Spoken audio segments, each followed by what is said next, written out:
right. Just two things before we start. Have you have an agreement? Are you going to divide the time for this? Yes, we do. Yeah, just if you let me know.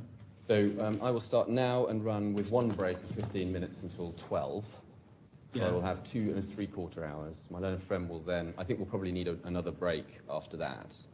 Following that break, my learned friend will take us to lunch. And then I think from 2 until about 4:30. Is that right? Or 4:15. 4:30 with a break. And then I'll have half an hour in response. Take us to 5. If we can do it faster, we, of course. No worries. I was planning until 5:30, if you like. Oh, right.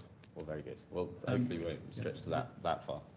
The second thing, I noticed the claimant have filed a new authority. Both parties have filed some new authorities. Party. Yeah. So there's, I think, one authority from my learned friend and a couple from me. But both counsel have a chance to comment on this. I mean, you've gone through it. Well, you don't have any issue with that. No, nobody's got any issue with authorities. It regularly happens during the course of a trial. As long as everyone's had it sufficiently in advance of the closings, then we've all had a chance to read it and we can comment on them. Just to bear in mind, do you need a post-hearing submission after today for limited pages? We're in your Excellency's hands. If you want to hear on something specific from us, of course, we want to give you what you need. Right. We hope, and we've prepared on the basis that we're hoping to give you what you need today. Yes. But of course, if there's a gap and you want further submissions, we'll give them to you. I think our preference would be that this is the end of it, if it can be. Right. Yeah. So, Robert, you want to say something? My Lord, no. I did just, in terms of the authority that we did file. I didn't get the chance to go through it, to be honest with you. I believe it's on the system. If it isn't, we may need to hand it up in hard copy. But I think, hopefully, the new authorities are on the system, and in addition, hopefully, the transcripts are also on the system. So we'll be taking you to those today. Okay. All right. Thank you for that. Sorry to interrupt. Please. Not at all. Thank you. So, Your Excellency, there's a fair bit to cover and limited time to do it. So I'm going to move at a reasonable clip, but hopefully not too fast. So if I'm going too fast, I would hope you will say so. And if, of course, Your Excellency has questions as we go, then I hope that you will interrupt me and ask them, because that's the most helpful way to do it.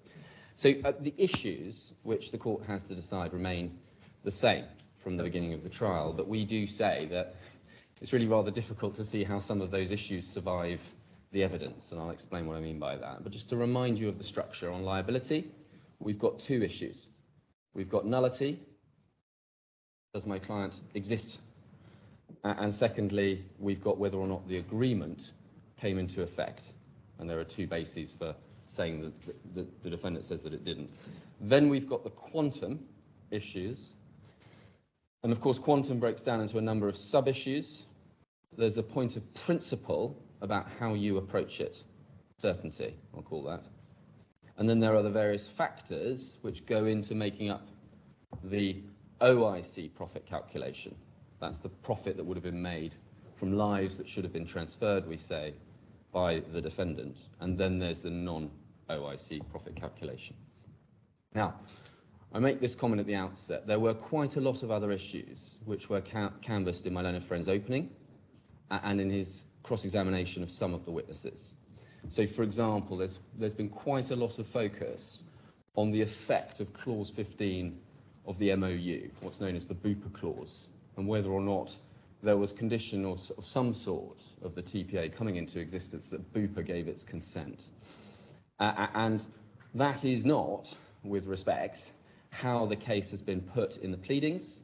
It doesn't feature in the list of issues. The pleaded case on the existence of the contract is twofold. Firstly, that the parties simply didn't agree to anything that was binding in the TPA in January 2015. They just didn't. And secondly, the pleaded case is that there are the 2 preconditions, licenses and the transfer of shares. That case, we say, really went away with the very many concessions that were made by Mr. El-Khatib in his evidence.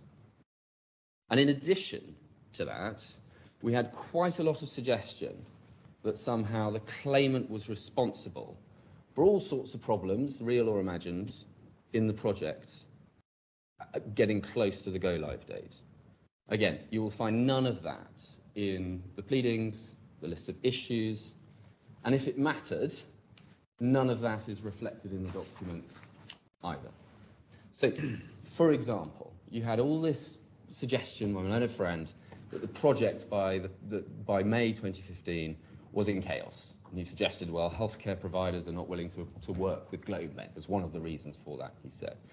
But when you actually look at the documents, close to the intended go-live date, you see that progress was good on the documents. So if, for example, we turn up page 3723,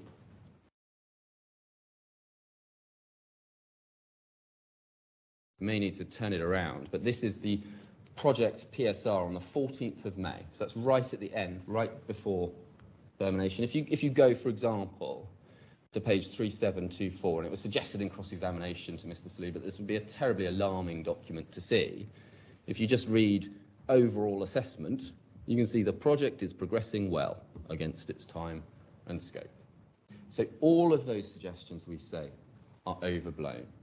There were, of course, things that needed to be done to get ready for the transition. There were early concerns from some providers about this process. But we can see, for example, at page 3268,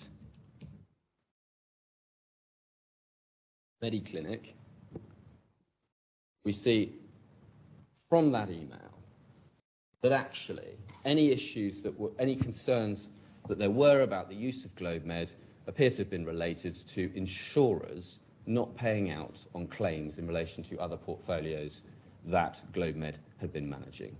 None of that was a problem created by anything to do with performance issues with GLOBEMED. There is no evidence at all, and no pleaded case at all, that GLOBEMED failed in any way in the preparation for this go-live. And all of those issues with providers were, of course, we know, resolved. How do we know that? Because we have some of that in the documents. We've got, for example, page 3620. This is by the 5th of May. It's all very well to show you documents from April or March or February, saying, well, some providers are having concerns. But when we go actually close to the deadline dates, by the 5th of May, we've got 92% of the market, of the network, has confirmed. Some are still holding out due to finance outstanding issues with OIC, and some who want price revisions. So, of course, some of the providers are using it as an opportunity to try to renegotiate their deal with OIC. It's got absolutely nothing whatsoever to do with the claimant, and in fact, it's not a real problem. It's really not a real problem, as we saw from that. And if we go to 3641, for example, you can see paragraph 2 on this email we're looking at from the 14th of May. Hospitals, all hospitals have agreed to shift, with the exception of some providers who are linking the agreement to shift the payment of outstanding dues or disputed amounts from OIC. So all this stuff about Mediclinic and all the rest of it just fell away by the time you get to 14th, because all hospitals had agreed to transfer. We've also got all this noise, frankly, about licensing. Now, of course, there was a short period of time where GLOBEMED had a conditional license. But even on the defendant's own expert, who was in the DHA at the time, he accepted, Mr. Ali accepted, that it had no effect on GLOBEMED's ability to deliver services under this agreement. And when you look at the documents, it looks like it was the result of a technical issue and the timing of the DHA's own inspections. So if we look at page 2668,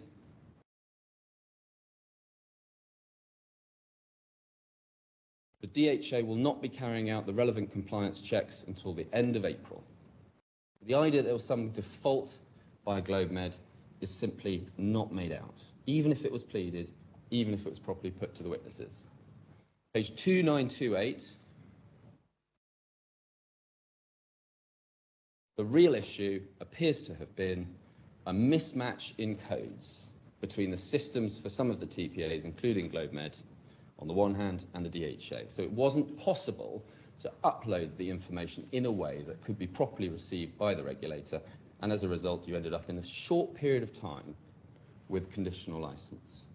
And one of my learner friends' rather more outlandish suggestions in this case appears to be that GlobeMed should have brought someone who was more closely connected to the operational matters in this case. But there was no issue in this case as to those operational matters. There was no issue on the pleadings or in the list of issues that GlobeMed had done anything wrong. But there is no case on that. We also had quite a lot of questioning on issues of mitigation. That, for example, is the issue of whether or not that's where somebody who has suffered a loss can't claim the whole of that loss because it said, well, they should have avoided some of that loss. So under most common law systems, including the DIFC, including English law, the principle is that if you act unreasonably in failing to reduce your loss, the reduction that you could have obtained is deducted from your damages. But of course, that involves understanding what was done, what could have been done, whether it was unreasonable not to do it, what loss could have been avoided as a result. That all requires factual investigation. As a result, an allegation of a failure to mitigate has to be pleaded if it's alleged. It has to be put to the witnesses. None of that happened. What you won't find in any of the pleadings, you won't find it in my learned friend's skeleton opening, is any allegation that there was a failure to mitigate. It wasn't put to Mr. Saliba, who would have been the person to speak to it, and as such it is simply not open to my learned friend to close on that basis. And the other mantra that you will hear throughout my learned friend's submissions, and which was made its way into the comments from his experts, unfortunately, is that this is all too difficult. It's all too uncertain. And I'll touch on that when I deal with quantum, but I'll just point out here, if you accept my client's position on nullity and on whether or not the contract came into effect, then it follows logically, inevitably, that the defendant has simply breached the contract by walking away from it. Doesn't give any other excuses for that. It is then clear that the claimant has suffered some loss, and we can have an argument about how much loss. But what is not legitimate is for a court to find that, well, the claimant has suffered some loss, but I refuse to assess it because it's just too difficult. It's too multifactorial, too many variables. Courts and arbitrations deal with those sorts of situations all the time, and the answer is we just do our best to assess, to make a reasonable assessment of what the loss was. But I would also say, and this, I would suggest, came across clearly in the expert evidence, all of those complaints about uncertainty are, frankly, overblown. On quantum, Mr. Burrows, the defendant's expert, he had to be pushed to accept it, but he did accept it in most cases. Once, Your Excellency, in fact, in all cases in my submission, once you resolve a specific number of points of principle between the parties, then the experts will come out at effectively the same position.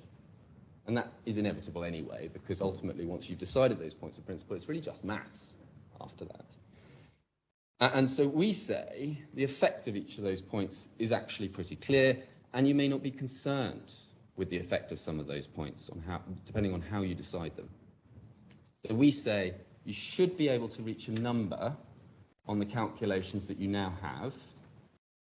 But as I mentioned in opening, if you can't, it is perfectly legitimate for Your Excellency to decide issues of principle and then ask the experts to go away and see what can be agreed. That happens all the time. There's nothing wrong with that at all. All right, I'm going to come on to the issues of liability first. And the first issue of liability is this question of nullity. And just make a preliminary comment. It feels rather odd to be arguing about this issue when we've spent the last week discussing how much harm the defendant's actions made to the claimant. The idea that if you accept that the defendant has caused harm in the ways that we suggest, that the defendant can simply walk away from this responsibility by saying that the claimant doesn't exist, that suggestion, we say, is just unrealistic. It is an unrealistic submission. Now, I've made my submissions on nullity generally, and I'm not going to repeat all of that. But what I am going to do is just summarize the shape of the argument and then focus in on some of the critical issues. So the first question is whether there's anything unlawful about the shareholding arrangements at all. Because if there isn't anything unlawful, then this whole argument falls away. The 2 points that are made are about the requirement in 2013, when the company was established, of 51% local ownership, and the requirement not to waive rights to profits. Now, we say Mr. Helou was in fact the shareholder. You get that from the contract of incorporation, and he was entitled to a share of profits. But if he wanted to get his share of profits, he had to pay a premium. There's nothing wrong with that arrangement, and you'll recall there was discussion about the 50,000 dirhams, and if he wants to get the profits instead of the 50,000, he has to pay back 150,000. So he's still entitled to get the profits. He doesn't waive them for all time. Now, on these issues, Ms. Attallah was cross-examined. Your Excellency will have formed your own impression of how she came across as a witness. My submission is that she gave perfectly reasonable answers. My learned friend has already given an indication that he intends to criticise her evidence. But Your Excellency will have seen plenty of witnesses, and I would suggest that Your Excellency should not recognise those sorts of criticisms. This is someone who was doing her best. She was not giving long speeches. She gave short responses to, frankly, pretty broad and open questions. And I'll just give you an example of where my learned friend went with this. If we go to the transcript at page 156, 139.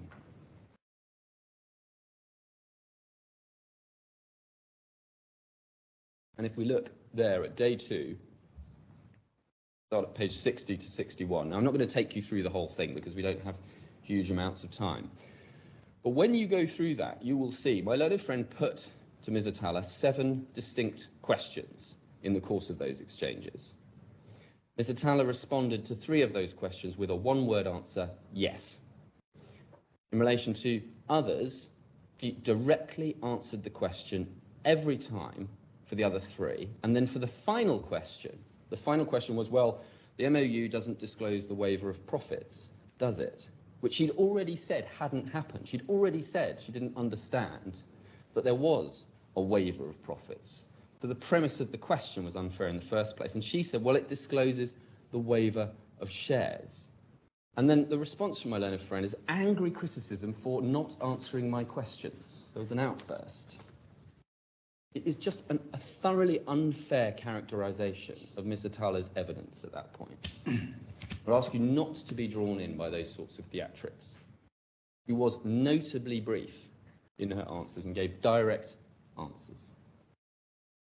She accepted the limits of her knowledge. She accepted she wasn't involved in the operational side. She didn't try to say that she had more information. She said she was the lawyer. Once the agreement was concluded, her work was done. She acknowledged when she made a mistake. She said that the MOU overrode the financing and franchising and licensing agreement. She accepted she was wrong about that.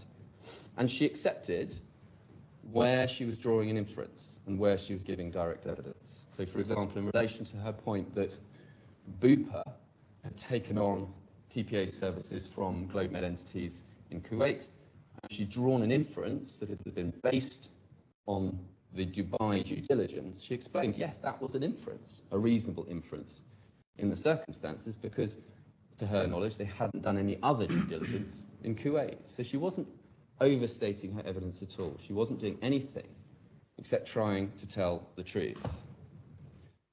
Now, the arguments on nullity, whether or not there's an illegality in the shareholding, if any, on the Helou side of the agreement, ultimately come down to the side agreement. Now, at times, my learned friend in his questioning suggested that actually bits of the Helou agreement might be a sham. In fact, only one bit. So if we go to day 1, page 21, line 12, which you'll find at page 156064.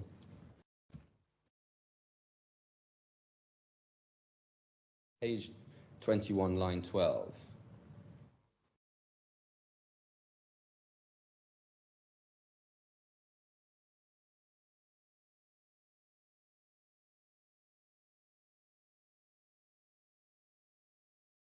Bear with me, I'm so sorry.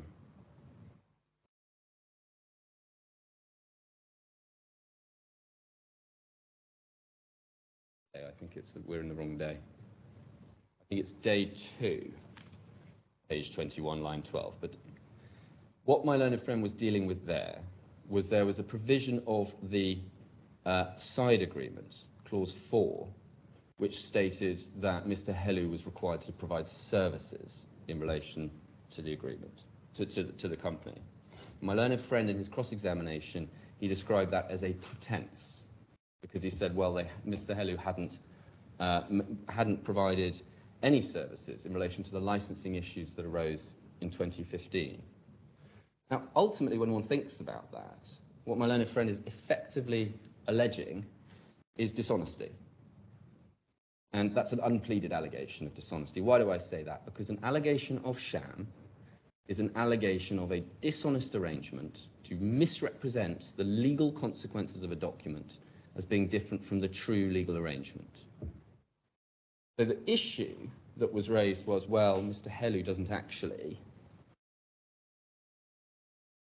do anything for the management of the company. Mr. Thaler gave a full explanation. He was actually involved in the management of the company. She briefed him at a high level. He's not operationally involved on a day-to-day level. He helped with licenses and permits. She said she got his approval before filing this case, and she involved him whenever things became complicated. They required someone with signing authority sometimes. Now, there's nothing to contradict that. And in fact, when you go back to the transcript, as I'm sure Your Excellency will, my learned friend didn't actually challenge any of that evidence. He didn't suggest to her that any of that was false. Yeah, it's page 156129, where she gives that evidence, and you'll see it day 2, pages 21 to 23. Again, I'm not going to go through all of these. Now, when it came to one of the 2 critical issues, was Mr. Helu excluded from the profits by the shareholder agreement, my learned friend's questioning was advanced on a false premise, because Article 10 of the Helu agreement didn't say what he thought it said. And we see that at page 1515.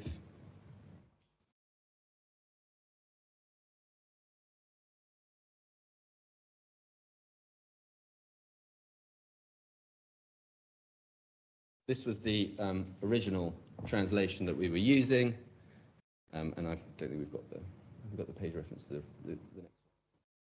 And the point that Ms. Atala was making in relation to this is Article 10. It says, the first party undertakes to assign its profits in the company exclusively to the second party against obtaining and receiving a lump sum of 50,000 dirhams, representing the value of its annual shareholding in the company, which shall be paid at the beginning of each fiscal year.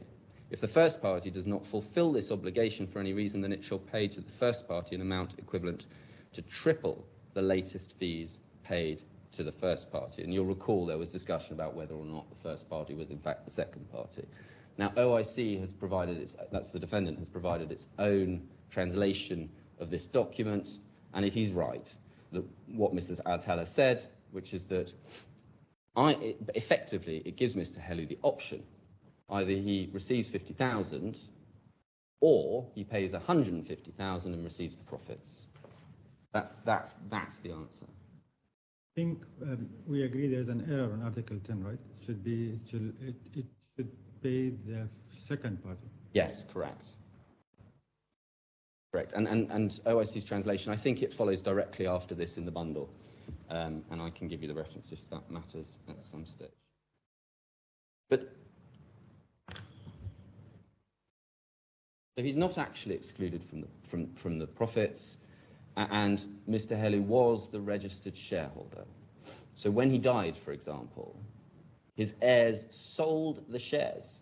They received the shares in their inheritance and they sold it. There's a transaction between various parties where they sold the shares. So my learned friend has to say, to get to his sham argument, that there's some other legal relationship in place. And the argument for that is all on the basis that the position in the contract of incorporation is changed or falsified, as he put it, by the terms of the Helu agreement. So his argument is that the Helu agreement shows the true position, and therefore the contract of incorporation does not show the true position. It has to be an argument between the two. So there's no suggestion that there's some third legally binding arrangement. And my learned friend did put it in that way. He said it was falsified by the side agreement, and that's at page 156108, day 1, page 194, line 14 onwards. And that's how it was put to the witnesses, and it's consistent with the documents. So my learned friend also relies on documents in which the, quotes, true or real shareholding is described. But those documents refer back, one way or another, to the Hello Agreement. So, for example, you were shown page 1498.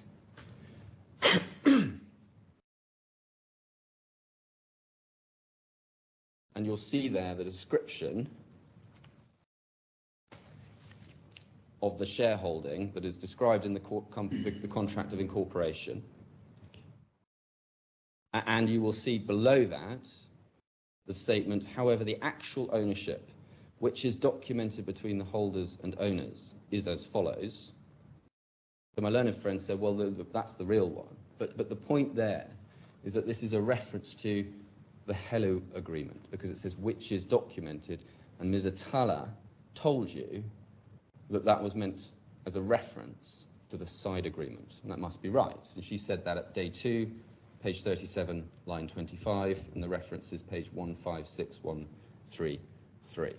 So this document is an example of the parties to the shareholding setting out a description of what they understood to be the legal consequences of the Hello Agreement. It all comes back to the Hello Agreement. And it's the same in the MOU. If we go to page 2092,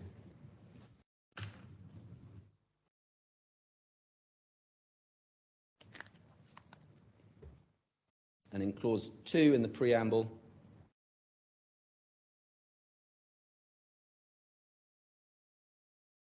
you will see there in the second part of the preamble it says based on a side agreement signed between, and so on and so forth.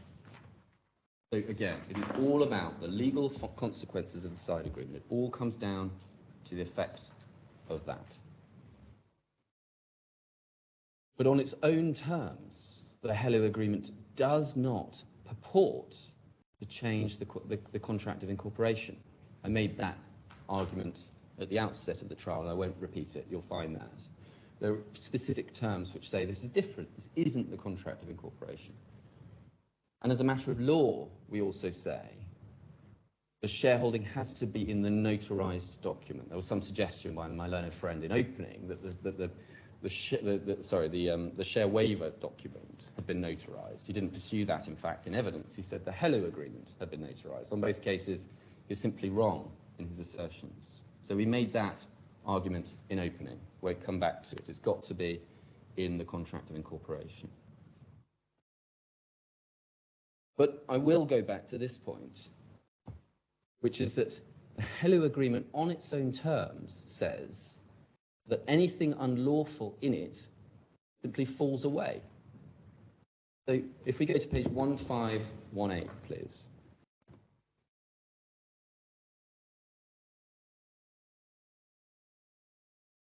We're in the translation of the Hello Agreement. And if you look, please, at Article 22 of this. If any article or clause thereof becomes null because it violates the law, then this agreement shall continue and shall remain effective as if such article or clause does not exist in this agreement. So if the effect of anything in the Hello Agreement is that it is unlawful, then you put a line through it. Now that might not leave a lot of the Hello Agreement behind if my learned friend was right, that its legal consequences are unlawful. You simply put a line through all of it. But logically, as a matter just of pure logic, the result of that clause is that the Hello Agreement cannot have the effect of making the shareholding unlawful. Because there's only two logical possibilities. Either the arrangement that's set out in the Hello Agreement is unlawful, or it's not. If the arrangement is unlawful, it falls away as a result of Article 22. with the result that there's nothing unlawful left. If the arrangement in the Hello Agreement is not unlawful, then it's not unlawful, and my learned friend's case doesn't proceed. So logically, as a result of this provision, it's a saving provision, it's an unsurprising saving provision, there is simply no room for the Hello Agreement, the side agreement, to cause the contract of incorporation to become unlawful. And when one steps back from it, that makes total sense. Because what are the parties doing? Firstly, they're incorporating a company. And then they're agreeing an arrangement which they want for the holding of the shares. But that arrangement is always subject to it being lawful. And if it's not lawful, it's not effective. So they take a risk at that point. They are deciding we're going to take a risk at that point, not at the point of nullity of the company. If the arrangement turns out to be unlawful, then they can't enforce it. I've already said that actually this is not an enforceable agreement in any event. And so they risk that in fact Mr. Hello just has 51% and that these arrangements that are designed to try to control that just don't exist. They don't take a risk on the entire existence of the company. So the arrangement is rather more sophisticated than is being suggested.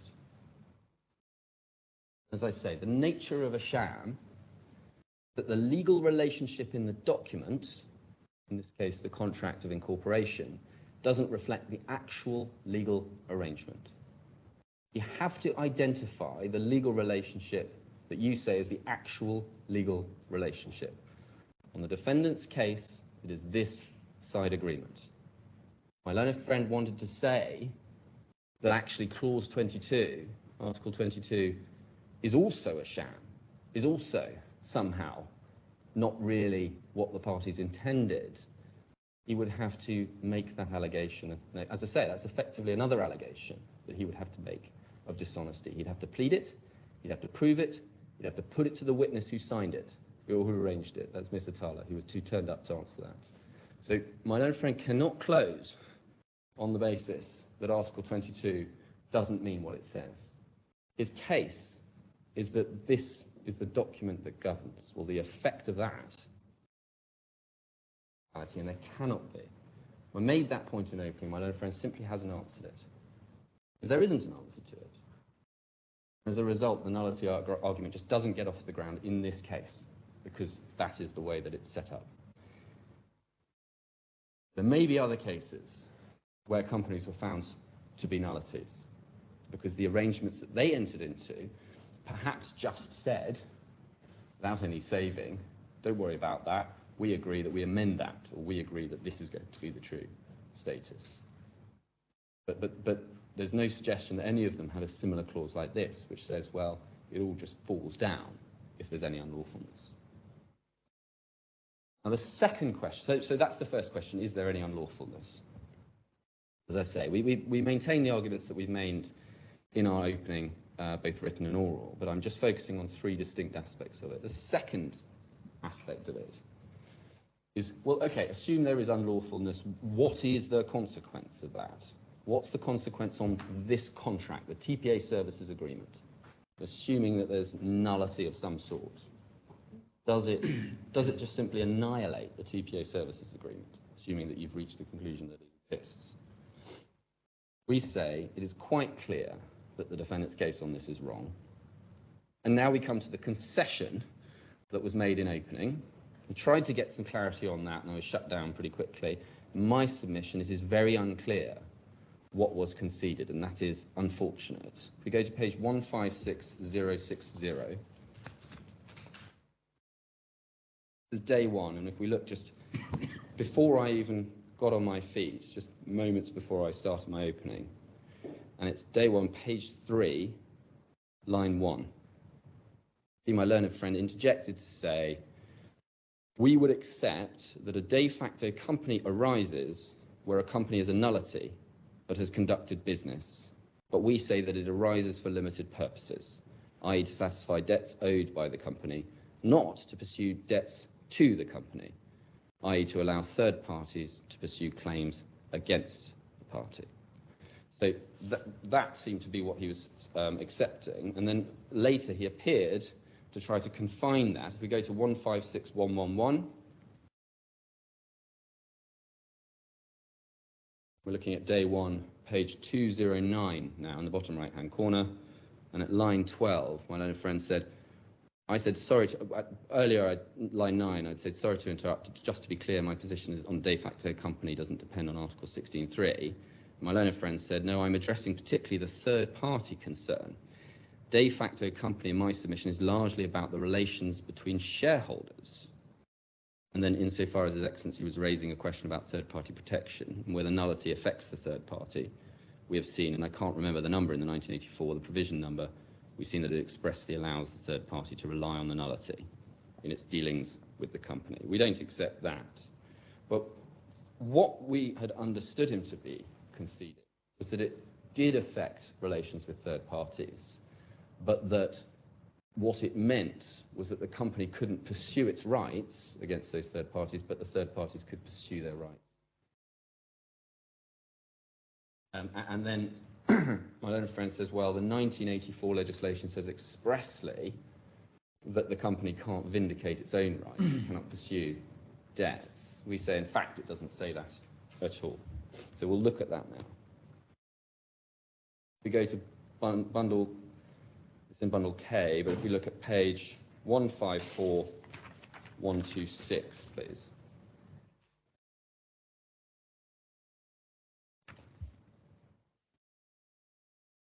In Article 9, no doubt you will read that eventually. But we say there's nothing in there which says that the company is not able to pursue its rights against third parties and vindicate those rights. And indeed, we say that that is inconsistent with what we see from the case law and the authorities about what happens if you make a finding of nullity, which is that the company moves into liquidation. And the process of liquidation is obviously to get in the assets of the company. So you pursue, and in that process, pursue the rights of the company and then distribute the net assets between shareholders. So we need to look at the authorities on similar companies. And we have authorities on companies that were established before the 2015 legislation. My learned friend has points about retrospectivity. But if we go, for example, to bundle K, tab 12,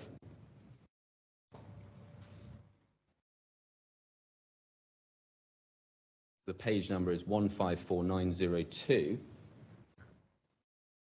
That is a 2003 case. So clearly a case that is decided before the 2015 legislation, when the 1984 legislation was in place. If we go over the page to 154903, I've shown you this before, but just to have it, we look at paragraph 2. It is adjudged that the company shall be invalidated due to the non-registration of the memorandum of incorporation thereof, in order to settle the equities of the partners thereof relating to the business taking place before the request of the invalidity. That's expressly recognizing that business took place. The memorandum of incorporation conditions shall be effective. This means that the company was existing actually between the partners during the period from the incorporation thereof to the invalidity request, when the legislator considered the company as invalid due to the non-registration of the contract thereof. However, the legislator stipulates that the company should have actually undertook some of the business thereof by acquiring rights and being obligated to undertakings in order to consider it as a de facto entity so that the partners can settle the joint transactions. This is in order for the consequences of the business of such company, including profit or loss, not to affect one of the partners only without the others. This results in resorting to the idea of the de facto company that recognizes that up to that point, the company can make profits, can make losses. And how do you do that if you don't exist, if you can't enforce your rights, if you can't pursue your rights against third parties? Only coherent to talk about a company's profit if it has rights against third parties. It can only have those rights if its contracts with them exists. And if we look down to paragraph 3, we have the same point. According to Articles 680 and 682 of the Civil Transactions Law and Article 280 of the Commercial Companies Law, company liquidation shall mean as follows: the inventory and sale of the assets thereof, fulfilment of the rights and debts thereof, and an allocation of an amount in conformity with the capital share of each partner thereof, and so on. So that is what happens if a court finds there's a nullity. You liquidate it, you vindicate its rights, and you move on. If we go down to page 154907 in the same authority, see that again. And I'll just recite that passage very quickly. However, both memorandums, this is just second line, both memorandums of incorporation are not publicised according to the law. This is not a subject of dispute between the parties, thus the memorandums of incorporation, in accordance with the provisions of the particular provisions, are invalid. The petitioner asked the subject matter court to invalidate the said memorandums towards the respondent for such reason. It's evident in the report of the expert delegated to the case that the company, subject to the said memorandums, undertook the business thereof before the invalidity request. Thus, the said invalidity shall not have the retrospective effect before the judgment of the invalidity. Consequently, joint transactions made preceding to the invalidity request shall be liquidated in order for the consequences thereof, including profit or loss, not to be enjoyed or incurred by one of the partners only. So there is no retrospective effect on the transactions of the company. They exist, they're not void. How can you say they have rights if the company doesn't exist when they have to be liquidated? The next case is at K37. If we go down to tab page 155173,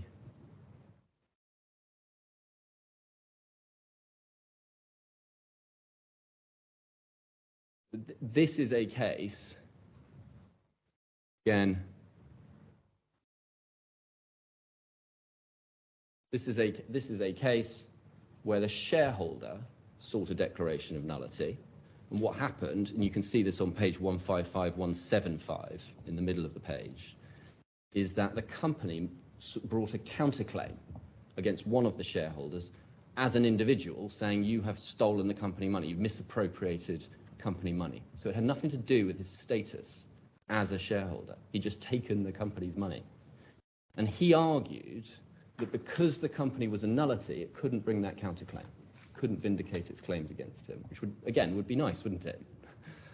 And that was rejected. 155184 is the page.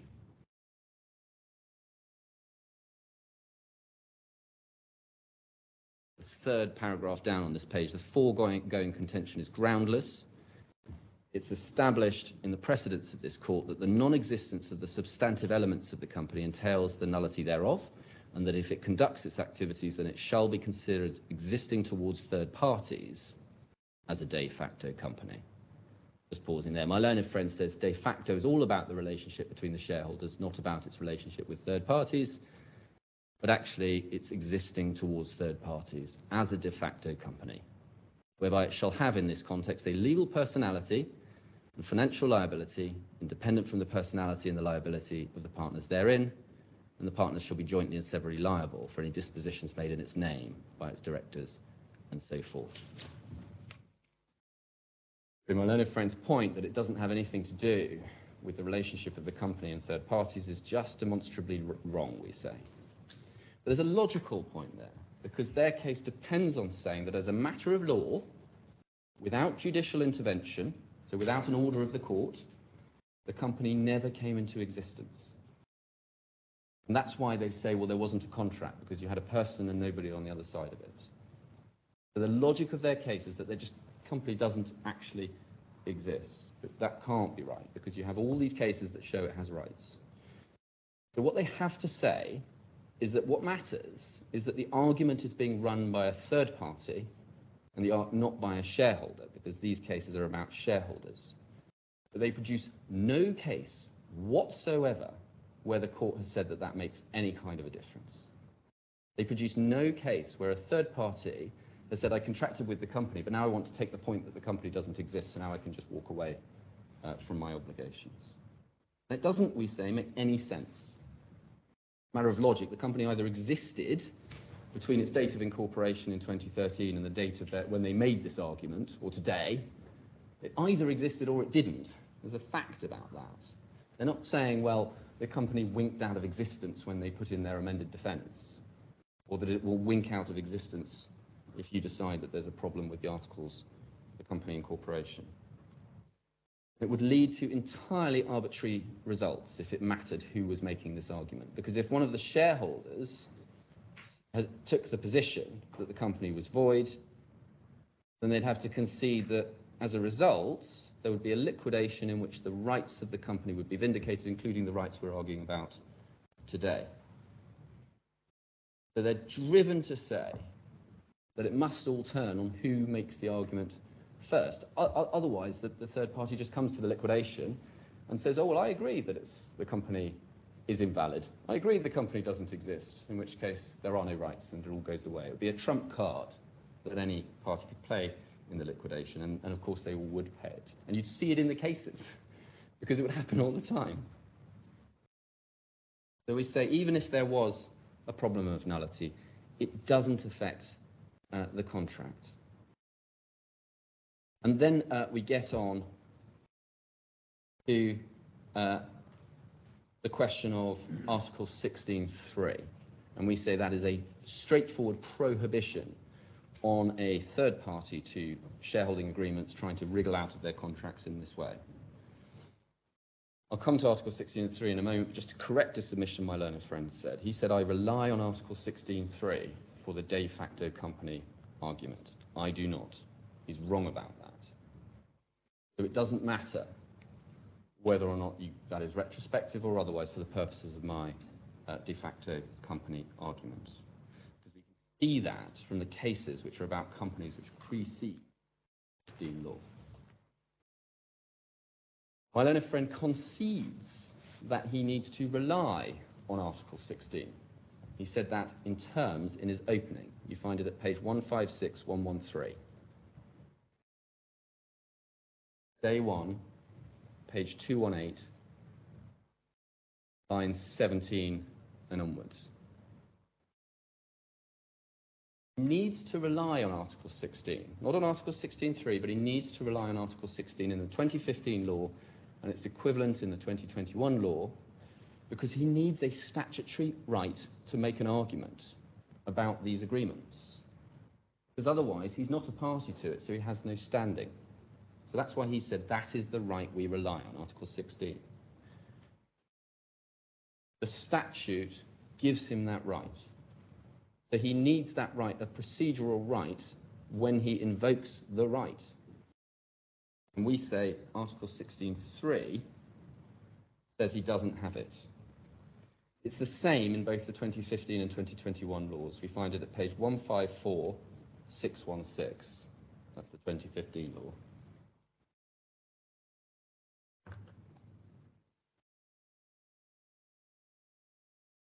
But it's the same, and for your reference, the 2021 law is 154729. And the relevant part for our purposes, so he relies on Article 16.1, a third party may. I rely on Article 16.3. In all cases where the invalidity of the company is ruled, the conditions set forth in the memorandum shall apply to the liquidation of the company and the settlement of the rights of the shareholders against each other. And this is the bit I rely on. You see it there at the bottom of the last sentence. The debtors of the company may not request the invalidity or hold thereto in order to be discharged from their debts to the company. And so we say that has to apply because it is the procedural mechanisms. So if you think, for example, of a liquidation, in the course of the liquidation, if a party presents a petition to wind up a company or bring about the liquidation of a company, the relevant legislation is the legislation at the time that that petition is made. That's the procedural mechanism by which a party enters into a liquidation. Now, when you go through that liquidation and you vindicate the rights of the company, some of the contracts may be older than the legislation, and it may be that some of the new legislation changes the law and it doesn't have retrospective effect. So you may be engaging at that stage in the laws that existed at the time of the contract. But when you're looking at what parties can and cannot do in the court, it is the current legislation that affects it.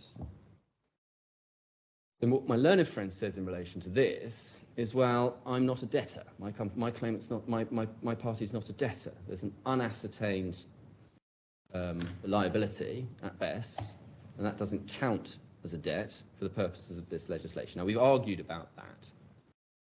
But even if I'm wrong about that, debt, liability, obligation, even if I'm wrong about that, if Your Excellency agrees with me on the main substance of the claim, liability and quantum, then the point will be moot because I will have a debt. You'll make a judgment. It will say you owe this money, and there will then be a debt. So the whole point becomes moot.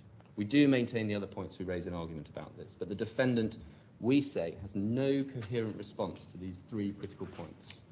There's no unlawfulness because the Hello Agreement falls away on its own terms if it's unlawful. Even if it was a nullity, there's a de facto company which it's conceded would exist, but we can see from the case law means contracts are enforceable. And then thirdly, a debtor cannot allege nullity to escape from those obligations, or if necessary, from judgment debts. So that's what I was going to say on nullity. And we come on then to the second part of the defence, which is that the contract didn't come into effect. Now, this has been put in a number of different ways. Effectively, as I make it, there are three different arguments that have been advanced. First, there's simply no agreement of the start date, so there was no contract. Second, that there were preconditions, conditions precedent for the contract coming into effect. And third, we have this suggestion that emerged in cross-examination and somewhat in opening, that it all comes down to Clause 15 of the MOU and the effect that Clause 15, the Bupa clause, the effect that that has on the TPA services agreement. Now, on the first point, no agreement for a start date, on the evidence, that actually resolved into the third point, that we had a problem with this and we agreed on the Bupa clause. So the evidence was, you recall, at the January 2015 meeting, there was a discussion about whether the TPA agreement should come into effect immediately or whether it should wait for Bupa consent.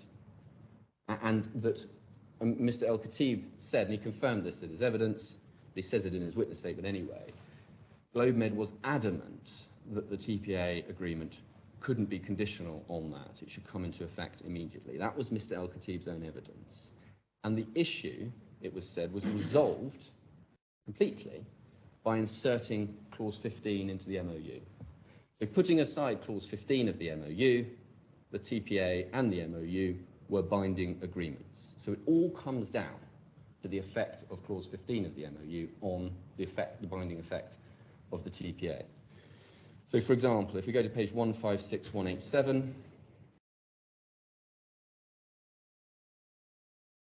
day 3, page 67, lines 12 to 14, day 3, page 67, it says, Mr. El-Khatib accepts TPA was intended to be a binding agreement. He accepted that on multiple occasions during his evidence, but there is an example. We go to page 156187. Sorry, we were looking at page 67, lines 12 to 14, but if you also look at line 68, line 24 to page 69, line 8. And he accepted, even with Clause 15 in it, the MOU was intended to be a binding legal document. He said that at page 156188, day 3, page 79, lines 9 to 24. So ultimately, all of this stuff about intentions matter, it wasn't intended that there would be a binding agreement, just fell away during the course of his evidence. He conceded there was intended to be an agreement, and the question was just what effect does Clause 15, the Bupa clause, have on the TPA services agreement? We can go to the clause, because that becomes the main part of the defence here. And we have it at page 2103.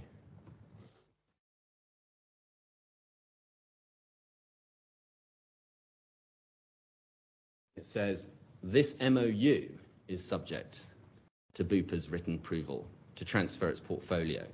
Such approval shall be obtained by the investment entity, that's Synergise, not the claimant, within a period of 1 month from the date of signing this MOU.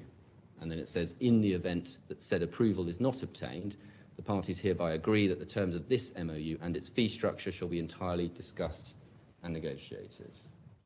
Now, it will not have escaped your attention that there is no case that the TPA was conditional on Bupa approval. That is not the pleaded case.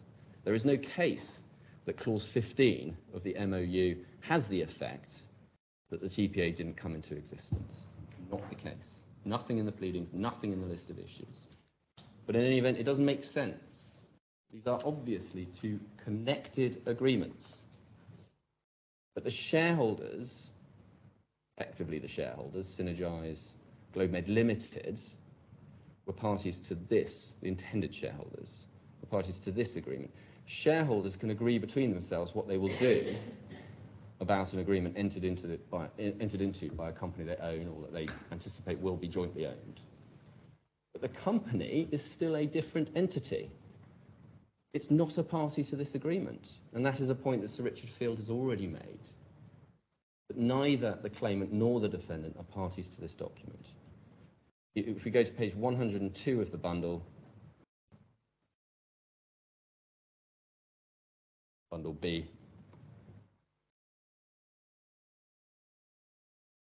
paragraph 86, talking about the claim there, this claim is remarkable in that there is no privity of contract between OIC and Synergise on the one hand and GMGHS on the other, and nor is any cause of action asserted by either of them against GMGHS. There is no privity of contract. Privity of contract means they can't rely, then outside the contract, they can't rely on the rights in the contract. So the result that the legal effect of the TPA agreement can't be altered by a term of the MOU. That's just basic contract law. There was some other suggestion, which was that, well, on the facts, if Bupa hadn't consented, then it might all have been different. Parties might have agreed to something different. But there's no evidence of that, even from the defendant's side.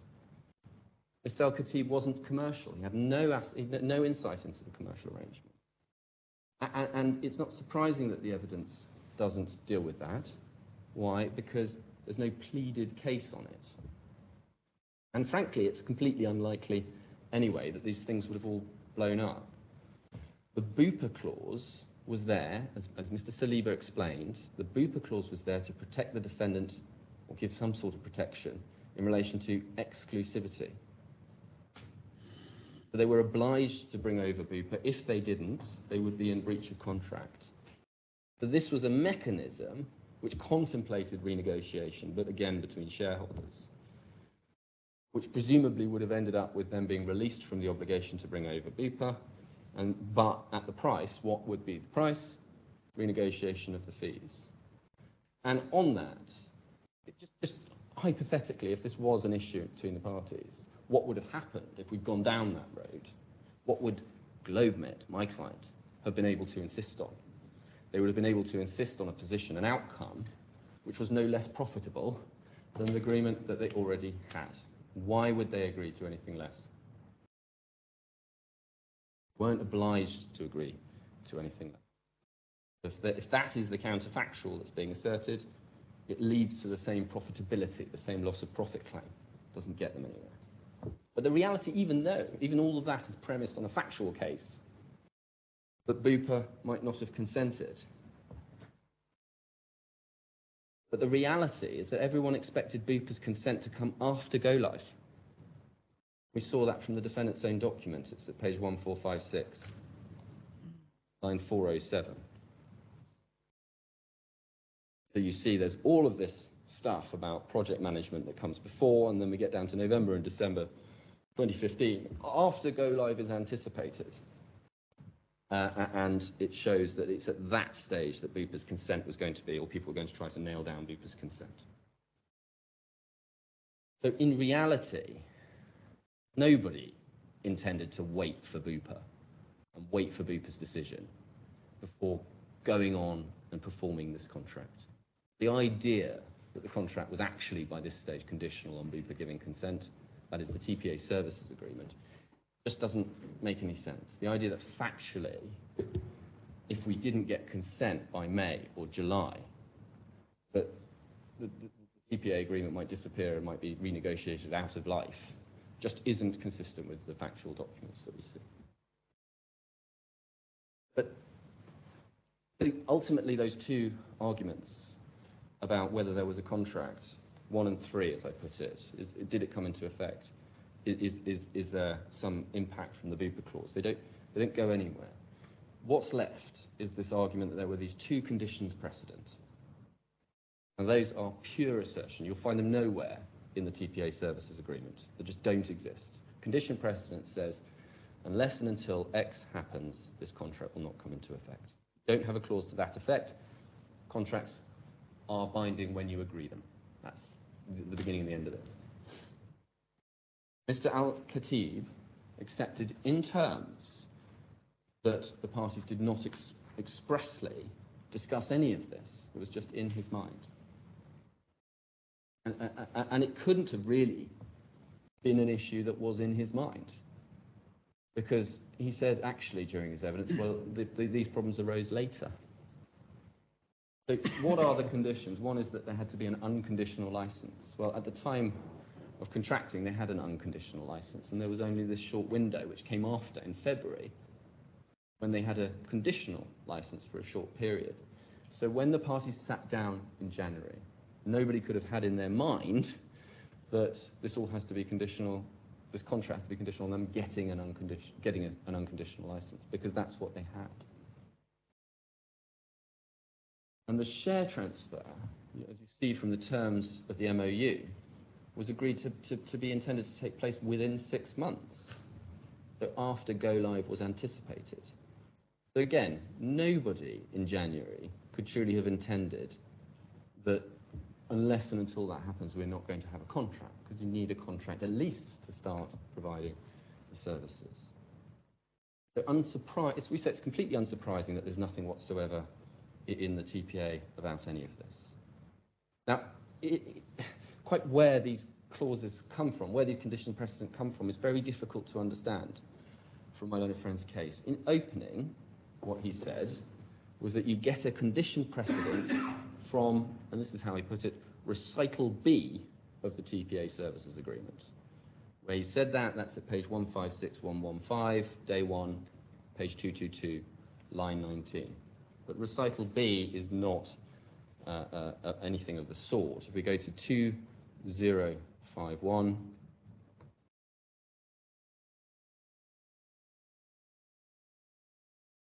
all it says, as you will see in almost any of these sorts of contracts, B, GLOBEMED is a duly licensed third-party administrator that has the know-how and so on. It's just a recital. It doesn't say anything about conditions precedent. And indeed, when GLOBEMED signed that document, nobody suggests that it wasn't a duly licensed third-party administrator. Recitals don't magically become conditions precedent. You end with the position that Mr. Al-Khatib ultimately accepted.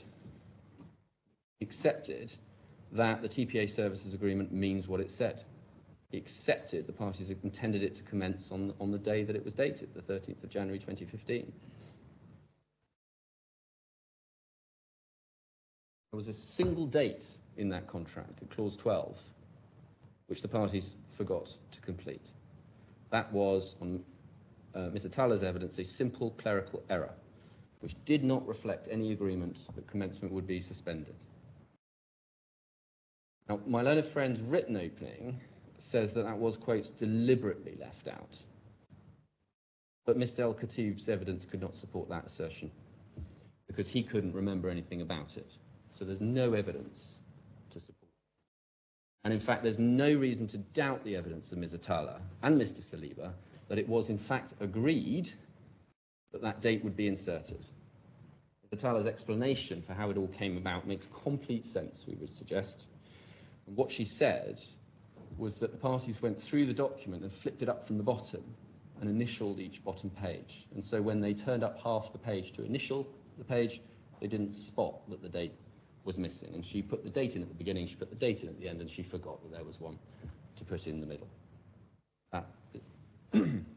And there is strong reason to think that that is the correct conclusion. Why? Because that is what she said at the time. If we go to page 2130,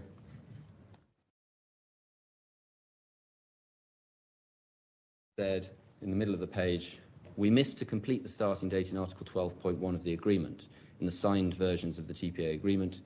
Kindly add these on your copies in your handwriting to read 13/1/2015 as we agreed. Same will be adjusted on our versions. Now, it would be extraordinary if she left the meeting and 15 minutes later started lying about what had been agreed. And it could only at that point be a lie.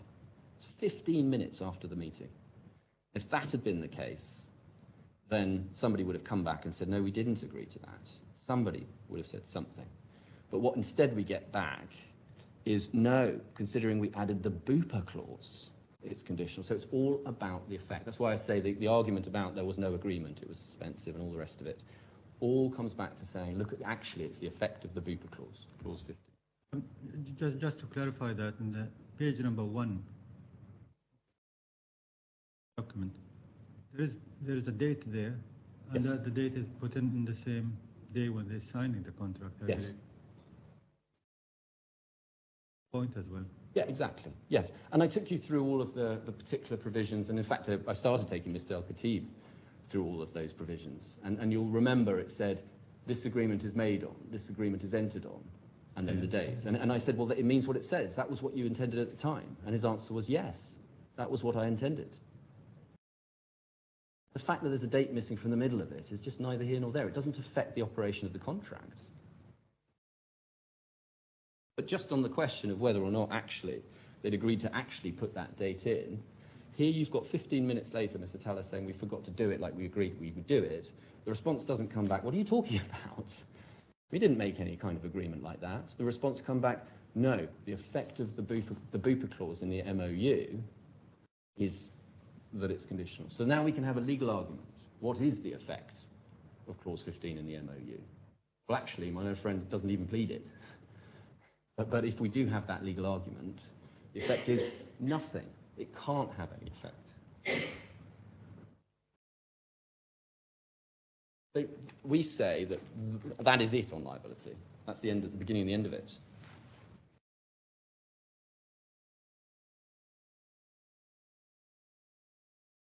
And so we get to quantum. Now, on quantum, we say it's a pretty transparent strategy from the defendant. They're trying to say it's all terribly unclear what the loss would be, and so you just can't get into it. And as I said at the outset, it's a bit unfortunate that that has made its way into the approach of the defendant's experts. So under cross-examination, at every stage, my learned friend was putting the case to Mr. Cottle. It was all, oh, it's terribly difficult, it's all terribly uncertain. But he doesn't say, you arrive at this number, you reach this conclusion, the impact is this. You should have arrived at this conclusion, the impact is this. These are the numbers that you should be arriving at, because he doesn't want to pin his colours to the mast and say, they say this, we say that, you should decide we're right. Because actually what he's trying to say is, well, it's all terribly unclear. You can't decide anything. There's a totally unsatisfactory approach to trying to assess actually what the loss is. So just testing that principle on his loss, on his approach. You could be clear there was a loss, but you would be able to dodge it and say, well, I know that they suffered some loss, but I don't know what it is, so they get nothing. Can that really be what the purpose of the court is all about? We say it's thoroughly misconceived. Now, we have an argument on the conflicts of law. Is it DIFC law or is it UA law? We say, of course, that it's DIFC law that matters at this stage. The substantive law is UA law, but when you get to questions of the assessment of loss, how do you go about it? How do you not what heads of loss you're entitled to, So that's determined by UA law.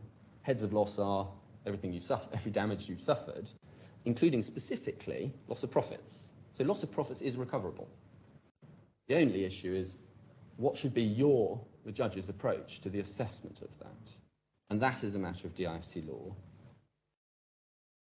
And second, we say, actually, Dubai law, when you look at the cases, doesn't require certainty, as we, certainly common lawyers, would understand that word. And I won't, on the first point, I'm not going to repeat my submissions, but, and we don't need to go through it all. It's not about determining whether you're comfortable with taking the same approach as the local courts. That's not the distinction that's made. I showed you the authorities on that. If it's about the assessment or quantification, it is DIFC law. But the right approach is summarised by the Court of Appeal in the DIFC, in the Amira case, and it's page K, bundle K, tab 40. If we start on page 155262,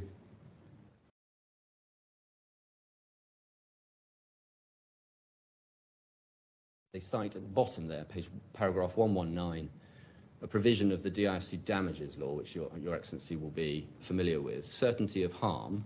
A, compensation is due only for loss, including future loss, that is established with a reasonable degree of certainty.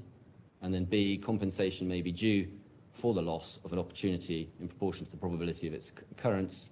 And then over the page at C, where the amount of damages cannot be established with a sufficient degree of certainty, the assessment is at the discretion of the court. And so, effectively at this stage, the Court of Appeal is grappling with the slight tension between A and C, because A says you've got to be reasonably certain, but C says, but if you're not reasonably certain, you can award some damages. And what they come out at is they say it's not really any different from the common law position. So 120, general damages for loss of commercial reputation are by their very nature incapable of quantification with certainty. So the issue there was a bank had failed to give credit that it had promised to give, and that had harmed the reputation of the trader in the market, and that's inevitably going to be very difficult to assess with certainty. So we sought in that case general damages, and there was an award at first instance, and there was an award on appeal as well. And they say, accordingly, the discretion conferred by Article 11C is enlivened. However, in the exercise of that discretion, it's appropriate for the court to take into account the policy evident in Article 11A to the effect that damages should be proven. The judge referred to apparent tension between these provisions in Article 11. In our view, the tension is resolved if the court takes into account the extent to which the claimant for damages has led evidence on matters upon which evidence could be led and which are relevant to the formulation of the discretionary judgment authorised by Article 11C in the exercise of that discretion. To the extent that relevant evidence could have been led but wasn't, the claimant cannot ask the court to assume that such evidence would have supported its claim, nor that the claimant invite the court to inflate the damages awarded on the basis that no relevant evidence was available to inform the exercise of its discretion. That is the correct approach, even if you don't have reasonable certainty. I mean, we're not dealing with general damages in this case. The approach of the court is to give full compensation for the loss that has been caused. And any other approach, an approach which insisted on certainty, as we understand that word in English at least, would just be a very clear error of law.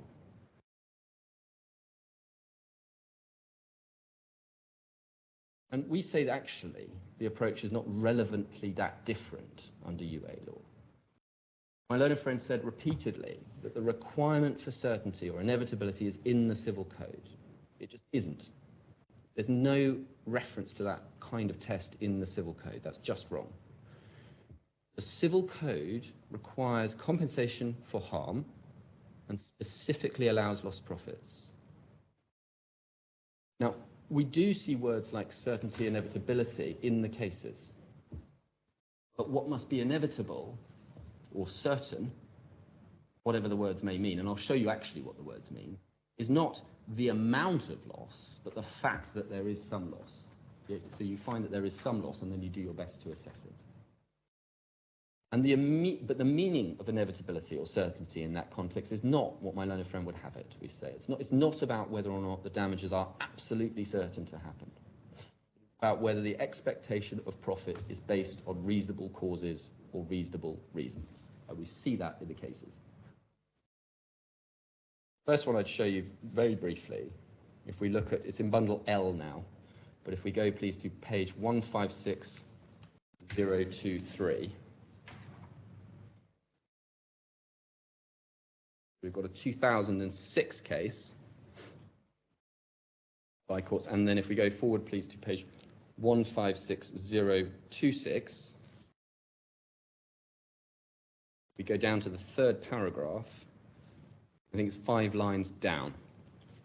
Yes, so it says nothing in law prohibits awarding the injured party against the loss of earnings he expected if his expectation is based on reasonable grounds. And of course, the onus rests on the plaintiff to prove the loss of earnings. So, and it's all about, as it goes on to accept, the discretionary authority to assess the amount of damage and relevant restitutio in integrum, making the party whole, full damages. And if we go also then to another case, we see it at bundle L, it's at page 156034. This one from 2001 in the Court of Appeal in Dubai. And if we go down, please, to page 156039.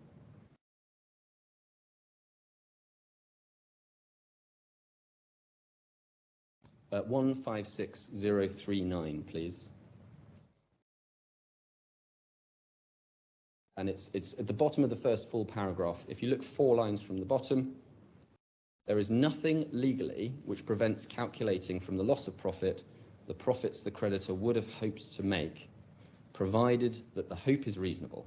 In this case, the burden would be upon the aggrieved party to prove the loss and profit as a claimant in the liability proceedings. So it is all about making a reasonable assessment, doing our best to assess something that didn't happen. Now, in this case, we would say it is clear as day. In fact, there is agreement that if the OIC portfolio had been transferred across from the defendant to the claimant, then the claimant would have earned administration fees. That just follows as a matter of fact and logic. They've agreed the outline of the fees in the TPA. Under the agreement, OIC was obliged to transfer all of its portfolio to the claimant. If that had happened, everybody agrees that the claimant would have earned something between, depending on parameters, 99 million dirhams and 180 million dirhams just in administration fees. There's another part about it, of course, which is the volume rebates. We can talk about those, but just pausing there. If you accept my case on liability, they've lost out on that revenue stream.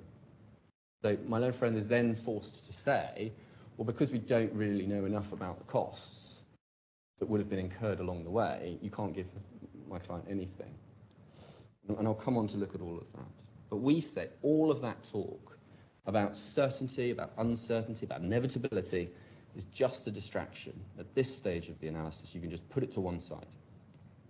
Just an attempt to impose an impossible standard on my client in terms of trying to prove its case. And we see that clearly from the way that the case has been put along the way. Because we say the case on what we should have been doing, the case on what we should have been basing our analysis on, has changed. It was all over the place. So in written opening, what happened was my learned friend just misunderstood our case. My learned friend said it was based on projections in the MOU, both of fees and possibly of lives, but then we've got the data, so it's still based on projections. And he said, in his skeleton, well, that was just far too uncertain to give rise to a loss of profit claim. And then we filed our skeleton argument, and perhaps at that stage they realised that actually our claim is based on their data and on the fees which are agreed in the schedule to the TPA services agreement. And at that point, let's look at what my learned friend said. If we go to page 156120, this is opening submissions, page 244, so it's day 1, page 244, line 11 to 13. He's talking about certainty, and he says there was potentially one arguable basis for certainty, and that was Annex 2 to the Memorandum of Understanding. So he goes from saying you can't possibly rely on the Memorandum of Understanding because it's too totally uncertain, to saying, well, now that they don't rely on the Memorandum of Understanding, they should have relied on the Memorandum of Understanding because that's the one that was possibly certain, or arguably certain. So we say the strategy is clear. The defendant is just trying to put up a smokescreen here. Instead of doing with their experts what they should be doing, helping you to reach the right answer in this case, they are trying to obscure the quantum analysis.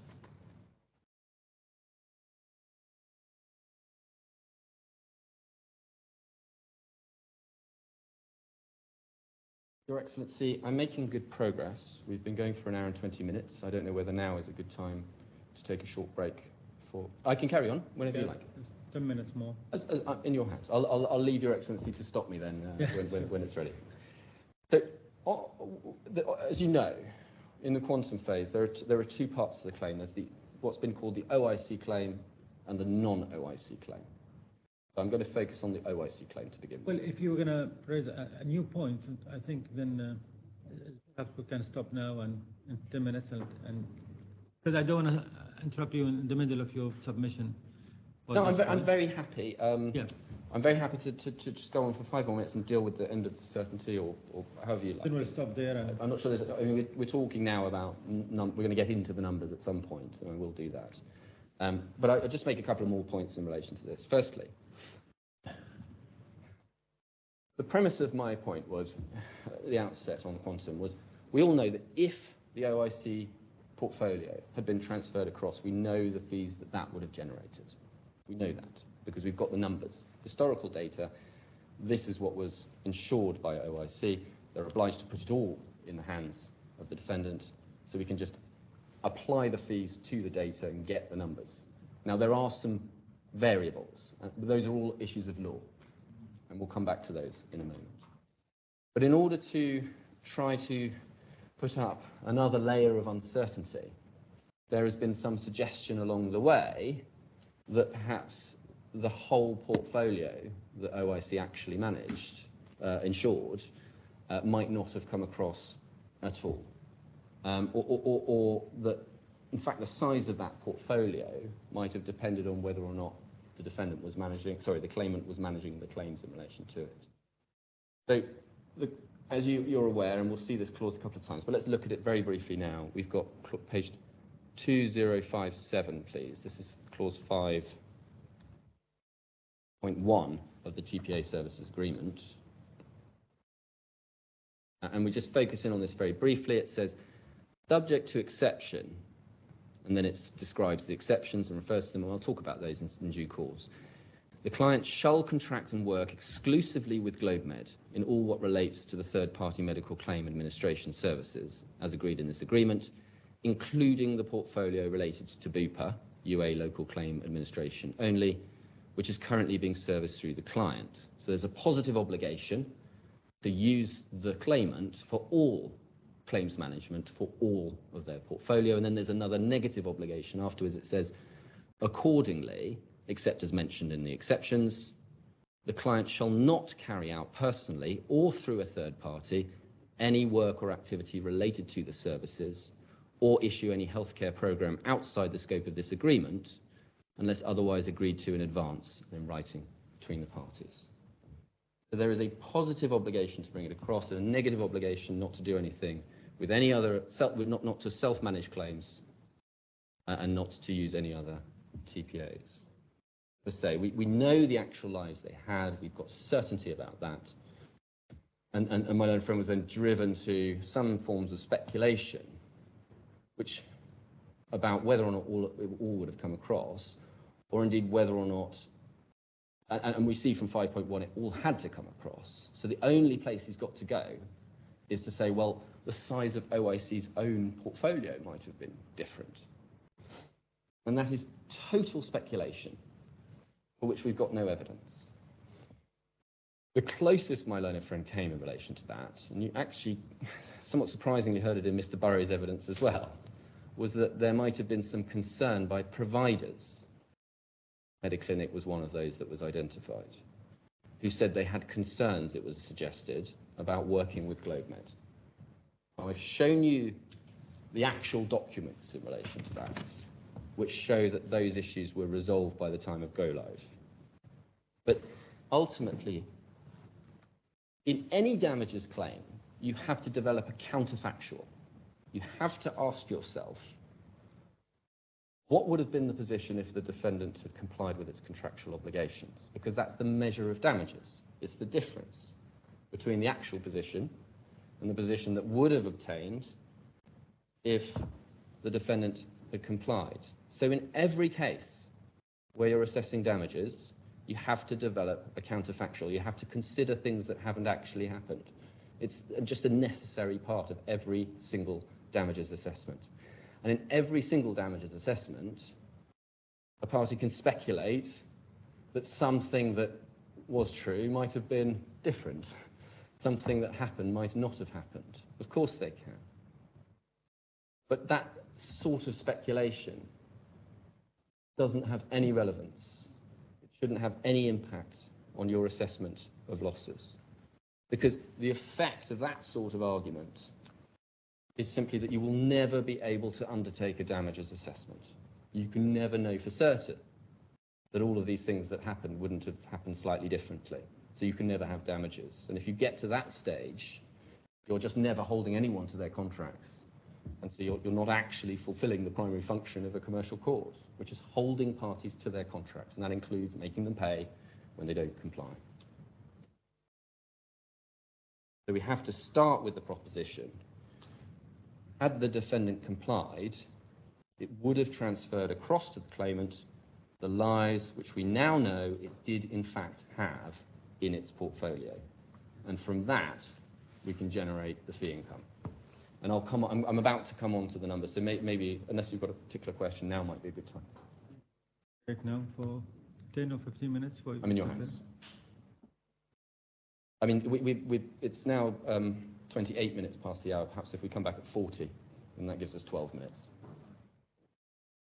Thank you.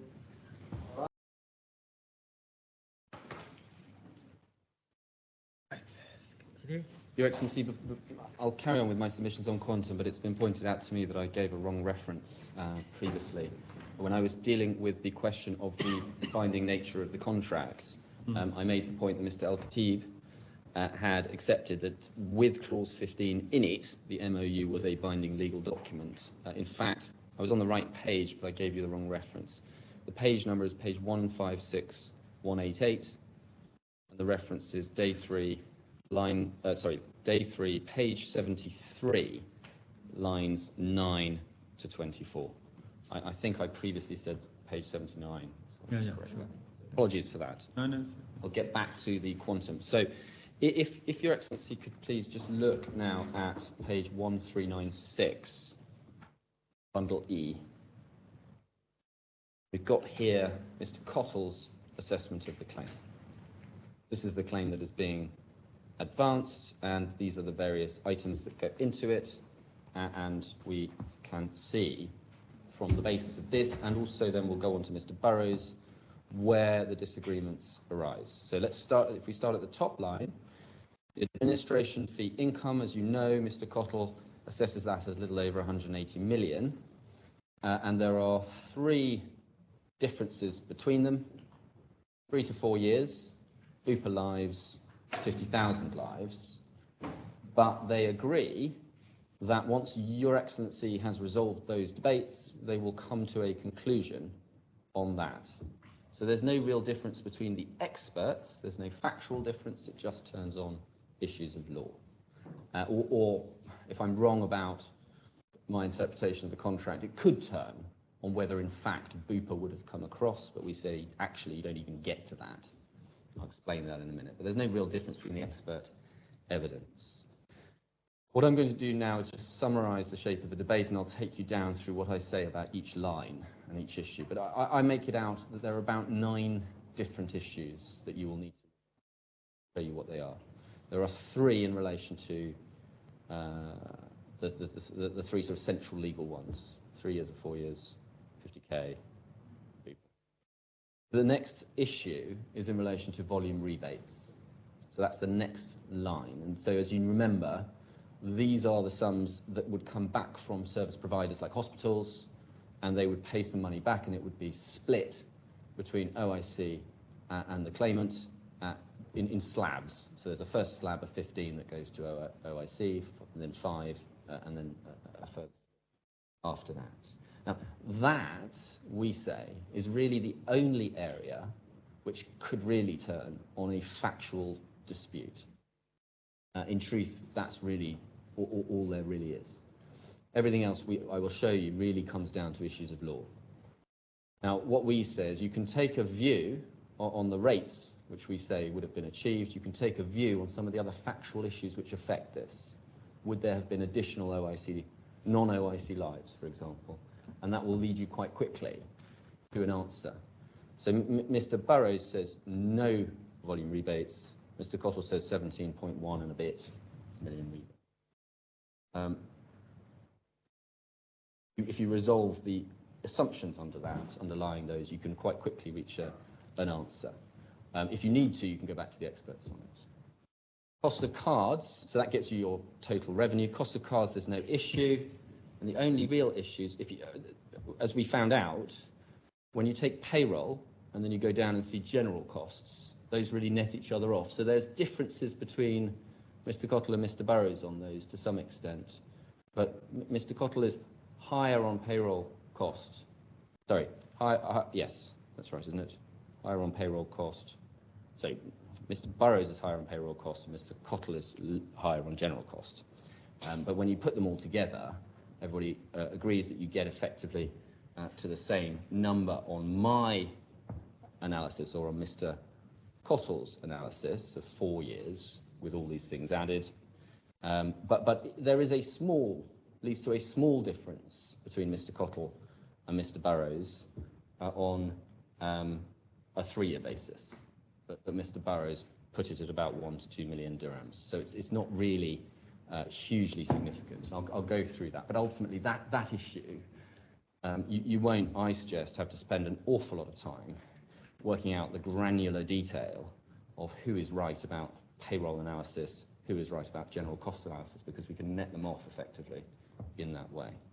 As we go down the sums, rental, there's a bit of difference on rental, but actually my rental sum is higher than Mr. Burrows.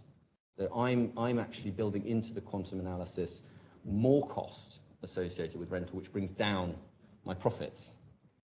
That means that you can take my rental sum with confidence, or alternatively, you can just substitute in Mr. Cottle's if you prefer the lower sum. Mr. Burrows, sorry, if you prefer the lower sum. In relation to depreciation, just putting aside for a moment amortization, there is a tiny disagreement on depreciation, but it only really goes to the interest because it's not about the total amount which is depreciated, it's about how you spread it over the contract. Just carrying on down then, ASP hosting fees, everyone agrees those are clear because once you know the numbers, you know the cost. No issues, as I understand it, in relation to actual costs. And then you have the net profit.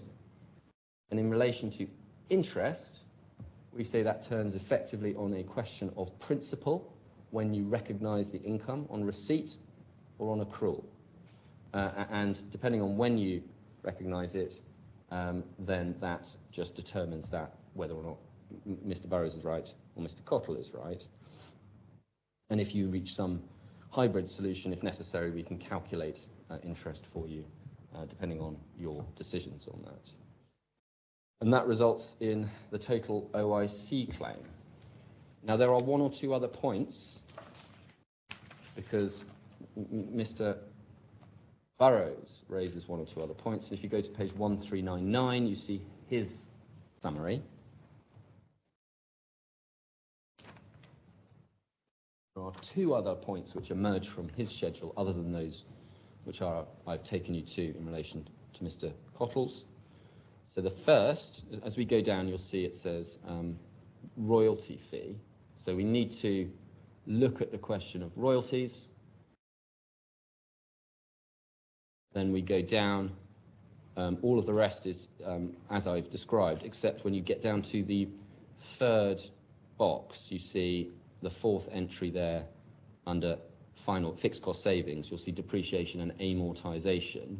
And you'll recall there was an issue about amortization. We've got a dispute of principle about that. And then at the bottom, in the final sort of set of boxes at the bottom, you've got this deduction of 51%. Told is intended to reflect the intended shareholding of the claimant. We say it has no legal basis, but it's clearly a legal point. So the result you have, as I say, I make it 9 distinct issues. You can go through those issues. I will go through them quite quickly. You can take a view on all of them, and then you can either assess their impact on the claim yourself if you feel able to do so, or alternatively send it to the experts for them to reach a concluded agreement. And as I say, there's nothing problematic about that at all. Very often the court goes back, for example, on interest, but once you decide the discrete issues, it's just maths after that. And of course, where you have 9, 10 different variables, however you calculate them, it is just not feasible to give you a precise formulation of the outcome with every different permutation. Because if you've got 2 permutations, if you've got 1 variable, you have two possible outcomes. If you've got 2 variables, you have 4 possible outcomes. By the time you get to 10 variables, you have 1,000 different potential outcomes. So we're obviously not going to give you, and nobody ever does give a tribunal or a judge, 1,000 different outcomes and say, here are all the options you can pick from. We can give you a sense, and I hope you have a sense, of how these particular issues affect the numbers. But in very many circumstances, the court will go back to the parties, make the findings and ask the parties to agree the consequences. And sometimes you need another hearing for that, but that is rare. Very generally, it can be dealt with on the papers. And you've heard from both of the experts that they could be confident of reaching agreement in relation to that. In reality, as I say, almost all of this comes down to short points of law, with 1 or 2 exceptions. So I'll just run through what I say about each of these points. The first 3 issues, which do affect quite a lot of different aspects, are the ones that the experts identified as affecting fee income. Contract length, Bupa lives, 50,000 lives. The most significant of those is the contract length, because that affects the fee income, it affects the costs quite considerably. And in fee income, we got to a broad agreement that it makes a difference. If you start with Mr. Cottle's analysis from his 180 million, it brings it down by about 60 million. So it's quite a considerable and important point. And the point simply turns on your interpretation of clause 12 of the TPA services agreement. I'll show it to you very briefly. It's page 2064.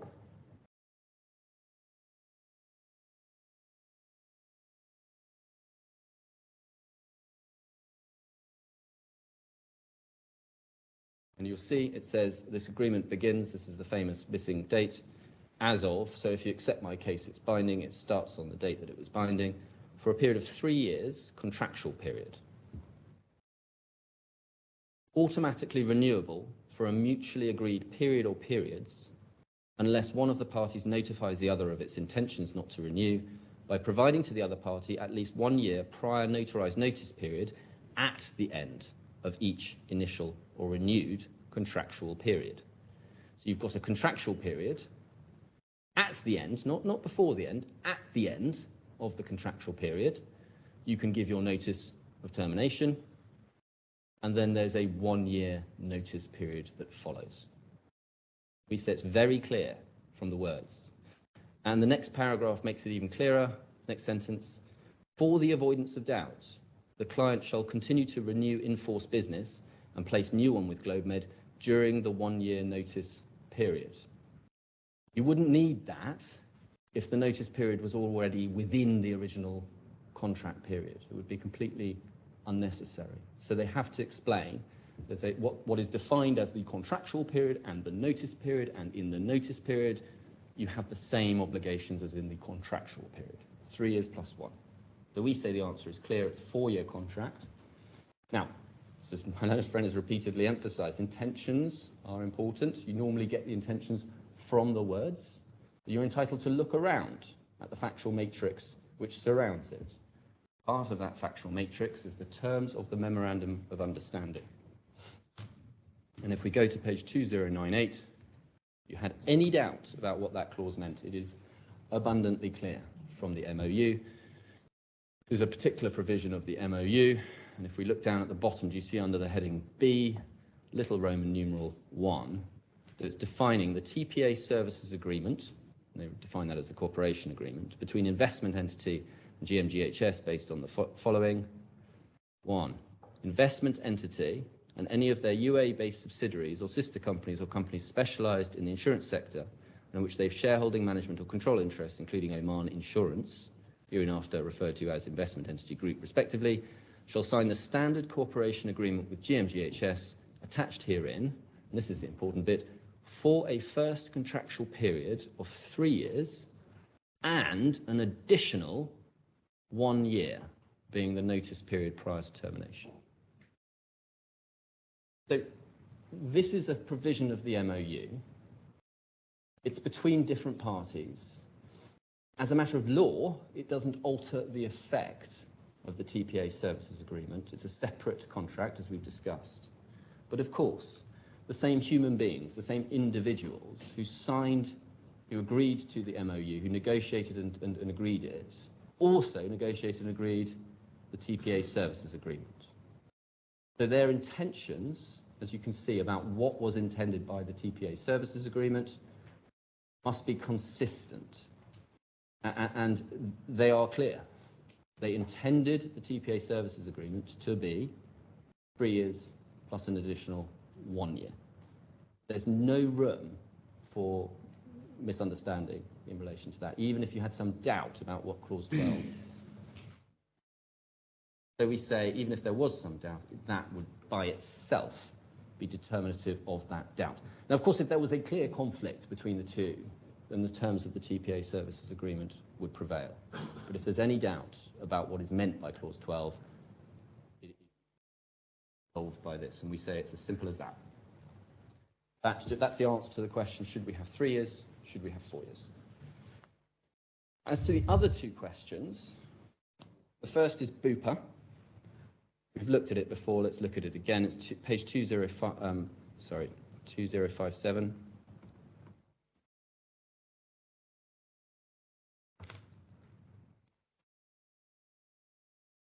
Clause 5.1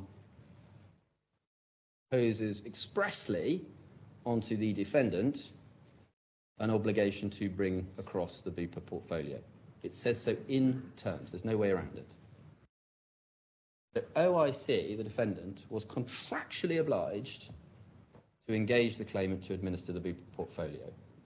Now, if it wasn't able to do that, if it couldn't bring the Bupa portfolio across because it needed Bupa consent and it didn't get Bupa consent, it would be in breach of contract.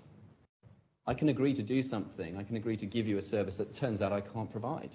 That doesn't mean I get out of my obligations, it means I have to compensate you for not complying with my own obligations. So OIC was contractually bound to bring them across.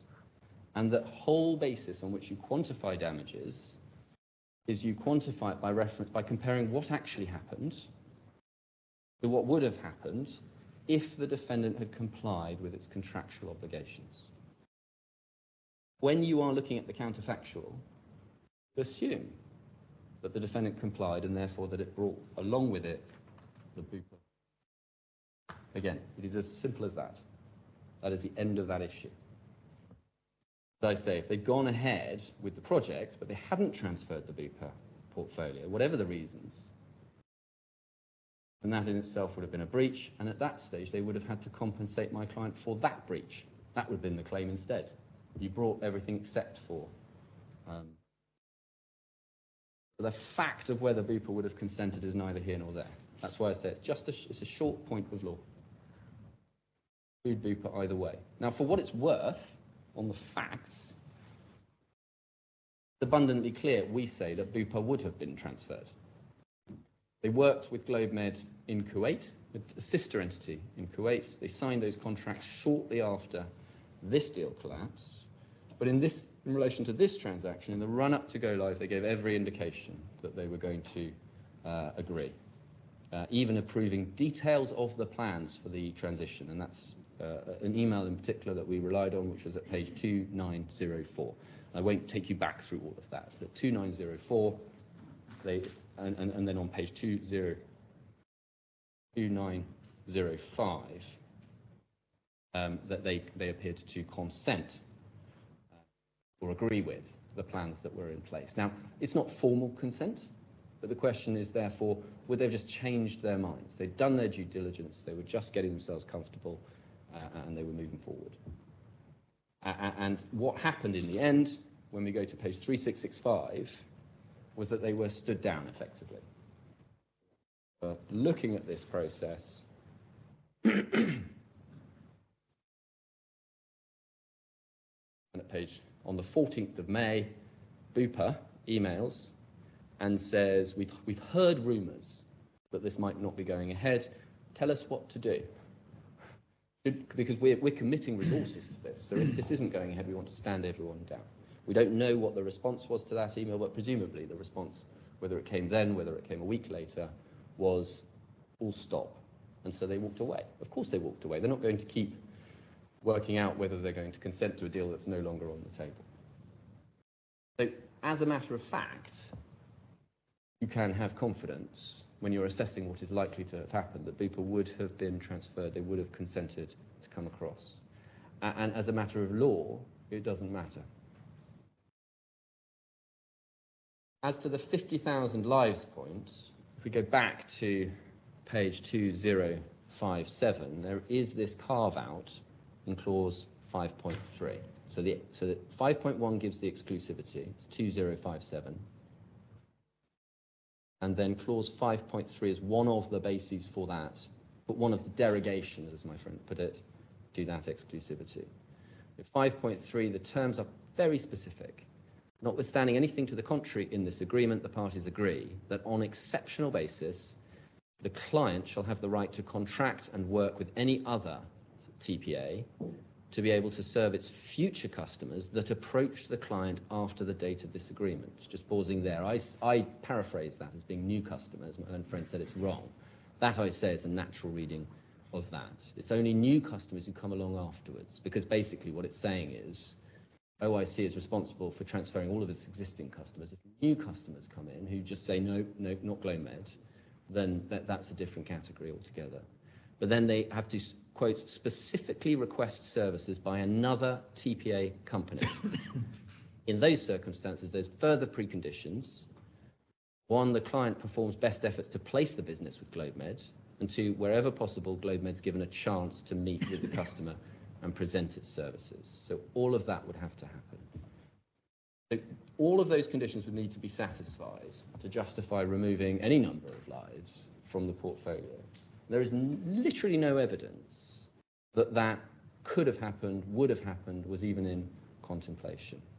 It's about new clients specifically objecting to GLOBEMED. Now, in opening, the way my learned friend put it, was he said, well, the fact that it's in the contract shows that it was in contemplation, and so you can take it on board that it would have happened. But of course, you could say the same thing about the termination clause. Every contract has got contingencies in it. It says nothing about whether or not the parties actually thought it was going to happen, or indeed whether it was going to happen. The fact that a contract has a termination clause in it doesn't mean that you value the damages on the basis that the termination clause might have been invoked. So unless there's some evidence to show that there was some particular problem with an insurance client, not with a provider, as has been the focus of the evidence, this doesn't get anywhere. And that's that. And if Your Excellency is with me on those 3 points, then I've made out most of my claim on the OIC damages. So if we look back at page 1396,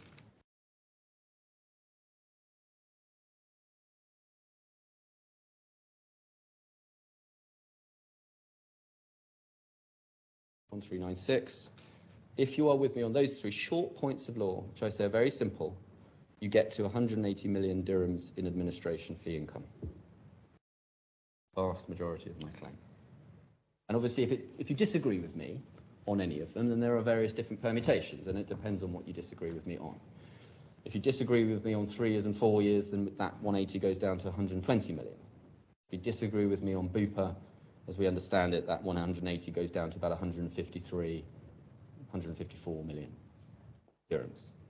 If you disagree with me on both, for example, 3 years and Bupa, it comes down to Mr. Burrows' analysis, which is in fact, on all three.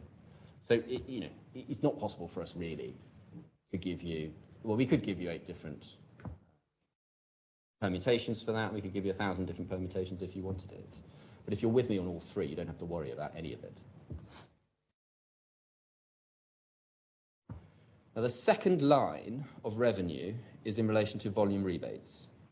And as you can see here, Cottle puts that at 17 million and a bit, 17.17 million rounded over the 4-year contract. Mr. Burrows' position, primary position, is nothing in relation to volume rebates at all, albeit he accepts a few things in relation to this. So this turns on a couple of factors. It turns on the rates that would be achieved in relation to volume rebates, and it turns on the volume of claims, which is a function of the amount of lives. So he accepts in his report that if you include the Bupa portfolio on his 3-year analysis, he would calculate 1.33 million dirhams. So that's 3 years with Bupa, and he puts that's at page 1157. Paragraph 5.06.60. We don't need to go there, that's just your reference. He agreed in evidence that if you include the 4th year, it comes up some more from there. If you include the non-OIC lives, he agreed, it would probably take up the whole of the second slab of volume rebates. So if we look at that, that's at page 156291. 156291. Looking at day 5, page 71. It starts at line 6. And I asked him about the non-OIC lives. And we'll obviously come on to look at the non-OIC issues in a while. But just getting to the end of that, he accepted that if you included those lives, it would probably take up the second slab entirely. I'll leave you to read that in due course, but it goes on from page 71, line 6, to page 72, line 1. So you'll recall there were these 3 slabs. Slab 1 is 15 million, goes to OIC. Slab 2 is 5 million going to GLOBEMED. And of course, this is an assessment of each year. So even if you accept, if we bring in the non-OIC lives, even if you only applied the second slab to over a course of 2.5 years, you get to Mr. Cottle's number. You get above Mr. Cottle's number. Because each slab is 5 million, you only need 2.5 years of slab 2 to get above Mr. Cottle's number. Now, I'm not going to amend my damages claim in light of that, but I think that is shows you that is a reasonable, what he's doing is a reasonable assessment on that assumption, of course. And it also shows you how sensitive this number is to any small increase in volume rebates, because once you get into the second slab, then it all goes to the claimant. And if you include the Bupa lives, you're already into that second slab.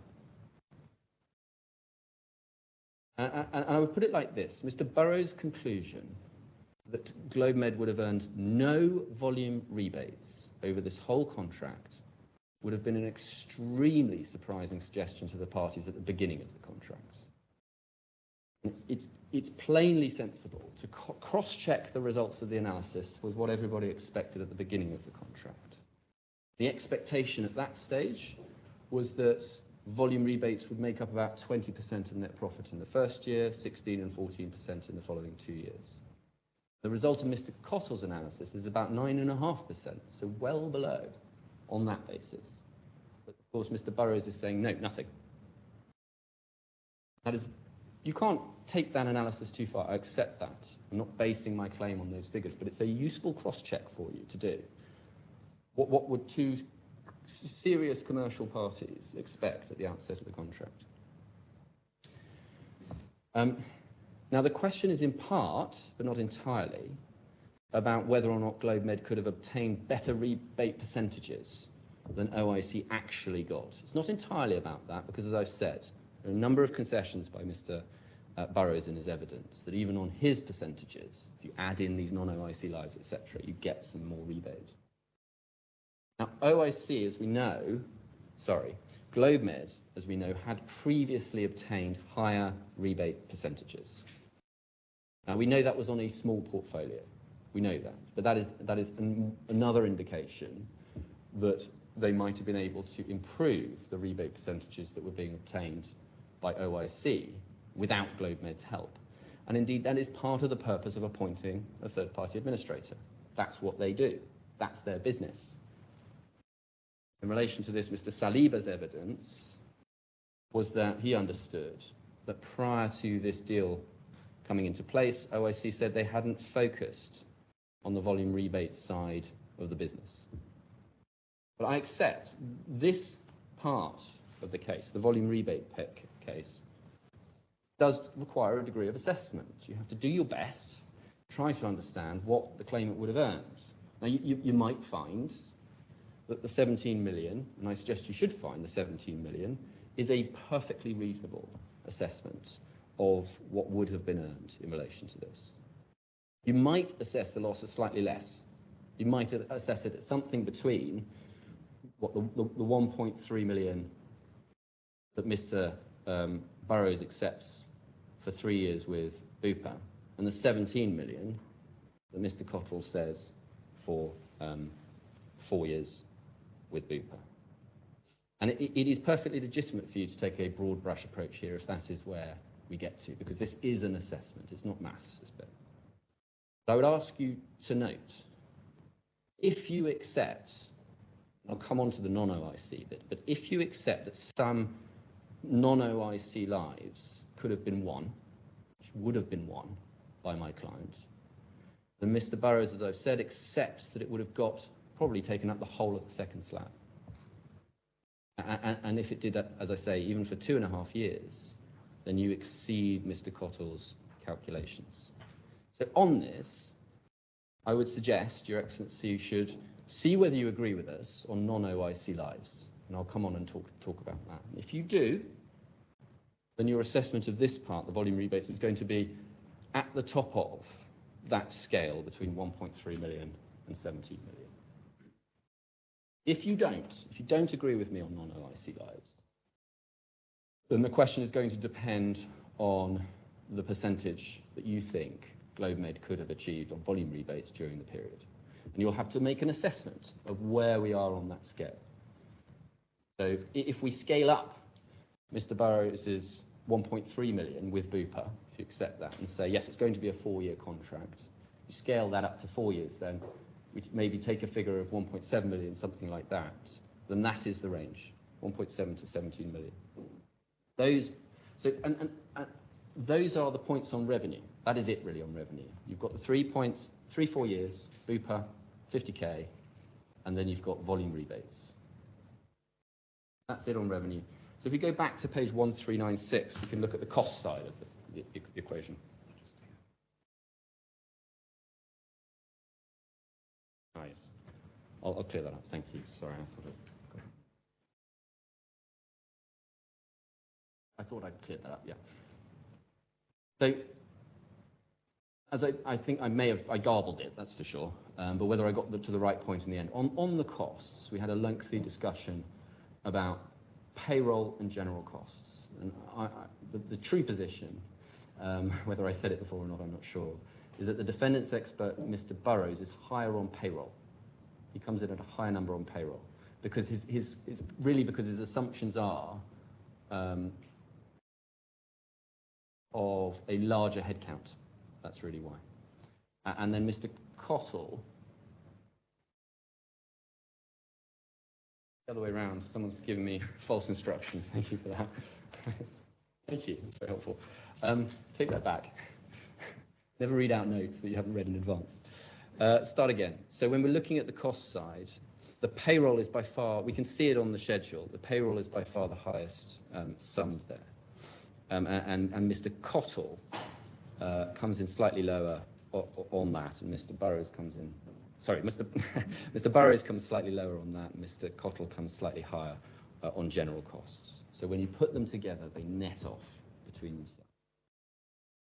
And so when we look down the costs side of this equation, there is effectively an agreed position in relation to cards, the net result of payroll and general, ASP, actual.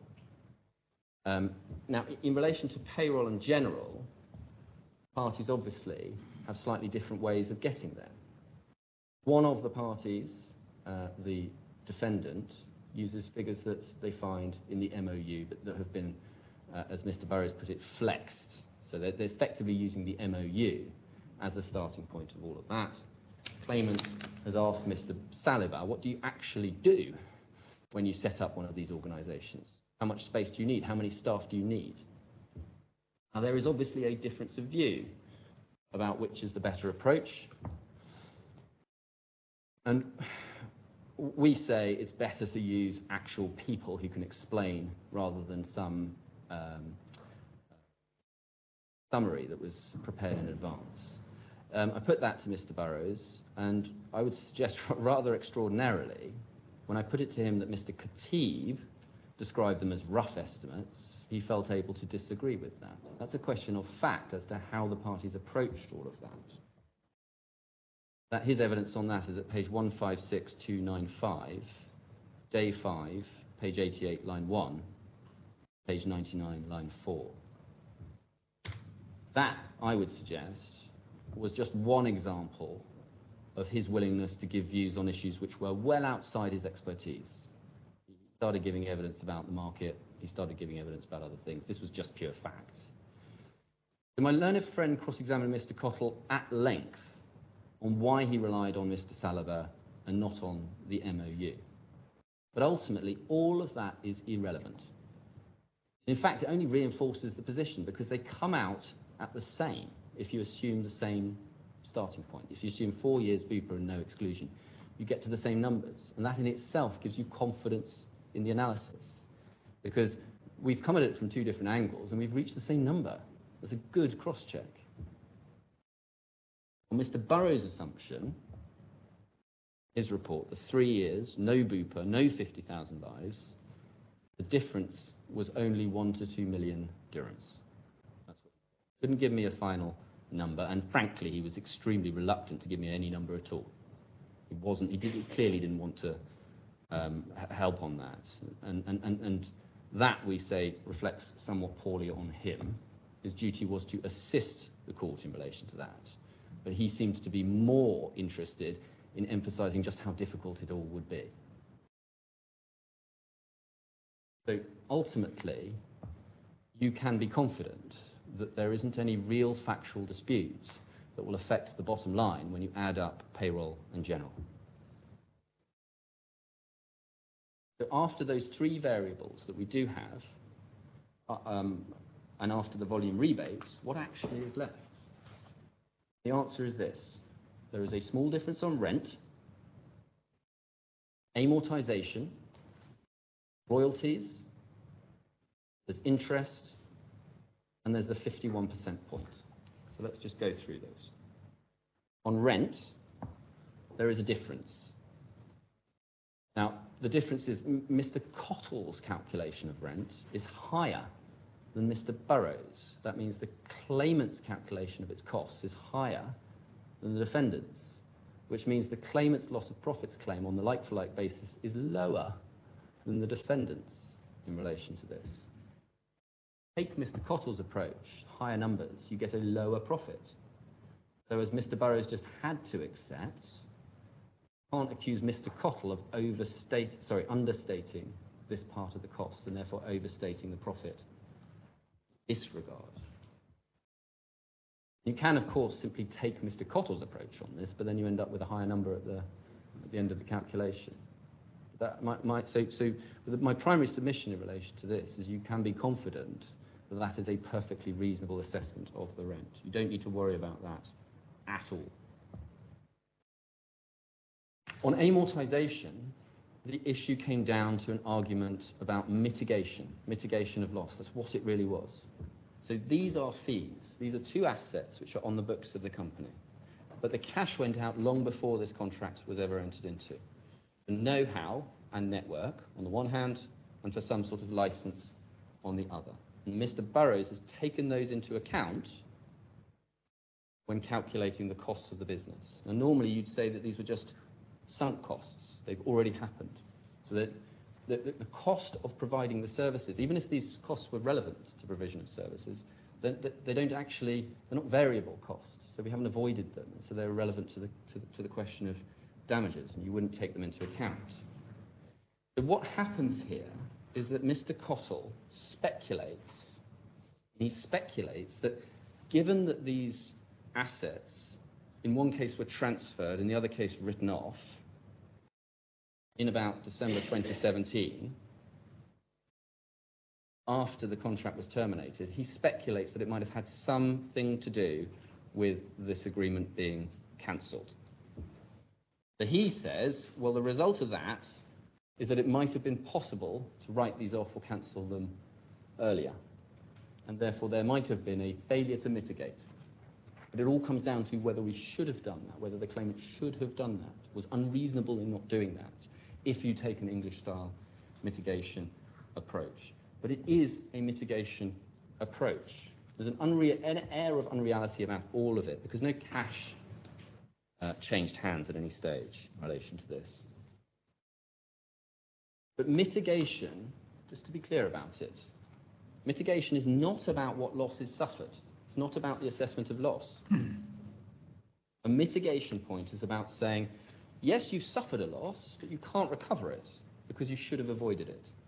It's a separate kind of point, and in English law and in DIFC law, the test is one of reasonableness. Have they acted unreasonably? And the burden is on the defendant to show that the party acted unreasonably in failing to avoid the cost. So my learned friend, on this basis, on Mr. Cottle's, on Mr. Burrows' approach, needs to establish that there is something my client should and could have done and was unreasonable not to have done to get rid of these assets sooner, and that it would have made a difference to their bottom. Our understanding is actually, as a matter of UA law, there's no such thing as mitigation, this sort of mitigation principle. But either way, this is a point that the defendant has to plead, has to prove, has to put to the witnesses. It's about whether the individual human beings acted unreasonably. None of that was done. My learned friend dealt with it with Mr. Cottle. But of course, Mr. Cottle very fairly said, I'm not the right person to ask. I've got no idea why these things happened. He wasn't involved. He's an expert. This is a factual argument about what was reasonable or not reasonable. And Mr. Saliba, as the CFO of the group, was the person to ask. If it was a legitimate point to put, which we say it wasn't because it's not pleaded. We say it's just not open to my learned friend to advance this mitigation point, and you can just put it to one side. But in any event, we say there's nothing actually on the evidence to suggest the factual case that would need to be made out. These would have to be assets connected to the TPA agreement, have to be evidence that they could and should have been dealt with sooner. There'd have to be evidence that if they were dealt with sooner, that would have resulted in some saving or some benefit to my client. That is all pure speculation. That's it. If you agree with me on those issues, you can just forget about the amortization charge. On royalties. Now, the issue in relation to royalties is this. Under the franchise and licensing agreement, subject to a minimum charge, 8% of gross revenue would have been payable to another entity. So that we see is in the franchise and licensing agreement, the relevant page 1621.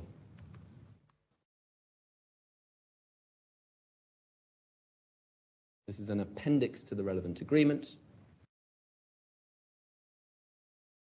And you see in the right-hand column, under the heading Fees, You see what's being provided, and then GlobeMed annual royalty fees are 8% of the annual net revenues of the franchisee, irrespective of the annual net, the net annual profits. The minimum is 100,000.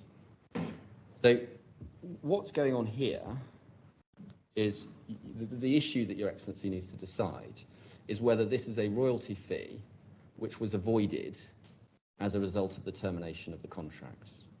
So if my client is not under any obligation to pay royalty fees, then they've saved that, and so the profit calculation comes down. And so the issue is whether they've saved it. And so the issue then is, if Your Excellency was to award damages against my client, would those damages trigger that royalty fee? And you determine that by interpreting the contract. The contract requires 8% to be paid on the annual net revenues. So the question then is, would a damages award be net revenues, or would it reflect net revenues?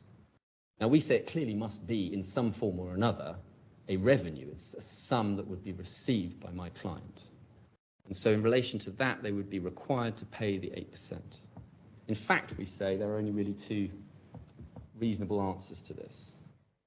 One is, either you look through the judgment and you ask yourself what the judgment represents by way of net revenues. You do that, there's no saving at all, because we will have to pay that 8% on your calculation of what amounts to net revenues. So say you agree with me completely, there's 197.5 million net revenues reflected in your damages. That's my revenue claim. That leads to a profit, but your judgment will be recognizing net revenue of 197.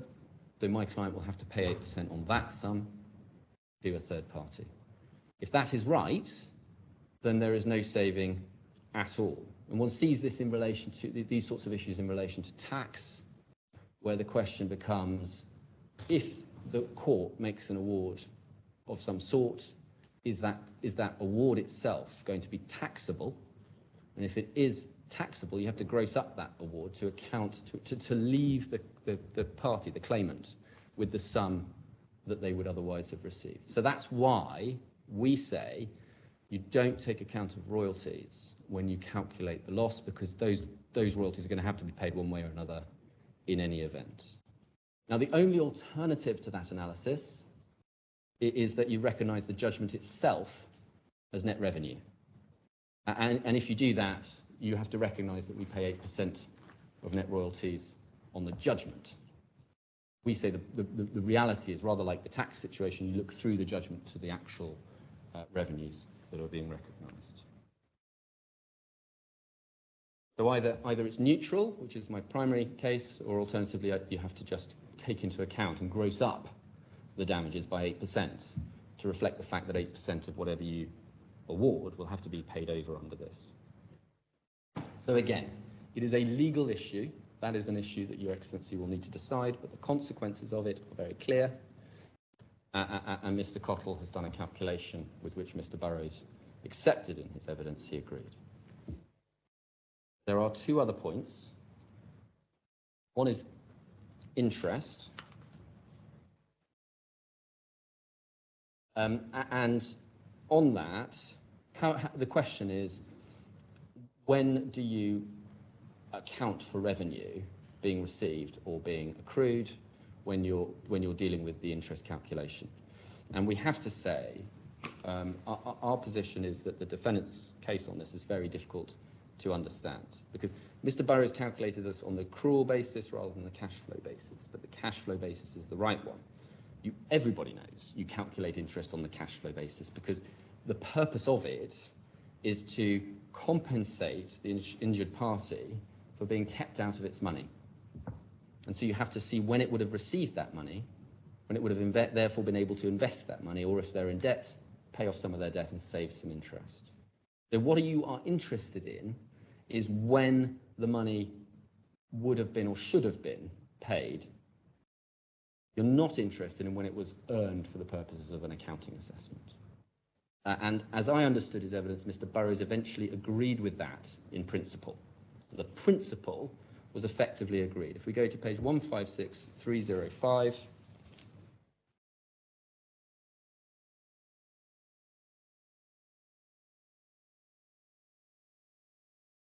and if we look at day 5, page 127, and if we start at line 23, I say, if the intention of the calculation is to compensate a party for not being able to use money, which it would have had in its hands, then the right date is the date of receipt, not the date of accrual. Will you accept that? Answer, if we had perfect data, yes. The principle you accept, which is that the right data, if you know when the money is in fact received, then you use the date of receipt to calculate the interest. Answer, yes. And then we go on. So he accepted that was the principled approach to the calculation of interest. And after that, all he was able to say was that, well, he wasn't sure about Mr. Burrows' calculation of when cash flow would or should have been received. So he tried to throw up some smoke about Mr. Burrows' calculation. But in relation to that, he presents no alternative analysis. He's not trying to assist with a different analysis. He's just saying, I don't know whether it's correct. Well, you've heard from Mr. Cottle, and you can agree with his interest calculation. There's nothing else to countermand it. And then finally, on the OIC claim, you've got this point about 51%. So Mr. Burrows suggests that because the plan under the MOU was that OIC was going to get 51% of the shares in the claimant, somehow the consequence of that is that damages should be reduced by 51%. Now, Your Excellency can see through that in a heartbeat. That is legally incoherent. No other way to describe it. They are different entities. There's no legal justification for that argument whatsoever. It's an invitation to you to make a clear and obvious error of law. This is the claimant's claim. It's the claimant's loss that matters. There's no cost to the claimant as a result of the proposed shareholding situation. It's not a cost. What was supposed to happen to the shares is neither here nor there.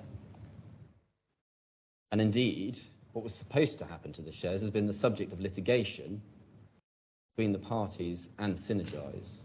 And Synergise lost on the basis that it hadn't done its side of the transaction. It hadn't paid the consideration, so it didn't get the shares. So, in fact, there is just no basis for the 51% reduction. This doesn't make any sense at all. So in relation to the OIC claim, there are a number of issues you will have to go through and make your mind up about. But as I say, only really volume rebates involves a true factual issue. The rest is law, really, or can be dispensed with by short decisions on law. And on each of the points, we say the defendant just adopts totally unrealistic positions. The volume rebate point is different, but ultimately, if you agree with me that there would have been some non-OIC lives, then you get up to Mr. Cottle's assessment without even actually getting into the more difficult questions of what would have been recovered by way of percentages of volume rebates. That's all I was going to say then about the quantification of the OIC claim, but I now need to get on and deal with the non-OIC claim. So I've got about another 25 minutes or so to do on that, and then I'll hand over to my learned friend. As to the non-OIC claim, there are really two important parts to this calculation. The essential question really is whether or not you accept that if OIC had transferred all of these lives to GLOBEMED could have built a larger market share on the back of that. That's really the essence of it. And in that assessment, it's important to recognise that that is what the parties expected. That's what they were planning for. Their models assumed that non-OIC lives would come across. You can see it in the calculations behind the MOU projections. Mr. Burrows acknowledges that in the joint statement. You can see that at page 1384, for example, at footnote 9. And it's also consistent with the entire commercial rationale of the transaction. Because GLOBEMED was not just, it wasn't just that GLOBEMED was agreeing to enter into a TPA agreement and provide market-leading, we say, TPA services at agreed fees. At the same time, behind it all, its shareholders were agreeing to give up 51% of the company.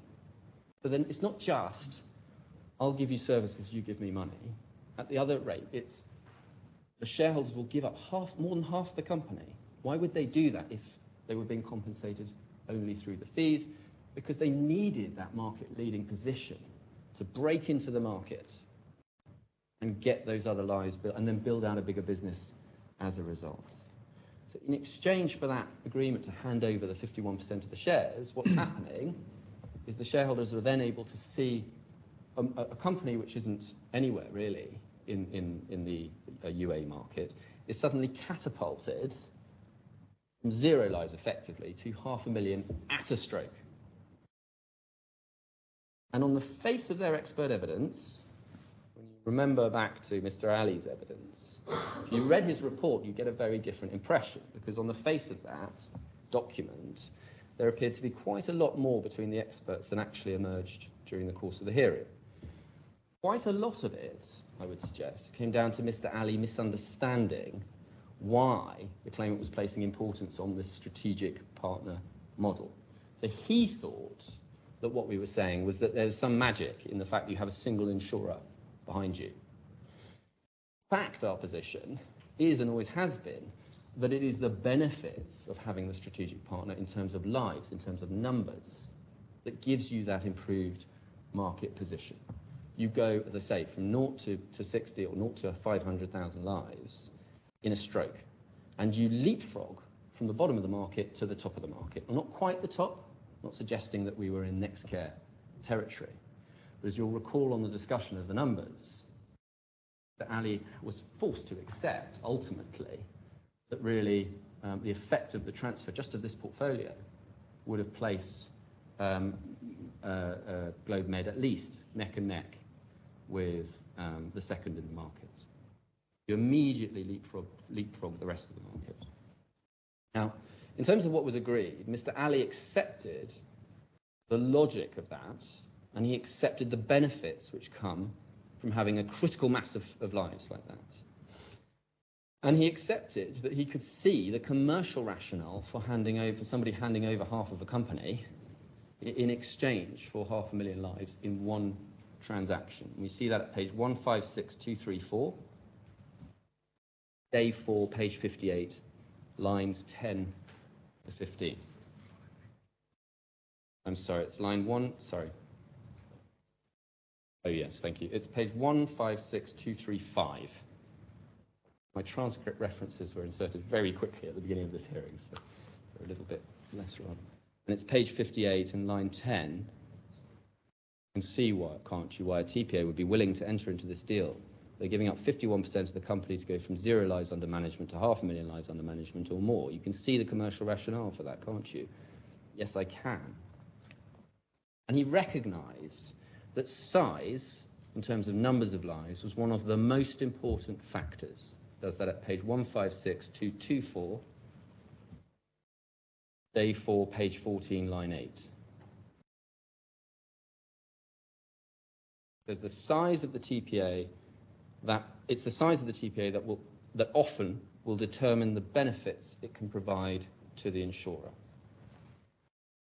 Now, in his report, Mr. Ali was saying, well, even with a strategic partner like this, the market structure in Dubai would not allow a new entrant to make progress. So in his report, it was all about market structure.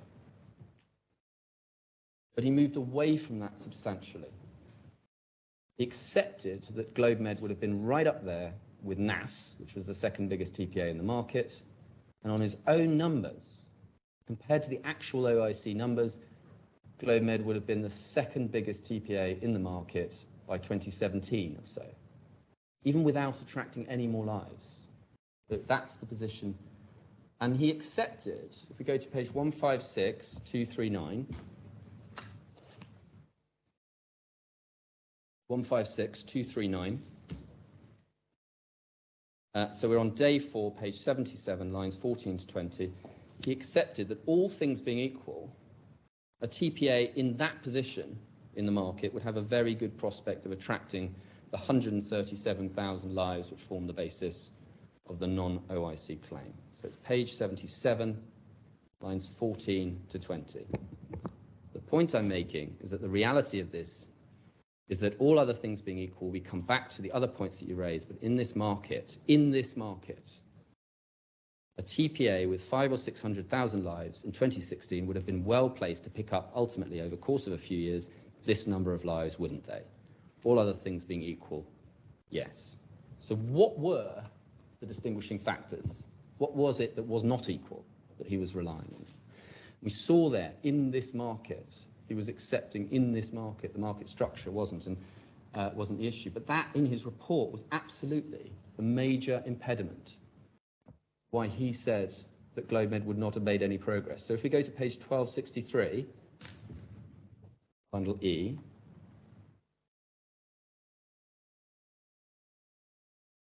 this is Mr. Ali's report.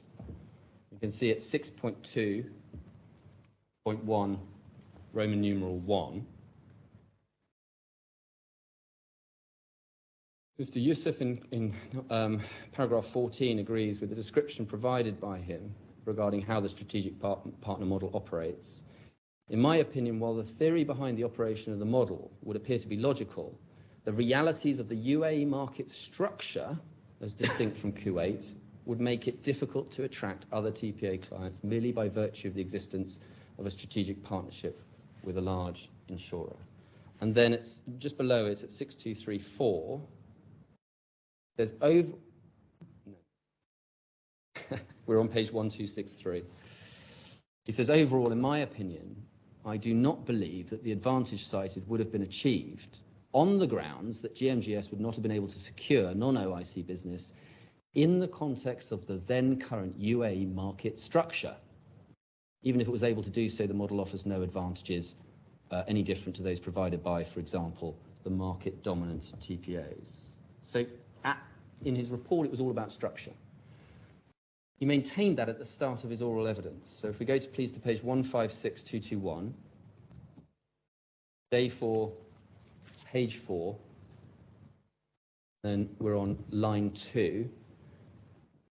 I try to summarize his view, and he says, I would say that the model, yes, the logic of the model I accept. However, its success in any particular market relies on the structure of the market. So that my view is that the success of such a model in the UAE market would not have delivered the results that have been claimed that it would have done. So his focus was at the beginning maintained as being about the market structure. That is about who the competitors were, where their position was, how many lives they would have had. But eventually, as we've seen, he abandoned reference ultimately to market structure. All other things being equal in this market, someone who's catapulted to 500,000, 600,000 lives, what could they have achieved that? Answer, yes. Subject, all things being equal. Eventually, he fell back on 3 points. 2 of those points are in his report. One of them was brand new evidence and was not a point that was ever put to Mr. Yusuf as being in any way of interest. The 2 points that were raised in his report were confidentiality and reinsurance support. Those were you'll recall that. So the first one, confidentiality, I would suggest his evidence was totally unsatisfactory. Because you will remember the rather unedifying episode where Mr. Ali sat in the box for quite a long time trying to think of a number between 30% and 50%. But what he had said in his report, you'll find at page 1263, which we were looking at previously.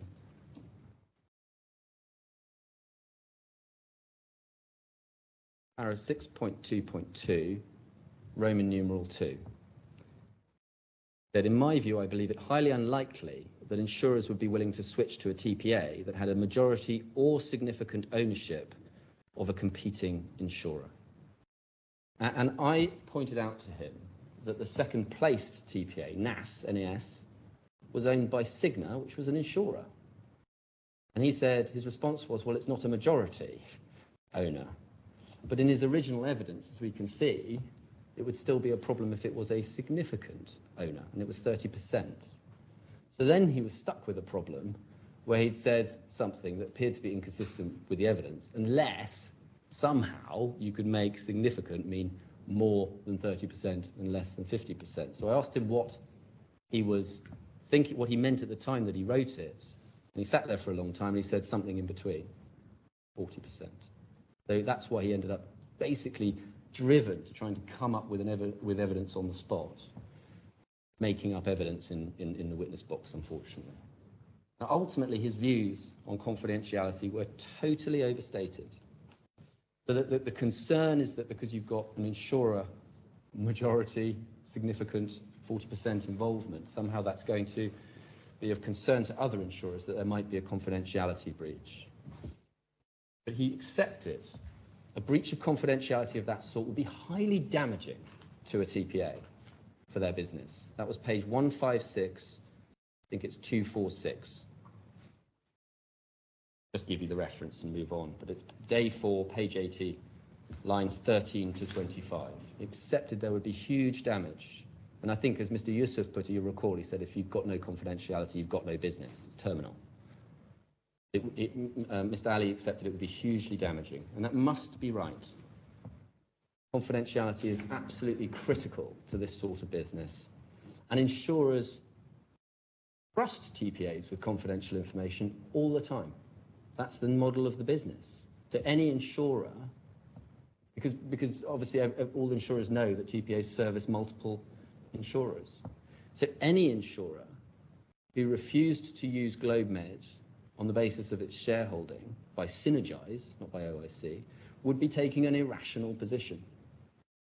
Now, of course, that's possible, but it's nowhere near the significance of the sort of significance that Mr. Ali was trying to suggest.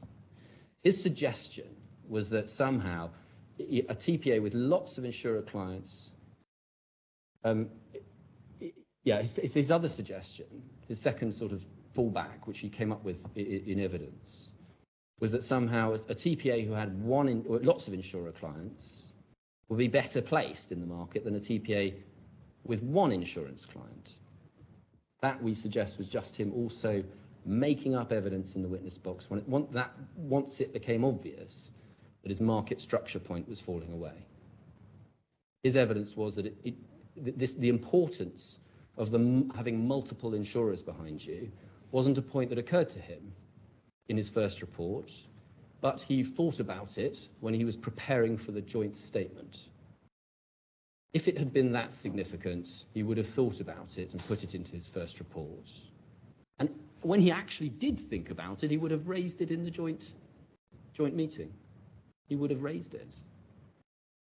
Obvious reason for his not raising it until literally 6 years into the case, the day of trial, is that he didn't really think that it was the most significant point.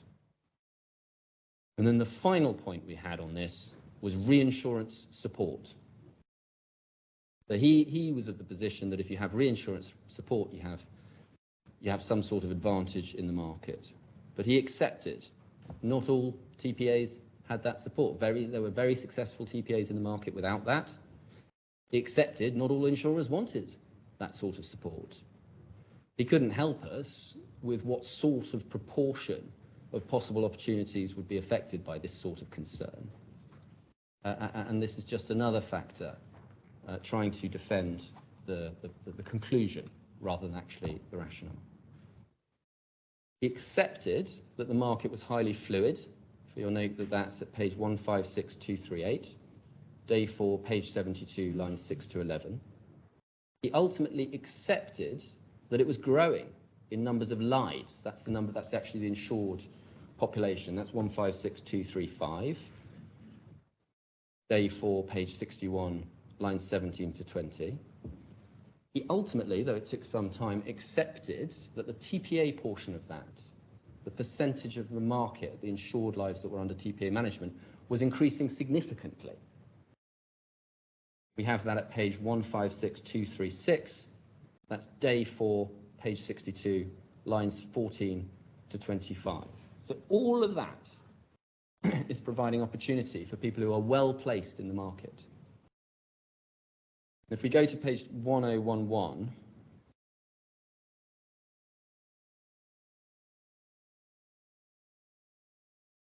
we have what's really the most sort of primary data we can. It's the DHA's own internal data being recorded in a table. And we can see that even between 2017 and 2018, there was a 12% increase in TPA use generally. So there's lots of opportunity, lots of fluidity. There is, Tier 2 is increasing its market share from 35 to 39. So anybody in Tier 2 is getting a better piece of the market. Indeed, some of the Tier 3 TPAs must be getting a bigger piece of the market because they've gone from 16 to 20%. And he accepted that therefore those TPAs in those sorts of positions were gaining market share. The references to those are page 156237, and that's day 4, page 68, line 7, to page 70, line 3. And in relation to the Tier 3s, page 156238, day 4, page 71, lines 4 to 8. He never, ultimately, appeared to actually accept the conclusion that GLOBEMED would have been able to match the relevant section of the market. But we say it was just perfectly obvious that he was just trying to come up with excuses to try and explain away that conclusion, once it looked like the market share argument, which had formed the backbone of his report, was falling away. And one of the worst examples of this was when he was confronted by the actual fact that the data from OIC of how many lives that were involved in all of this, and therefore how many lives GM would have had. So I showed him the data, and I showed him that by the end of 2016, GLOBEMED would have had 555,000 lives. And as he was spotting that this would have left GLOBEMED very, very close, if not in the top 2, what was his response to that? His response was to suggest for the first time that NAS must have increased its lives from 450,000 to 675,000 in the space of 6 months. That was his evidence. So he's just, you'll find that, I don't have a page number for this one, I'm afraid, but it's day 4, page 52, line 6, to page 54, line 5. So he said, well, if OIC's increased by that much, well, NAS must have increased by that much, and that must all be explained by a surge in the market, which was totally contradictory to everything that he had said before to explain that GLOBEMED could not grow. And eventually he came back and withdrew that assertion. But what it shows is that he was willing to say pretty much anything to defend the conclusion that he had reached. Ultimately, he was more interested in asserting his conclusion and coming up with reasons to defend it than actually supporting the real reasons that he'd reached that conclusion initially, and once he was realizing that those were falling away. Now, if we go, I'm almost there, so we should be able to do this quite quickly. If we go to Mr. Cottle's analysis at page 643, please.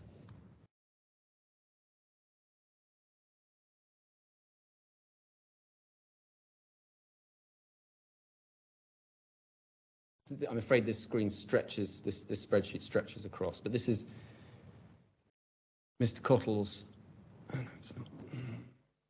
Sorry, I've got some difficulties.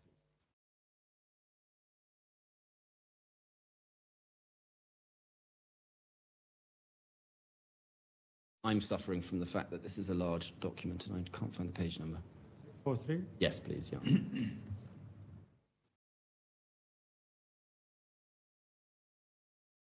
There we go, I've got it now. Okay.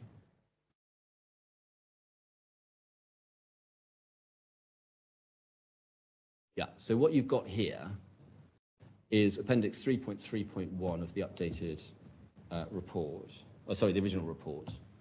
And Mr. Cottle has applied certain assumptions to get to the number at the bottom of the third table, right at the bottom, which is GMGHS's estimated share of the Tier 2 market and the lives that it would have been able to achieve and attract through other insurance clients. And the broad assumption that underpins all of these calculations is that GLOBEMED would have performed no better than the average Tier 2 TPA. That's even though we know it would have been up or at the bottom, at or near the top of that band of Tier 2. And everybody appears to accept that as a result of that position, it would have had commercial advantages in the market as a result. And I point out, it is a very conservative estimate. Why do I say that? Because it starts with Mr. Yusuf's initial estimation of the insured lives in the market. And you'll recall Mr. Yusuf failed to take into account at the outset that it wasn't just dependent on the population of Dubai. There's lots of people who are insured in Dubai who, because they work elsewhere, come to work in Dubai. So you can see that, for example, if we look on this page, if we look at the inputs, do you see the top column? He starts in 2016 with a population of 2.9 million, and then he gets down, you see in the second row, to an estimated insured population of 2.4 million and a bit. Right. So all of the numbers flow from that starting point. But actually, we now know, according to Mr. Ali himself, by that point, the market was at 4.1 million lives. That's why I say this is a substantial underestimate, and the population, at least, of Dubai increased by 25% from 2016 to 2019. But in any event, Mr. Cottle's analysis never assumes an insured population of anything like 4.1 million. So it's way below. So I'm not changing my numbers. He hasn't changed his numbers.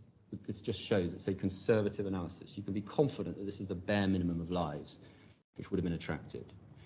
So even if you accept that some measure of disadvantage would have been flowing from the factors that Mr. Ali identifies, reinsurance, insurer ownership, it shouldn't affect the outcome. This is a reasonable assessment. And the alternative you are offered is nothing. That's the first part of it, how many lives. The second part of it is what level of fees would that have attracted. Mr. Yusuf, you will recall there's a difference of evidence on this. Mr. Yusuf assessed this at somewhere between 5 and 10%, fixing it on 7%.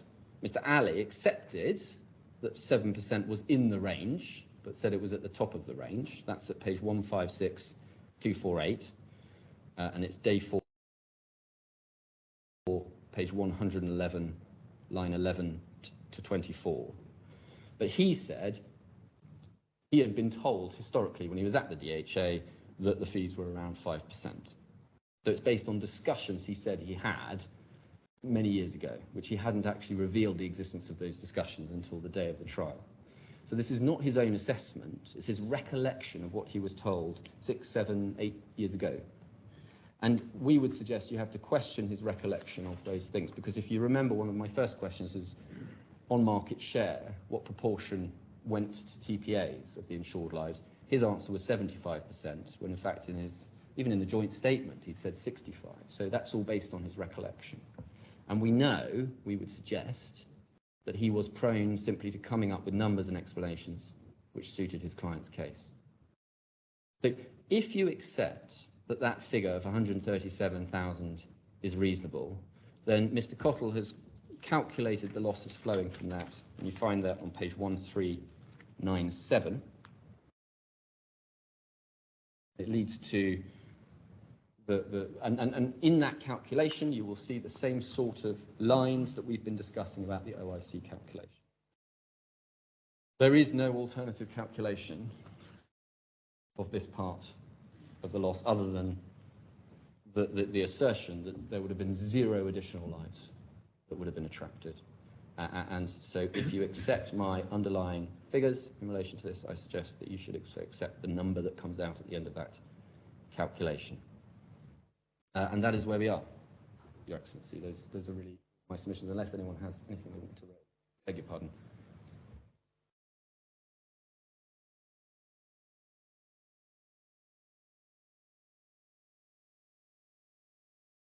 It's been pointed out to me again that I've been pretty poor at distinguishing between Mr. Cottle and Mr. Burrows. So I think I accused Mr. Burrows, I accused Mr. Cottle of speculating about issues relating to know-how and licensing, and in fact, it was Mr. Burrows who I would suggest was speculating as to those things.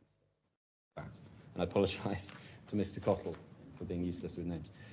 So, unless Your Excellency has any questions for me on my case. The only question I would, just to clarify, when it's come to the rental cost, you said there is a difference between both experts and that.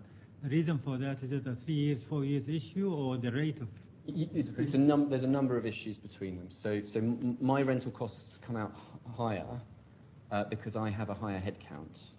And so, yes, of course, if there were only 3 years as opposed to 4 years, then Mr. Cottle would come down. But even underlying that, there is a difference because we have generated a prospective head count which would have been needed, the amount of staff who would have been needed, and it is higher because we have higher assumptions. And that results in, instead of being able to take 1 floor of a building, we take 2 floors of a building. But I mean, as I say, it's that sort of issue could be quite difficult for you if it mattered. But it doesn't matter because mine benefits my learned friend. So if he wants to argue that you should take his, then we're very happy to accept it. But I don't go that far to be. I'm not that opportunistic, perhaps. Anyway, those are my submissions, and it's 12 o'clock, Yes. which was when I said I'd stop. So Thank you for that. Appreciate it. I don't have any further questions. So, Mr. Robert Reid, if you would like to. My Lord, I think the plan was we'd break for 10 minutes. We're going to break at 1, so maybe very short break, 5 minutes or something like that. Yeah, just for the lady to take a break. We'll break for 5 maximum. all right.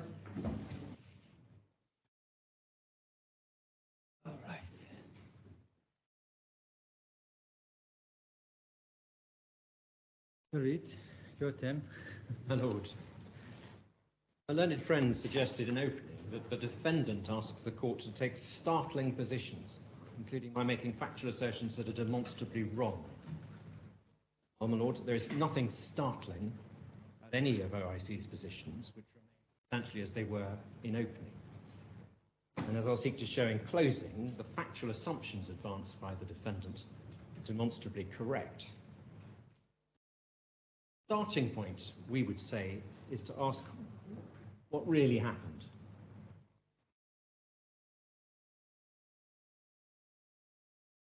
Very broad outline, and much of this is non-controversial. EMG Free Zone, the FZ company, had failed. It had lost Swiss Re as a reinsurer in 2011, and we heard of that from both Ms. Atalla and Mr. Saliba. Transcript, the references are to 130.20 and day 2, page 131, line 12, and the page reference 156157. You can see from Mr. Saliba's evidence that the insured lives then dwindled to just 1,807 in 2014.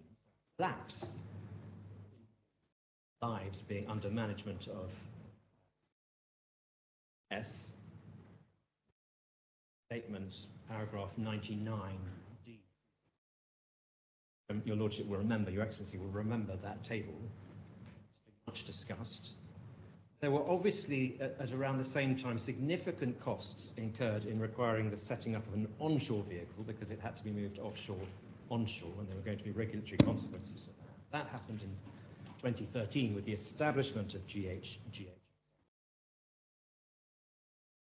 In setting up that entity, the onshore entity, GML, the parent, used a side agreement that was, in our submission, a blatant fronting agreement.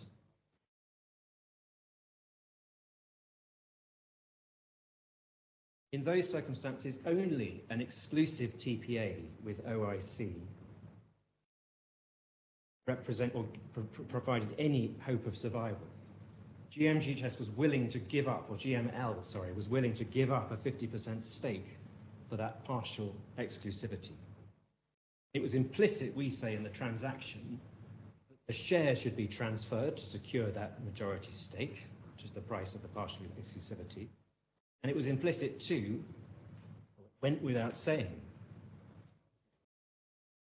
GHS should be licensed so that it could carry out the activities. That much was clear. Evident, self-evident. And Mr. Tomey, the actuary, working on behalf of GMGHS, prepared an incredibly detailed financial model in December 2014, modelling both the revenue and costs of the venture. Agreement was then reached in Beirut on the 12th and 13th of January. And we heard from Mr. Tuller about the process by which the negotiation proceeded, with amendments to the draft being discussed around a table, redrafts then being done out of the room, largely by her assistant, and those redrafts then being reviewed by all around the table. Now, Article 12 leaves blank the commencement date. We say it is implicit the obligations had not yet commenced.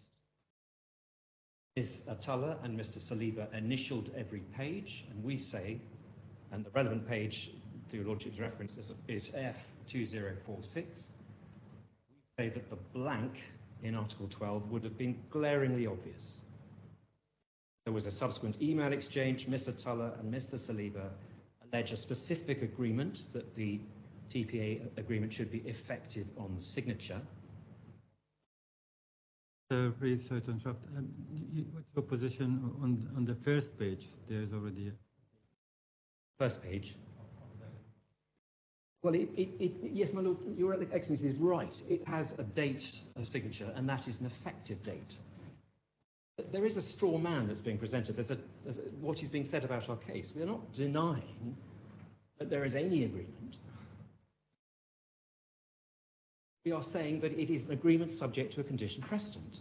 So it becomes binding upon the satisfaction of suspensive condition, and it becomes binding on the satisfaction of the condition. I understand your point. You say it's a conditional agreement, Yes. but the agreement was entered on a specific date. It was signed, and from that date, insofar as the conditions were satisfied, the TPA arrangement would have binding effect. No, I'm just trying to understand how come it is important that, well, if I'm not mistaken, the date was left out.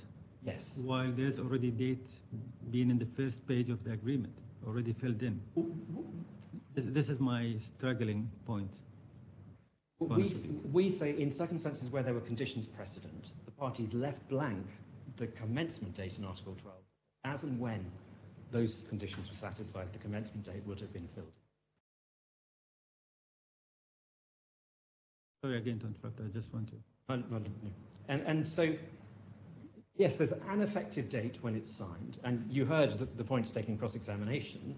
If it had been intended that the TPA obligation should commence on the effective date or the date of signature, it could readily have been provided in those terms that was what was. The fact that it was left blank in our submission makes absolutely clear the parties did not intend it to commence immediately in terms of its effect. What was envisaged was that those conditions precedent would need to be satisfied. And we say, insofar as it was alleged in the subsequent email correspondence that there was a specific agreement that it should be effective on signature, it is entirely implausible that such a specific amendment would have been overlooked. It's odd enough to suggest that the fact that it was left blank was a mistake, to suggest a further mistake that a specific agreement around that table in Beirut had been overlooked and hadn't been included in one of the revised drafts that was then reviewed is utterly implausible. And Ms. Fadl was making clear in pointing to the Bupa clause that there had been no agreement as to commencement. And that email chain and her relevant email is at F2124. We've looked at it several times, we probably don't need to look. And in rebutting the suggestion that there had been a specific agreement as to immediate commencement, she focused on Bupa approval. Now, just pausing there, I accept that it is not, on its face, a condition subsequent. It does not say that if this event happens, the agreement shall cease to have effect. It says in terms that if this event happens, there will be a renegotiation as to the fee structure. And in those circumstances, and we understand the reasons why, because clearly if Bupa wasn't on board, then the economics of the transaction would be very different from a number of reasons. Now, if you accept that there will be a renegotiation, you cannot accept that the parties can then, that one party can simply hold out, or that, for example, GMGHS could refuse to negotiate and say, well, or negotiation fails, and say, well, in those circumstances, we're left with the existing fee structure. It's implicit in saying you can renegotiate that if the renegotiation doesn't work, you don't have a fee structure. In effect, the agreement falls apart. And so effectively, was perceived by the parties, including Ms. Fuddle and Mr. Khatib, as being a condition, albeit that in its wording it was not a condition. Now, in terms of the genesis of the Bupa clause, we had seen that in the week before the Beirut meeting, it had emerged that Bupa had not approved. And Ms. Fuddle, perhaps, who's one of the eternal optimists of this transaction, very keen to drive it forward, had clearly believed that Bupa would have by then approved, and we see that at F1925. When this point arises in Beirut, the compromise that emerges, no doubt in the face of some very robust negotiation from Mr. Tullah, is that there is no condition as such. There's no termination provision by reference to failure to obtain or a failure to obtain Bupa approval. Compromise is the Bupa clause in clause 15 of the MOU. As I say, that provides for a renegotiation of the fee structure and effectively, I emphasize that word, effectively reopens the whole transaction. And it's that provides the protection. Now, if it is posited that if the negotiation fails, then you revert to the existing fee structure, that would obviously provide no protection. So Mr. Saliba's assertion that OIC were looking for protection would fall away. Both parties are at risk in proceedings subject to the Bupa clause because both are going to be mobilising, they're going to be committing resources, but they're only going to be doing that for a month. That's the assumption. That's implicit, that's explicit, express in the wording of the Bupa clause. And what then follows is the unravelling of the transaction. Now, I think it was suggested by my learned friend that I was sort of seeking to lay criticism at the door of GMGHS. There's no particular criticism of GMGHS, there's no particular criticism of OIC. The reality is this transaction unravelled for a number of reasons. And I took your lordship in opening to the various rounds of due diligence by Bupa. The first was in early February, and in terms of documents, that's F2326, F2332, F2350, F2357. We then get to a point on the 11th of February where Ms. Fuddle reports that she has yet, or there has yet to be a no-go, no-go decision, and that's F2542. So she's expressing her disappointment that she hasn't been able to extract a decision on this by Bupa. Then the critical words of that email of the 11th of February, she says, at this point, we see no need to reopen any discussion at the MOU terms in terms of section. So she's expressly reserving the position open the fee renegotiation of the fee structure that was permitted under the Bupa clause. And the tragedy of this case, if you like, is that the period, which everyone would assume would be very short, then extends and extends and extends. And we would say the position remained the same, that the parties were essentially at risk in terms of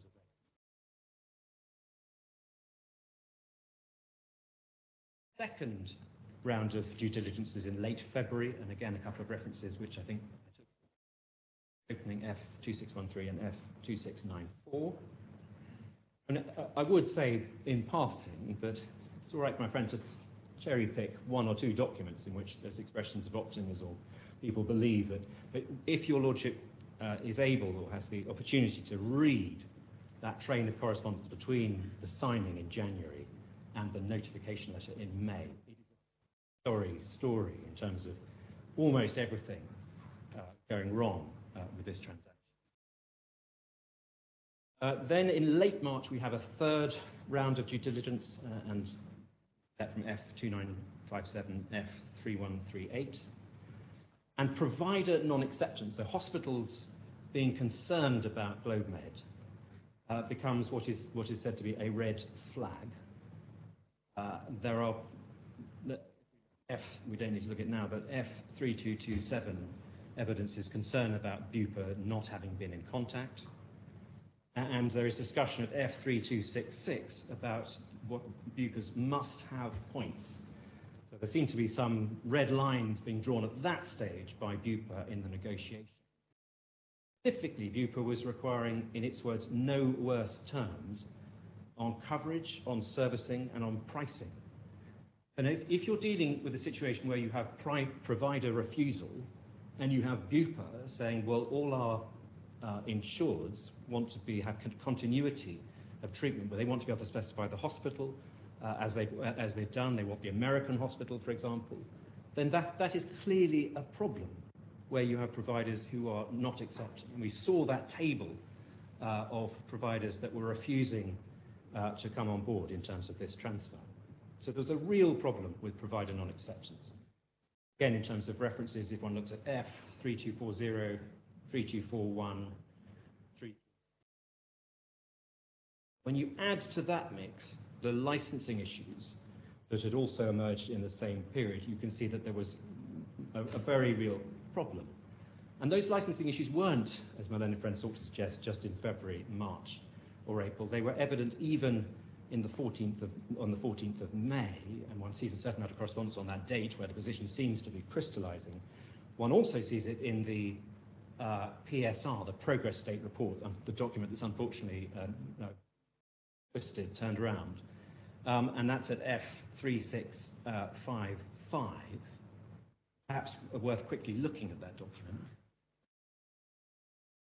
Both my learned friend and I rely.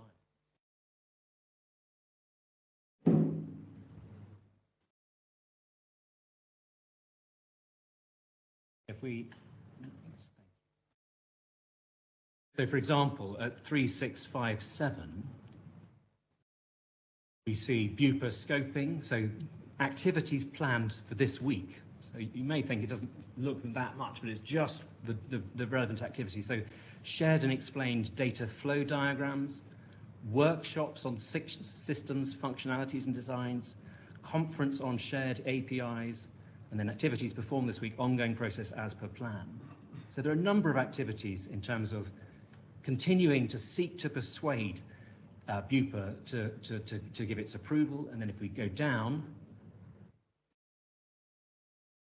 and then we go down to the,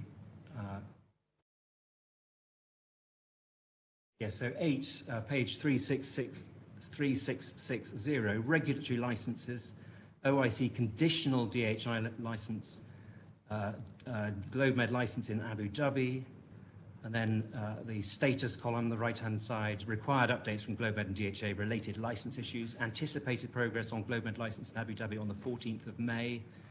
So they're anticipating progress, but they have still got significant issues in terms of licensing. And clearly, as with the provider refusals, these licensing issues are going to present problems in terms of BUPA approval. And we saw too at F3454 that staff morale was collapsing. At the same time, many of the staff were going to have to be transferred across to GHS. And the commercial problem that this then presented was that the economics didn't work if there was going to be a parallel administration.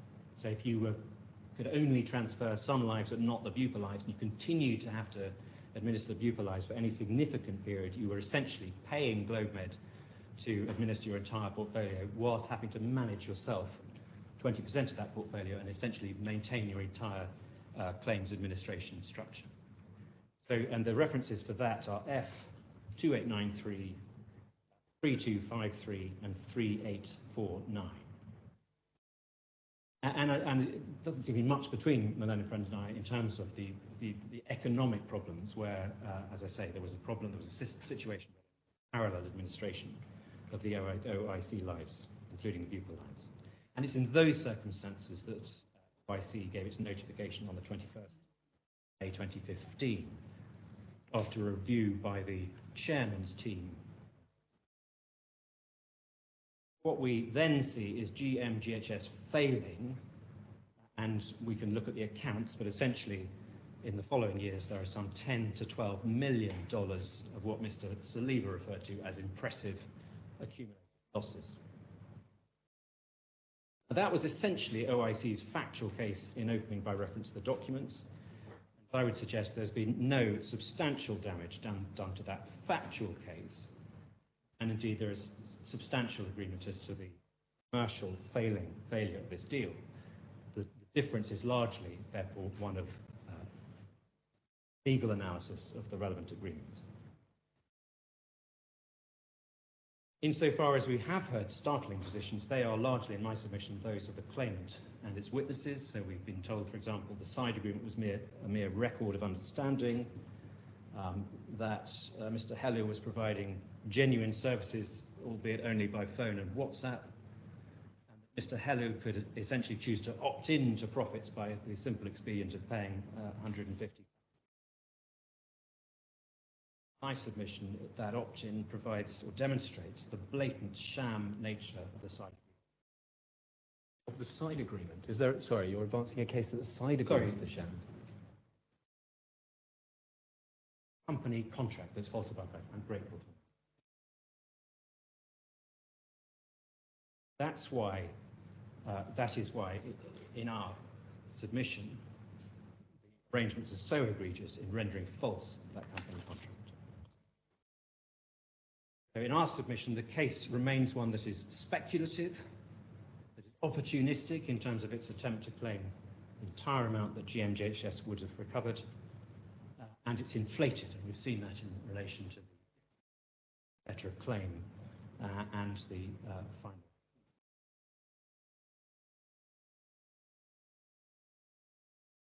And we say that in circumstances where, in our submission, the company is a nullity as a matter of UA law, no work was carried out or services provided under the TPA agreement. TPA obligations of GMGHS were not in fact commenced. Entirety of the claim is for loss of profit in our submission. Speculative, not least on the basis of Mr. Saliba, based on Mr. Saliba and Mr. assertions. The claim further is essentially based on a limited head of loss under UA law. You're aware of the issues as to the recoverability of losses that are not.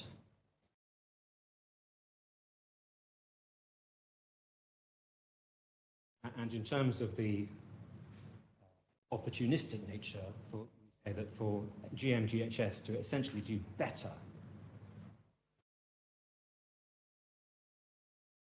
that with GLOBEMED doing better by way of compensation for breach than it would have done if the contract.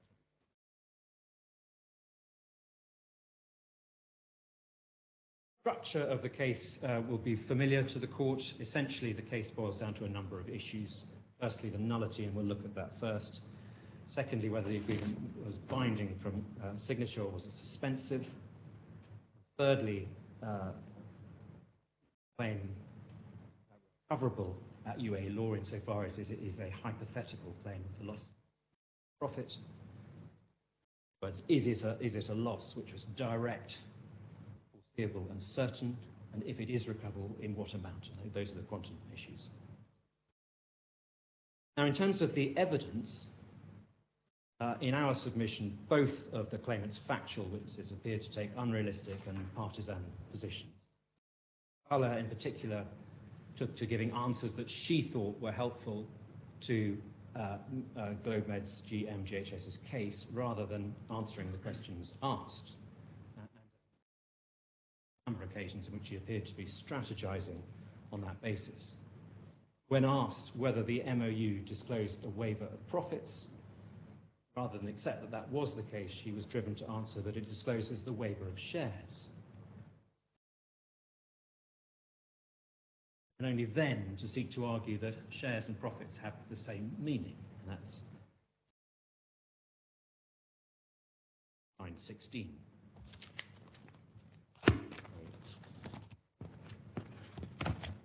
And those are both L156139. And when asked about whether any concerns were raised with GMGHF by OIC about the fronting arrangement, Ms. Atala's evidence, which in her statement had been that she couldn't recall, improved to an assertion that, yes, I can confirm he never raised concerns. Day 2, page 45, line 12. Essentially, her memory appeared to have improved from the drafting of her witness statement.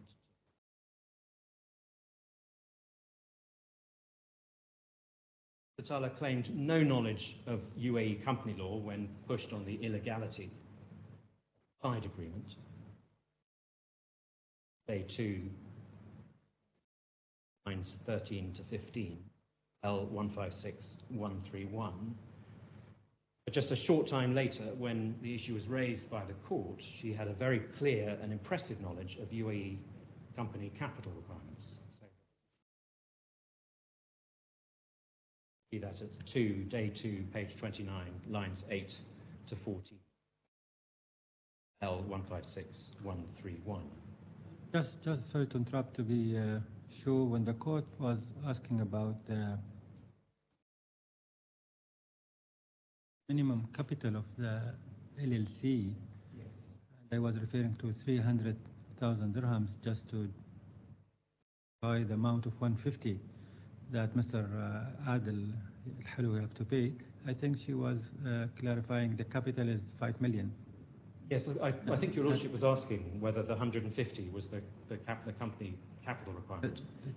She was able to correct Your Lordship on and say that no, the requirement was 300,000, therefore it wasn't the capital. Was correct me on the capital amount of the company as a 5 million rather than 300.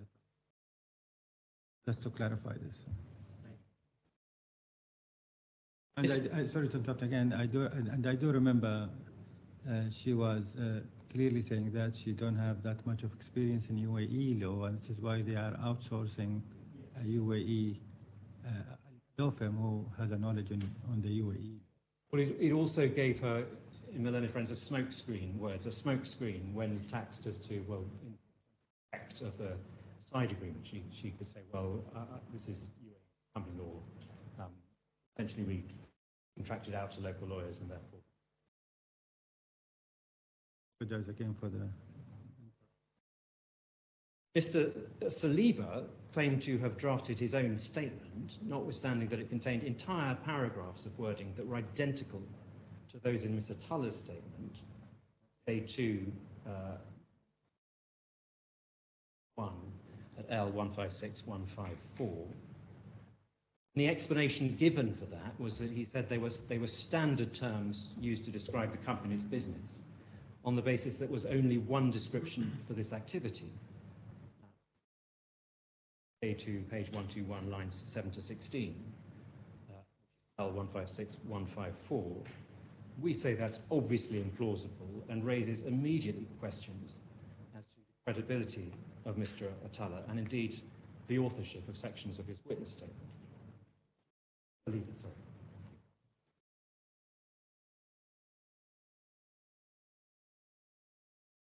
Mr. Saliba accepted that in the first half of his witness statement, he referred extensively to internal OIC emails.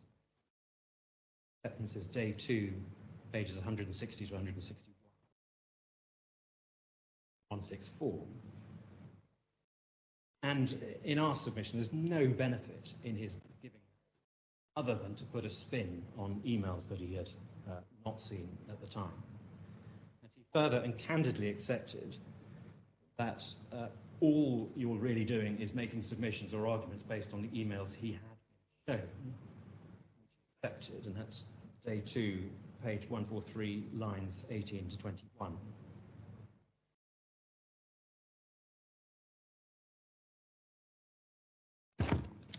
Sorry, and the page reference to that is L156160. He also accepted that the second half of his witness statement was essentially providing information required by Mr. Cottle, and that many of the tables produced for that purpose had been created from data that he hadn't seen, because it had been produced to him by others in his team, and had been created for the purposes of this litigation. Day 3, pages 39 at L156180. An example of that was the table of general operating expenses at D352, page 124, where he essentially presents annual estimates for the expenses that had been prepared for him by the GMGHS finance team, which of course was not giving evidence and therefore not subject to cross-examination. Broadly accepted by him that the second half of his witness statement was laying down key assumptions as he identified them, and that's paragraph 79 of his statement. And indeed, he accepted that those key assumptions were based on other TPAs for other markets modelling.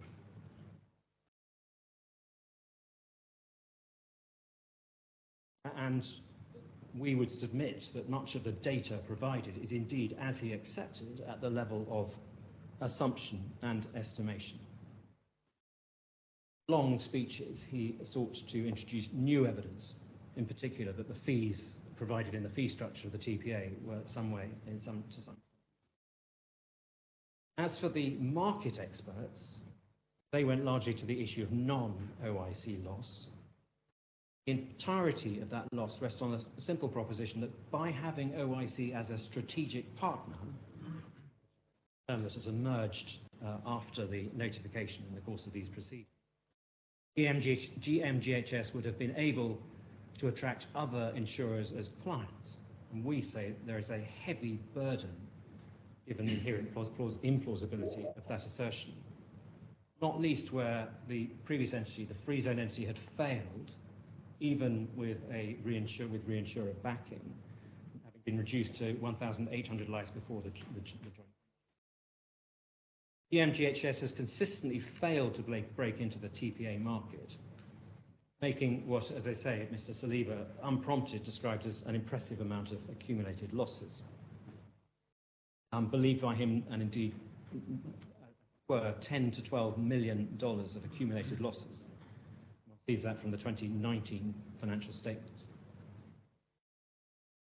The court would need to accept as a matter of certainty that the mere fact of providing TPA services for OIC would have given GMGHS some 130,000 non-OIC lives. And the court would need to do that on the basis of Mr. Yusuf's evidence.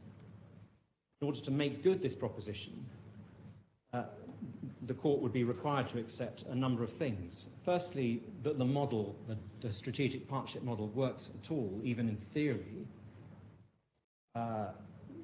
And it seems to be based to some extent on an assumption that insurers in the UAE, such as OIC, lack sophisticated IT and lack a certain aggression in negotiating, which a TPA like GPG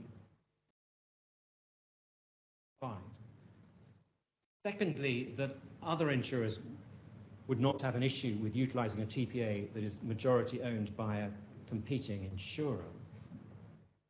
And we saw that was a concern of Ms. Atullah herself, because she made clear in the document of F2877, which we won't go to now, but essentially that if OIC had a known interest in GMGHS, that, in her words, will stop other insurance companies from signing in as clients afraid of OIC's access to its data.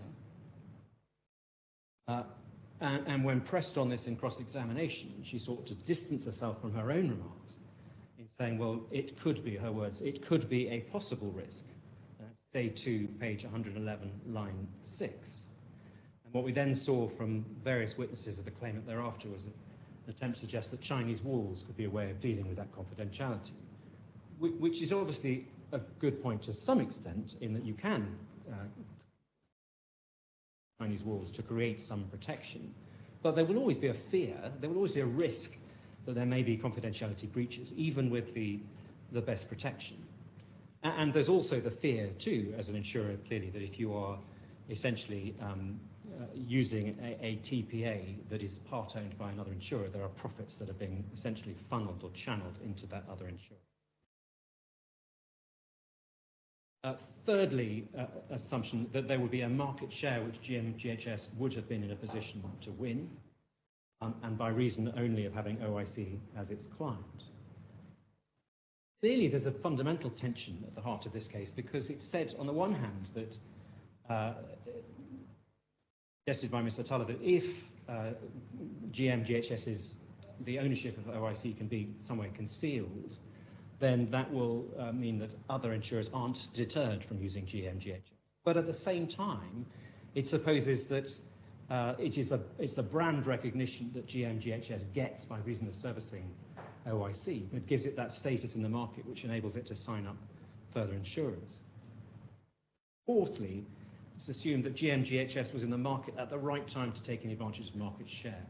Your Lordship will have heard the debate as to whether the statute requiring the mandatory rollout of insurance meant that there was a significant share of the market that was essentially opening up in the relevant time. And the issue there being as to whether in fact that had happened before GMGHS would have looking for new insurer clients. None of Mr. Yusuf's evidence makes good any of these points. Mr. Yusuf accepted that in terms of negotiating advantage, GMGHS would have been in no better position than OIC on its own, and that's day 3, 162, lines 8 to 12. That's L156, 165.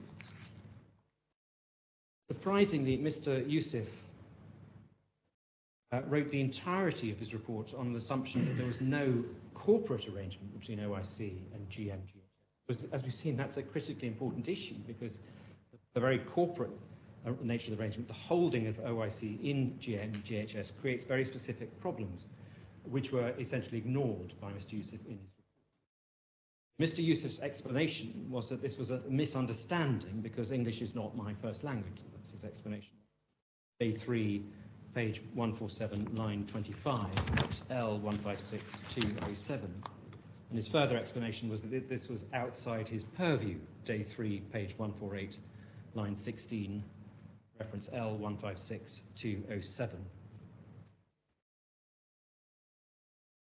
L156208. Now that was flatly unconvincing in circumstances where Mr. Yusuf clearly had a very fluent command of English. And fundamentally, his report, therefore, does not take into consideration the fact that GMGHS was to be majority OIC owned, which, as I say, creates a very real difficulty in respect of his. That's a startling omission, we say, where Mr. Yusuf himself accepted that it was important to draw that distinction between an insurer-owned TPA and a non-insurer-owned TPA. Report at E891 and confirmed in the witness box, day 3, page 144, lines 14 to 17.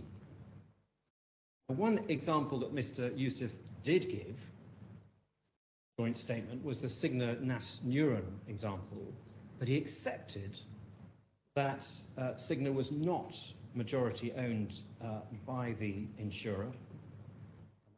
Day 3, page 151, 10 to 12. And he accepted that there was no majority, where there was no majority ownership, confidentiality was obviously less of a concern because there was no majority control by the competitor, and obviously therefore less concern as to profits. Now, there's learned friend made an issue of whether it's majority, whether a company needs to be majority owned or significantly owned. as a matter of economic theory, clearly if you have a company that's 40% owned and the rest of the shares are relatively dispersed, then in economic terms that is essentially a controlled block and fairly basic economics. And so in terms of control, if you've got something close to a majority, very often you can in fact control the company. So I don't think there's really great forensic triumph in terms of the alleged on that issue, but it really is just a question of assessing the difficulty created where the insurer is seen to have majority or significant ownership.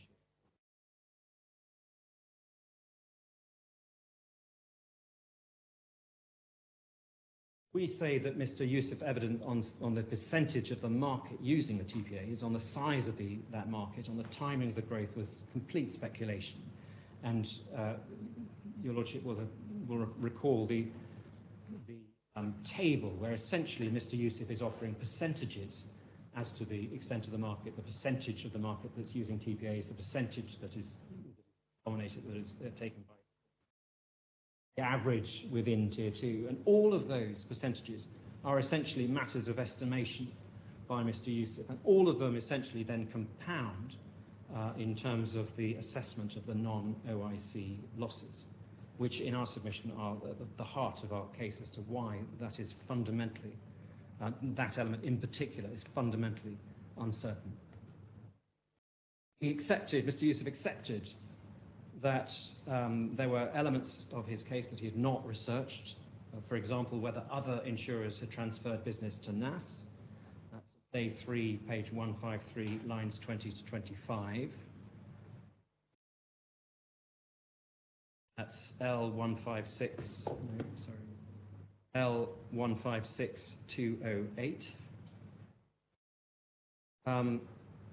Otherwise, he spoke regularly of triangulating sources, where he couldn't identify the particular sources, and we saw that at day 3, page 170, lines 19 to 23, L156213, and also day 3, page 175, lines 12 to 16, L156214.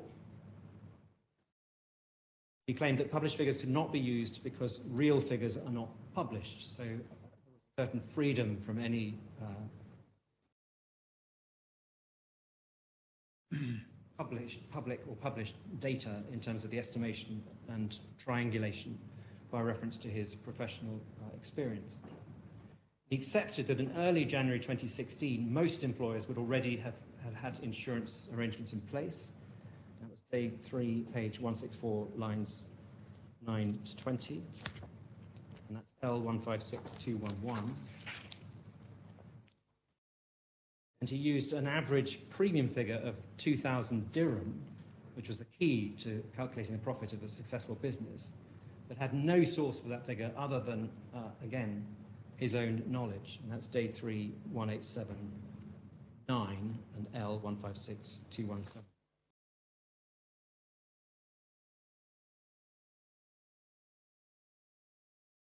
Further accepted that in the relevant period that no new TPAs had broken into the UAE market. That was day 3, page 168, lines 7 to 10. In our submission, there's simply no reason to think that GMH.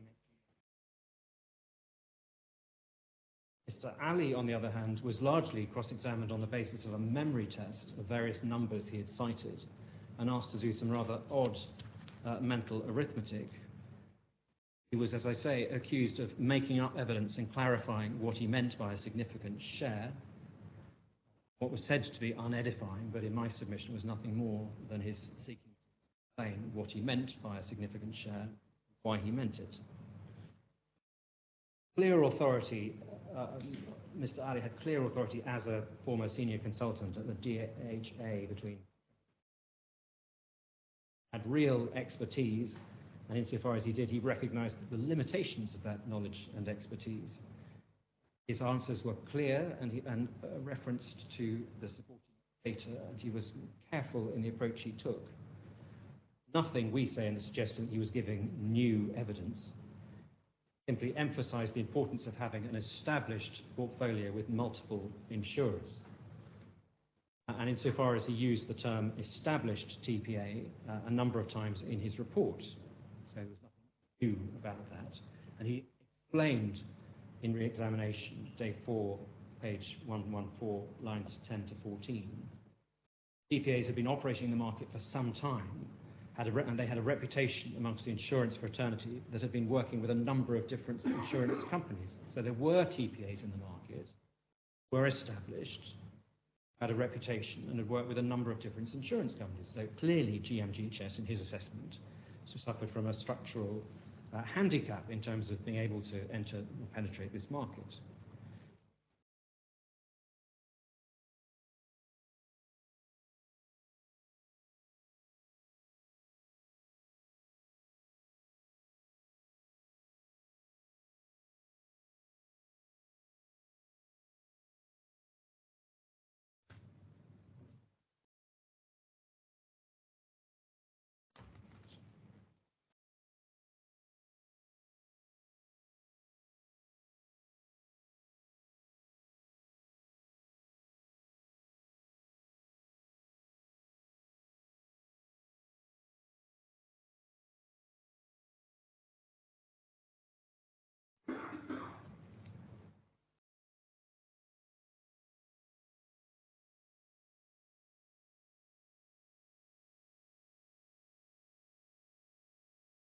Will you double check if what you have said so far is already captured, or maybe they missed some of what you have said so far? I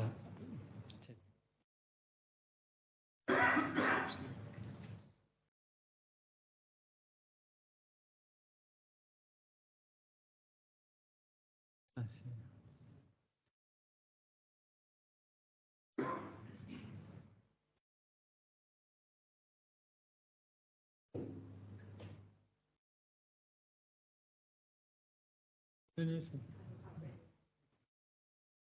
Have 5 minutes to go as well.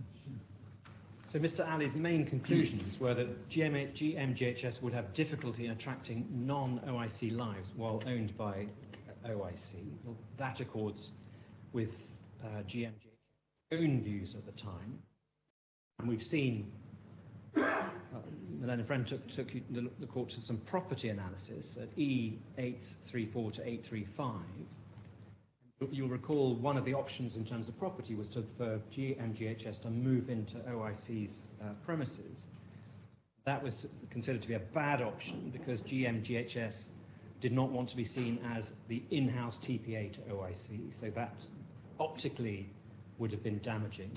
And of course, Ms. Atalla, in her email at F2877, again in cross-examination, day 2, page 11, line 6, L156152, and Mr. Saliba, day 2, page 151, lines 16 to 22, L156162, confirmed, or Ms. Atalla confirmed that it could be a possible risk, and Mr. Saliba commented that there is always this concern. So that concern about attracting non-OIC lives from other insurers when GMGHS was viewed as being owned by OIC was clearly not only something expressed by Mr.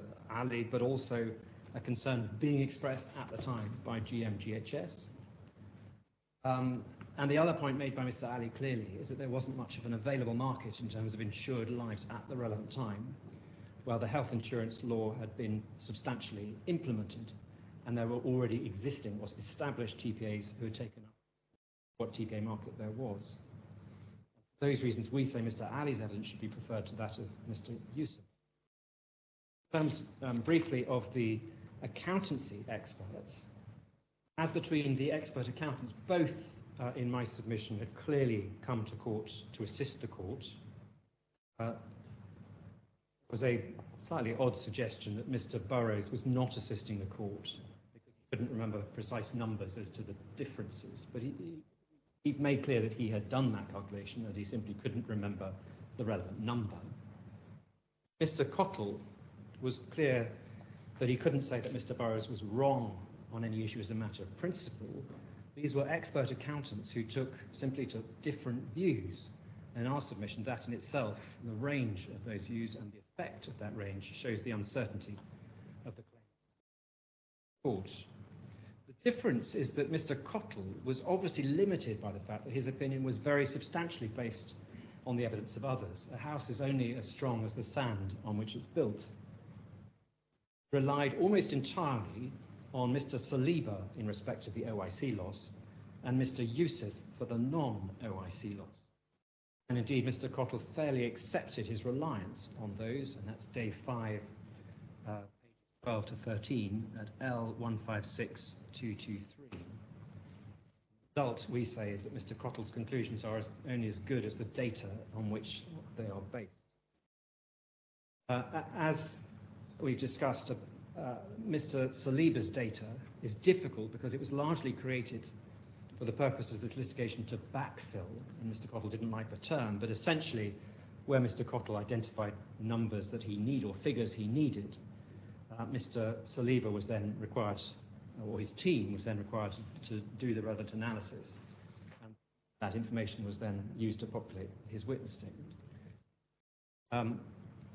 Mr. Burrows, on the other hand, had carried out an objective, removed and careful assessment, and in our consistent in his approach, for example, on the cash or accrual basis.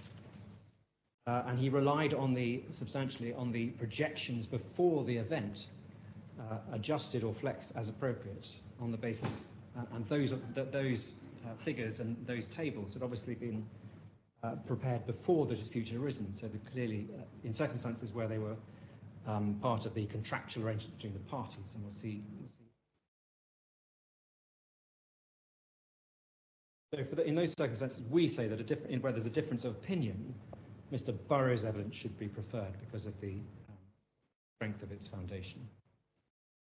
Well, moving on to nullity, it may be a good time to break. Yeah, I think so. So we'll break now and come back at 2 p.m. All right. So, Reid?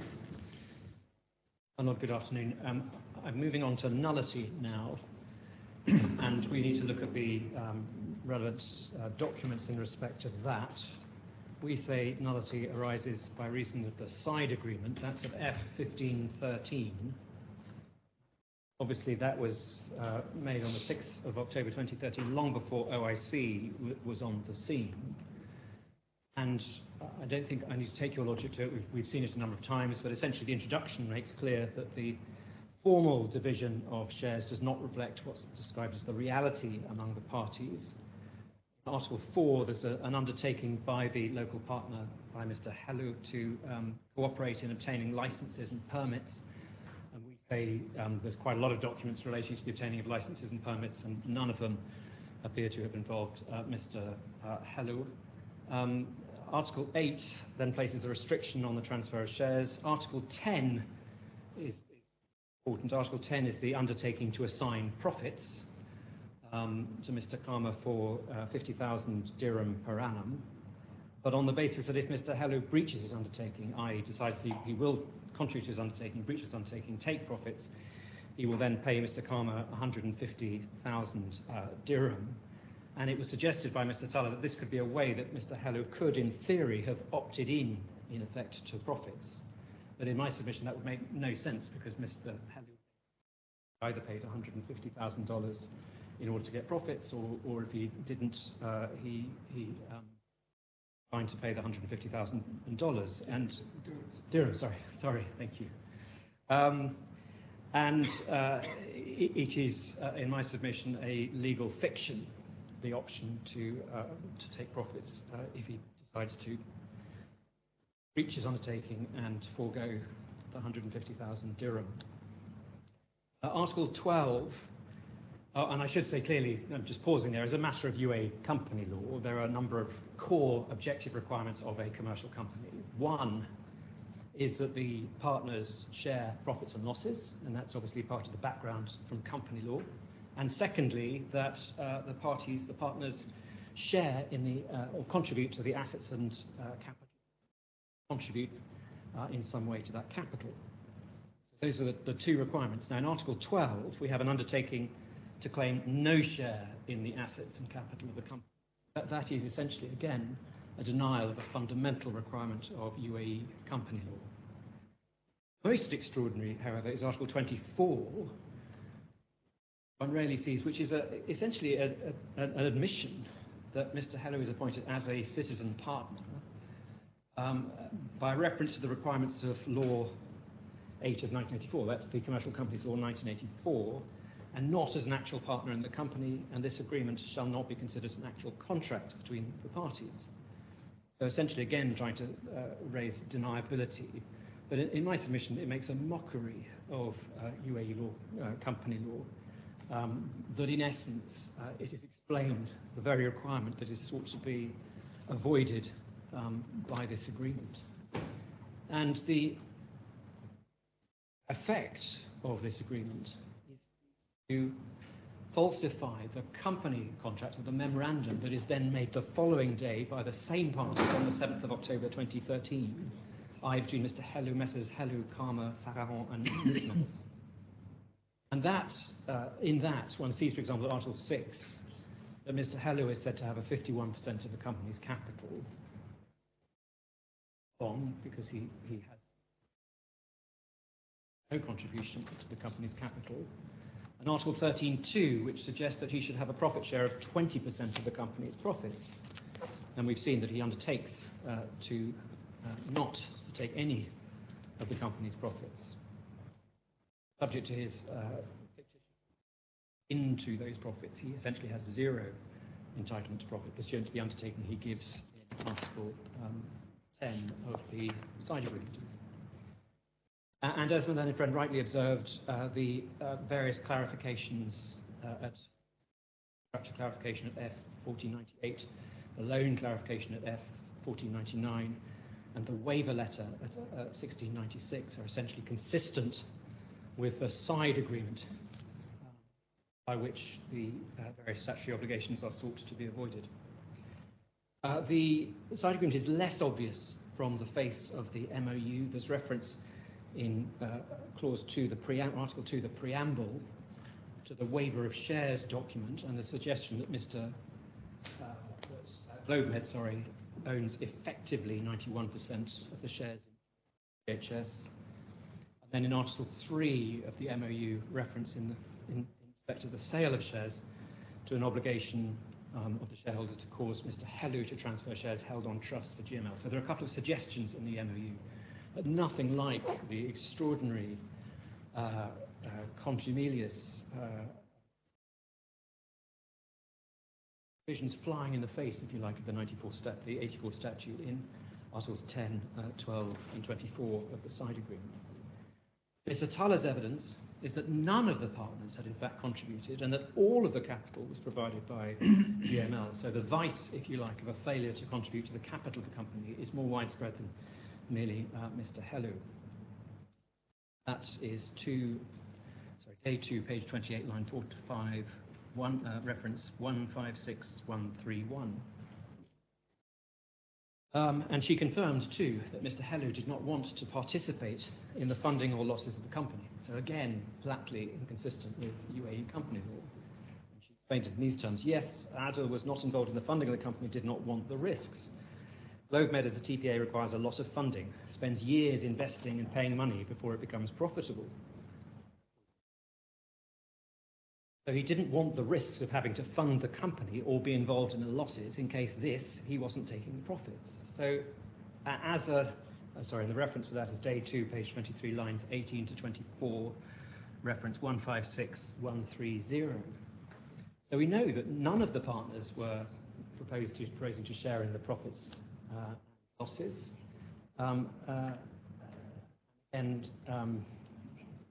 Made clear a number of times in their evidence, but a further example would be day 2, page 26, lines 23 to 25, reference 156131, where she says none of the other shareholders actually participated in the funding, and he, Mr. Helou, didn't want any risks in neither risks or losses. That's where we are in terms of the contractual framework of GHL. In terms of the relevant law, there is a coherent company law regime in the 1984 statute, the Commercial Companies Law statute. That is at K 154125.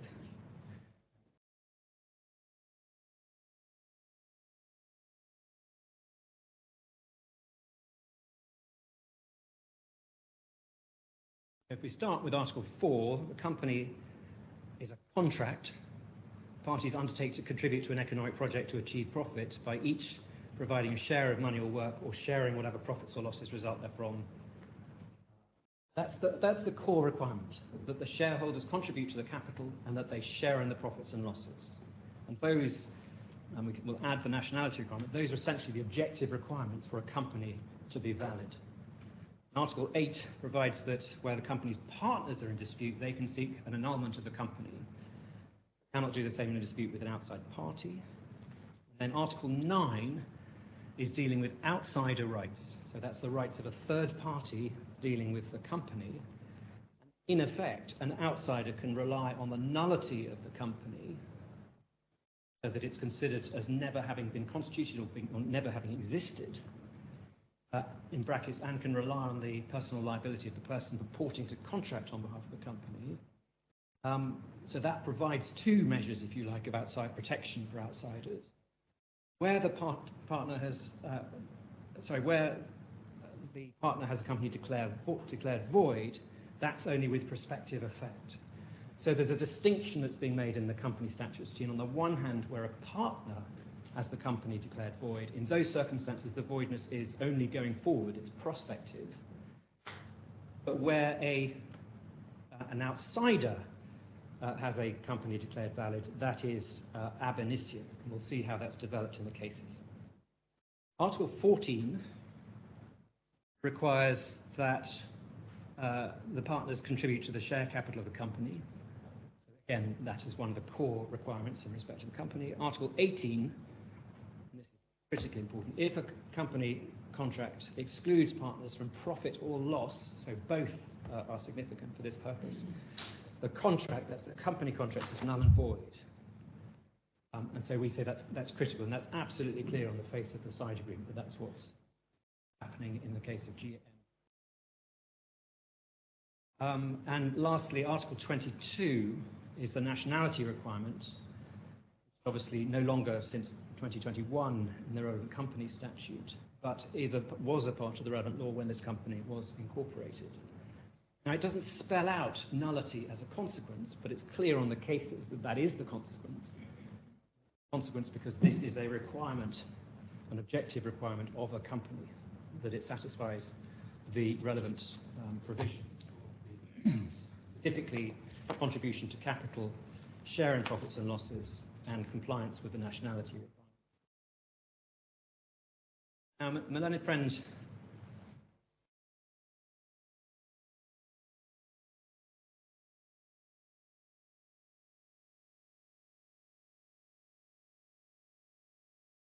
I'm following you. Oh, sorry, your Lordship looked to be reading. My learned friend took you to a number of cases, a decision of 1999, 6. As it happens, there's been a very recent Dubai Court of Cassation decision of the 16th of May, that's last Tuesday. Bang on point. Your Lordship will have that at L156049. The one has been recently submitted.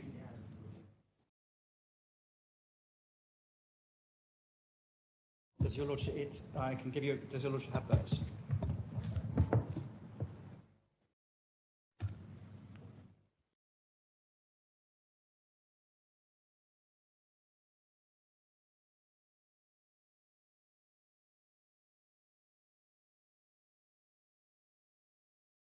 Down in the judgment.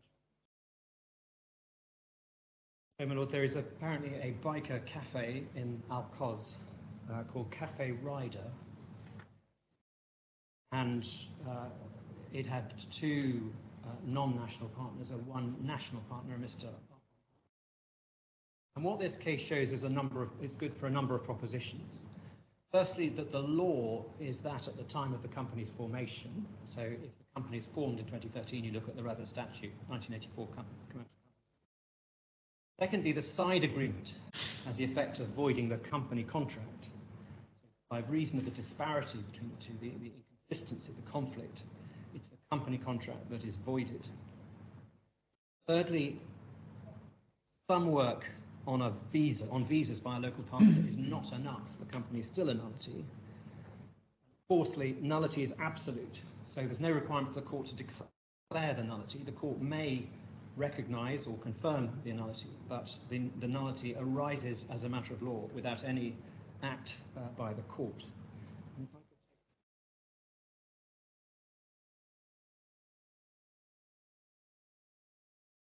Fourth page in the judgment. Paragraph beginning, whereas the basis. Page 156052. Whereas the basis of the two cassation appeals is irrefutable since it's determined, as per the precedents of this court, provisions of the law only apply to what occurs from the date they come into force, and their effects do not overlap with what occurred before they came into force unless otherwise stipulated in the law.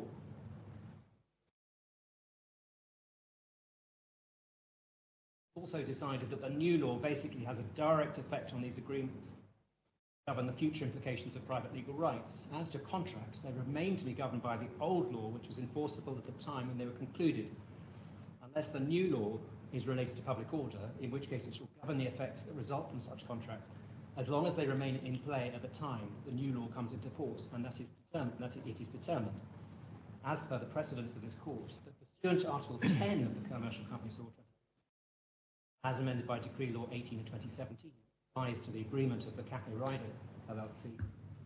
The unavailability of objective elements of a limited liability company by partners' confirmation, contrary to what is confirmed in the Memorandum of Association, it entails its absolute invalidity, which is related to common law and decided by the courts autonomously. Absolute invalidity is a description that is attached to the invalid legal disposition originated and prevents it from being concluded because it violates the law regulating the disposition, rendering it unfit to produce its legal effect.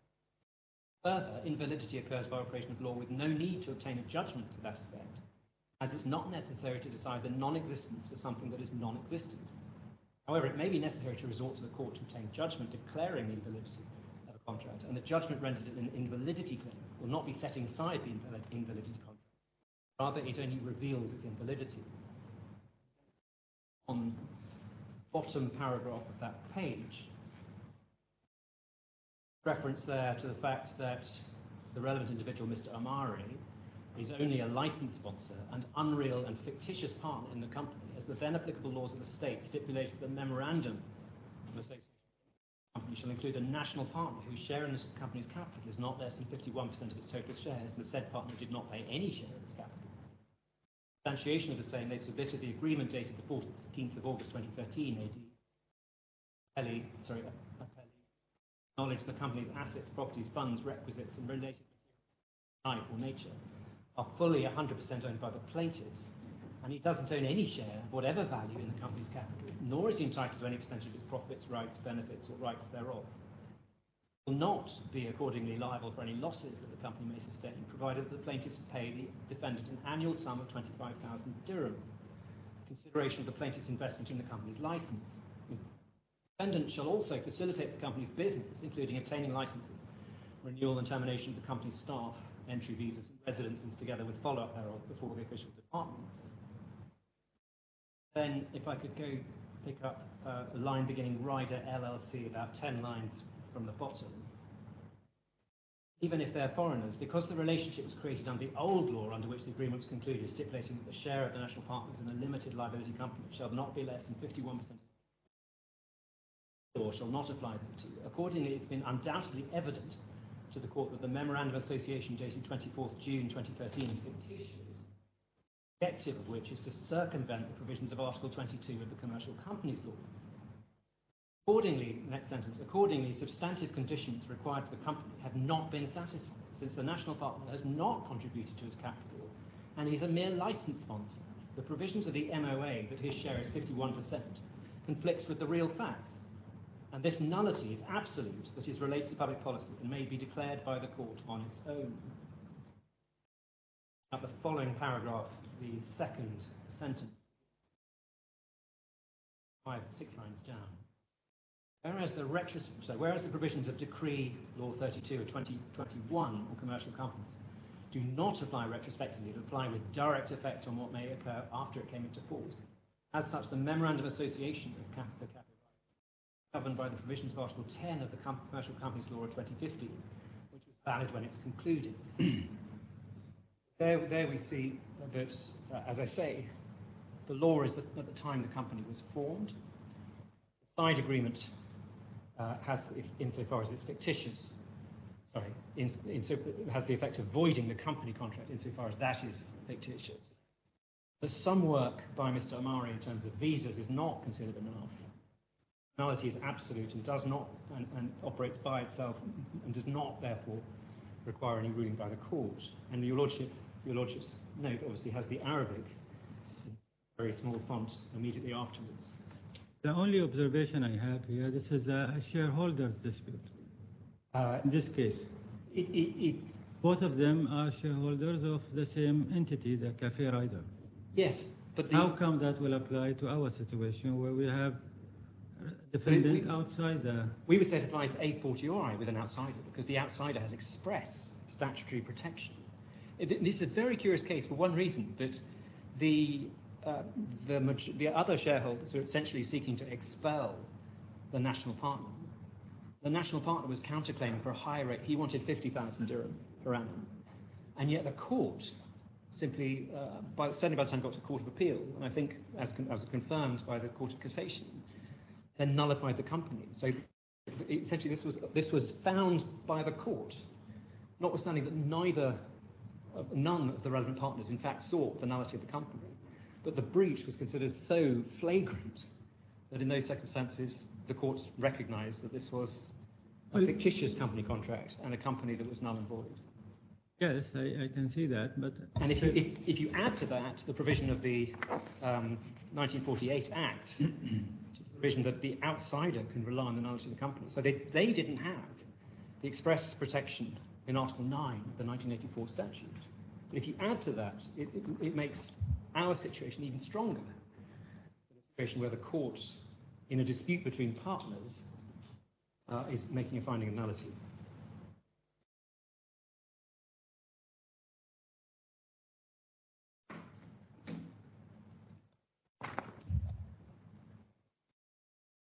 Perhaps in reply, the claimant counsel will make some comments about this one, about this case.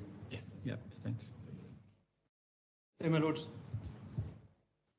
that case, the company's memorandum is fictitious, clearly intended to circumvent, and in our case, circumvent Article 22 of the Commercial Companies Law. And again, in that case, you see that the national partner is a mere license sponsor. So even if Mr. Tulloh is right, even if Mr. Hello was giving high-level assistance in respect to permits and authorization, not reflected in a document, that is not enough in terms of rendering his participation sufficient or making him a real partner. We've referred also to Dubai Court of Cassation 882 of 2018. I'll give your lordship the reference again. That's 155173. It was said by my learned friend that that is a third party.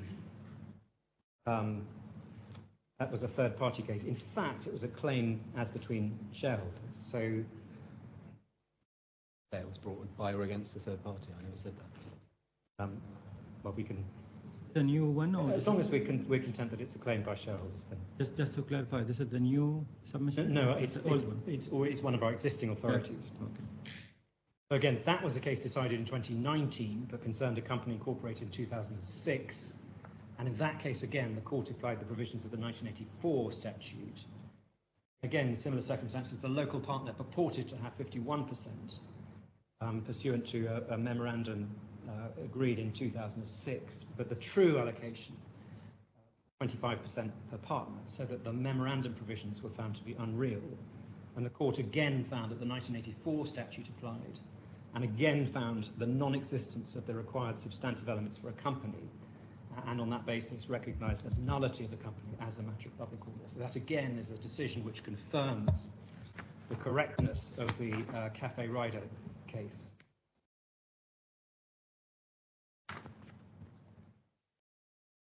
And just pausing there, there's absolutely nothing in the Cafe Rider case. There's no suggestion that a de facto company might ride to the rescue of the shareholders and essentially stand in the place of the null company. There's no suggestion that such a de facto company tried to preserve company. So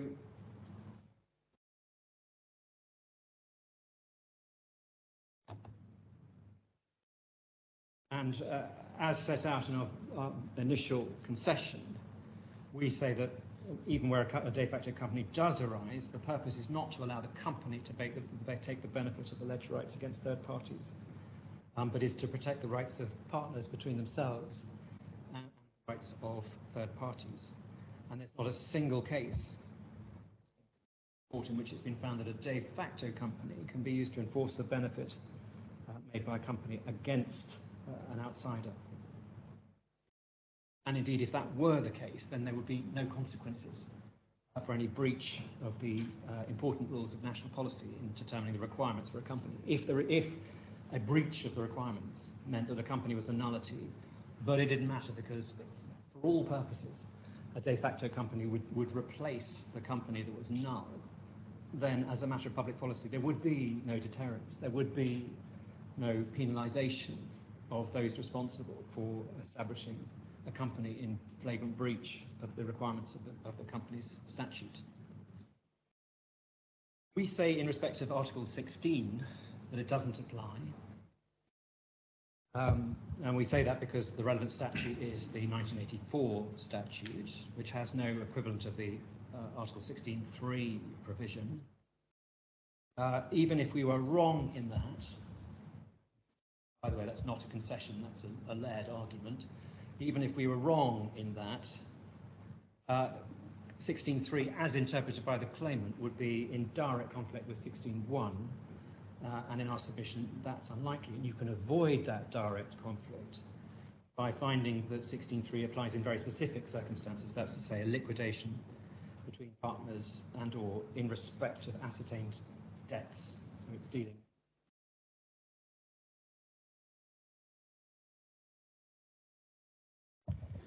Dealing quickly, if we may, with the claimant's points raised against the nullity argument. Firstly, it said that the company's a nullity. It couldn't have started these proceedings. Our submission, that is simplistic. The company is a legal construct. It exists as a legal fiction. It's not illogical to suggest that if the water company doesn't satisfy the relevant legal requirements for it to exist, then it is a nullity, and the shareholders cannot therefore rely on the benefits of the limited liability company. As for the ability of lawyers, well, there are plenty of situations where lawyers act, for example, for a company where there may be doubts as to the authority of the relevant directors, and that's a matter that has to be determined by the court. And lawyers will, in general, have sought further undertakings or indemnities from, for example, parent companies in order to ensure they are protected from the risk that what emerges out of the litigation or the case didn't in fact have authority, or in this case, the party was a nullity.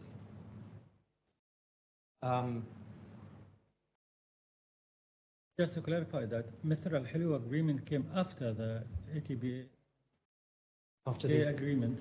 No, it's before. Before. So long before OIC. Before OIC is the intended partner. GMG, GLOBEMED Gulf, Freezer Company, needs to incorporate an onshore entity because there's a regulatory requirement that TBA services provided by an entity that's onshore and regulated as onshore. And that's 2013. Then it's only in mid-2014 that GMGHS and GLOBEMED, in fact, approaches OIC as a potential partner in order for GMGHS to try and get off the ground, if you like, in the UAE market. No, I would ask the Oman Insurance Company when they enter the TPA agreement.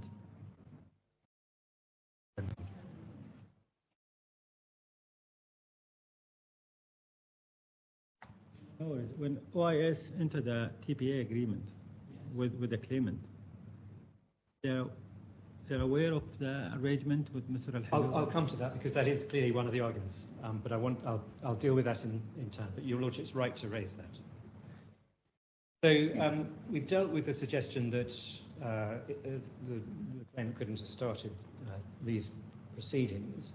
The second point raised is that, well, this is all terribly common and we're all very familiar with nominee arrangements and side agreements. Firstly, there's no evidence as to how widespread or not this is. And what's obviously important is just how offensive the relevant provisions are in terms of excluding profits, excluding losses, and excluding participation in the company's capital. I mean, there are side agreements which are far less egregious or offensive in terms of the damage they do to the company's regime. And there are plenty of laws where, on any example of speed limits, which are routinely broken, but that doesn't affect the validity or effectiveness of the rule. And in my respectful submission, it's not for the ruler's courts to question the force or the applicability of his laws by reference to how widespread they may be, it may be breach. There would be, in my submission, no chaos for UA courts to declare nullity. And the reason there'd be no chaos is precisely because of the third-party protection that we see in the company statute. The third point is that the only document which matters is the company contract. That ignores the clear body of case law, and we saw it in the Cafe Rider case, that where there is a side agreement that flatly contradicts what is in the company contract, that means that it's the company contract, the memorandum that contains or includes false information, and the result of that is in itself the nullity of the company.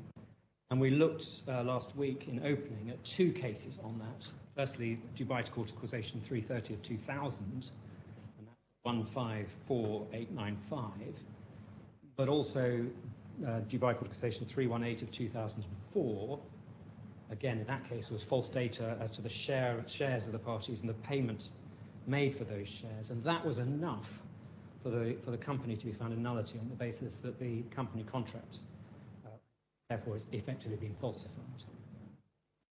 We've seen this in the opening day. We did look very briefly. I apologize if my presentation wasn't as clear, but it's worth. I mean, we can look at one now.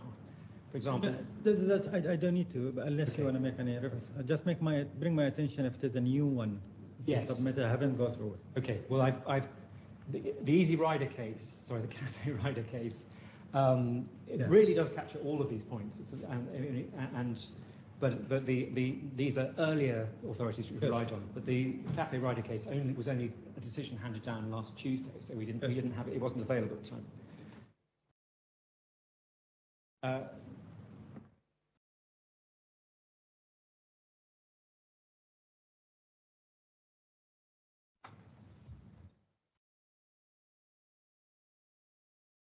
And insofar as there is, in our submission, a fiction that Mr. Halou has only undertaken to waive, and therefore it remains open to him not to waive undertaking, we say that that is entirely a legal fiction. What is clear is that there has never been any circumstance in which Mr. Halou contemplated sharing in any losses, and indeed that appears to be the purpose of the waiver letter. And indeed, Ms. Atalla accepted that that was the purpose of the waiver letter. And the reference for that in the transcript is day 2, page 34, lines 20 to 25, and that's reference 156133. Question, could you explain the purpose of the letter? Answer, signing this to GLOBEMED Limited, the company was funding GMGHS because it was bearing all the financial investments and the losses and the profits. So he signs saying he gives the right and the sale to GLOBEMED and the revenues of the company. So essentially making clear that he giving up, it certainly was not bearing, making clear that he was not bearing any losses and profits. And as your Lordship rightly observed, the fourth point essentially the defendant knew of the arrangement. And we make a number of points in respect to that. Firstly, Mr. Khatib was only permitted to review the documents at GLOBEMED's premises.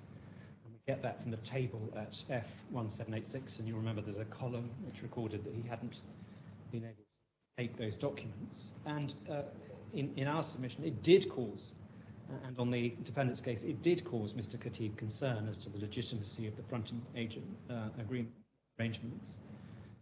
But ultimately, OIC Synergize would have taken shares and would not have been party to the legal arrangement. That was the whole point, if you like, of the memorandum, that the 51% shareholding would be transferred to OIC, which is a UAE entity, and therefore OIC had no direct concern because it was seeking, insofar as Mr. Khatib had concerns, it was seeking to remedy those concerns by the very mechanism by which it was going to put in place the TPA arrangements.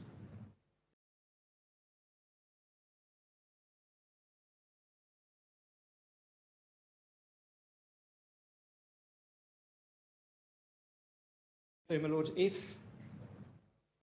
the court believes that the Court of Extension is right in its decision last week, and if, as we say, it applies, even though that was a partnership decision, and in our case, it's about outsider rights, although we would say that the outsider has even stronger, even better rights. In those circumstances, then OIC's analysis of each of the 4 points that have been raised by the claimant in relation to nullity is correct. And if you find that that analysis is correct as a matter of principle, then we say that is an end to nullity. Circumstances, there can be no contract. OIC cannot have contracted with itself insofar as GMGHS is nullity and has been a nullity incorporated pursuant to the side agreement. But may I suggest that if OIS already entered the TPA agreement knowing that there is a shareholder of that company who are not really an active shareholder or not Mr. Al-Helu, that wouldn't be treated as a waiving OIS right for make any observation later on or kneeling the well, at the time it entered into the TPA, it had obviously the MOU, which was drafted essentially by Mr. Tuller. So that makes passing reference to the fact of a side agreement. It makes passing reference to the shares being held on trust. But one doesn't see the full horrors, if you like, of the side agreement until much later. As I understand, the side agreement wasn't disclosed until much later, obviously subject to Mr. Khatib having seen it. But in terms of waiver, it requires far more than just... I'm just putting this for your consideration. And I should add, or my learned friend Mr. Killen adds to what I've just said, that in the Cafe Rider case, clearly all of the parties knew that the historic arrangement. In those circumstances, there was no suggestion of waiver by one of the parties. The court found that the nullity arose automatically and that it was an absolute nullity, and not one, therefore, that one can waive. It is, after all, a situation in rem. I mean, either the contract exists and the company exists, or it doesn't. You can't waive your ability to deny that a company exists. If the company doesn't exist, then the waiver is going to essentially bring it back into existence.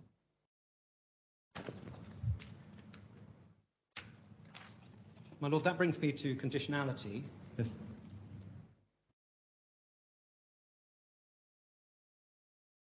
Now, there are two parts to the intended transaction, the wider bargain, if you like. Firstly, setting up the JV with the corporate structure and also putting the claimant in a position to actually provide the TPA services. And those two measures required, firstly, a corporate structure to be set up, and secondly, putting the claimant in a position to actually provide the services, and that obviously required it to be licensed. have the staff and infrastructure in place. And once that had been completed, then the claimant could start to provide the services. Now, it's, we say, clear and obvious as a matter of the party's intention. Setting up of the corporate structure and the licensing were preconditions to the liability.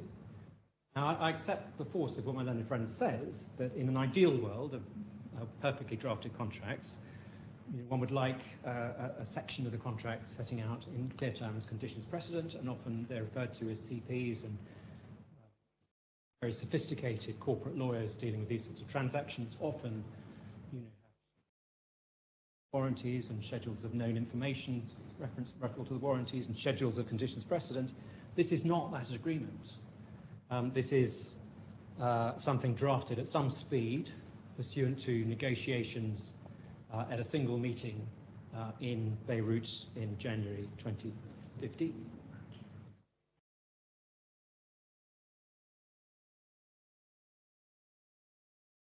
Well, the final negotiations. Right. I'm actually trying to be nice. I mean, I could just say it's badly drafted, but Well, make your comments and yeah, I Mr. don't think I need to say that. Smith, I think I can recognise in fairness that the way it was produced, as described by Mr. Taller, was that there was a meeting and that amendments were being made, they were being drafted on the hoof, same Beirut meeting.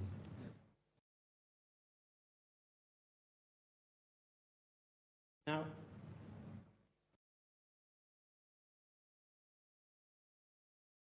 so we say as a matter of intention,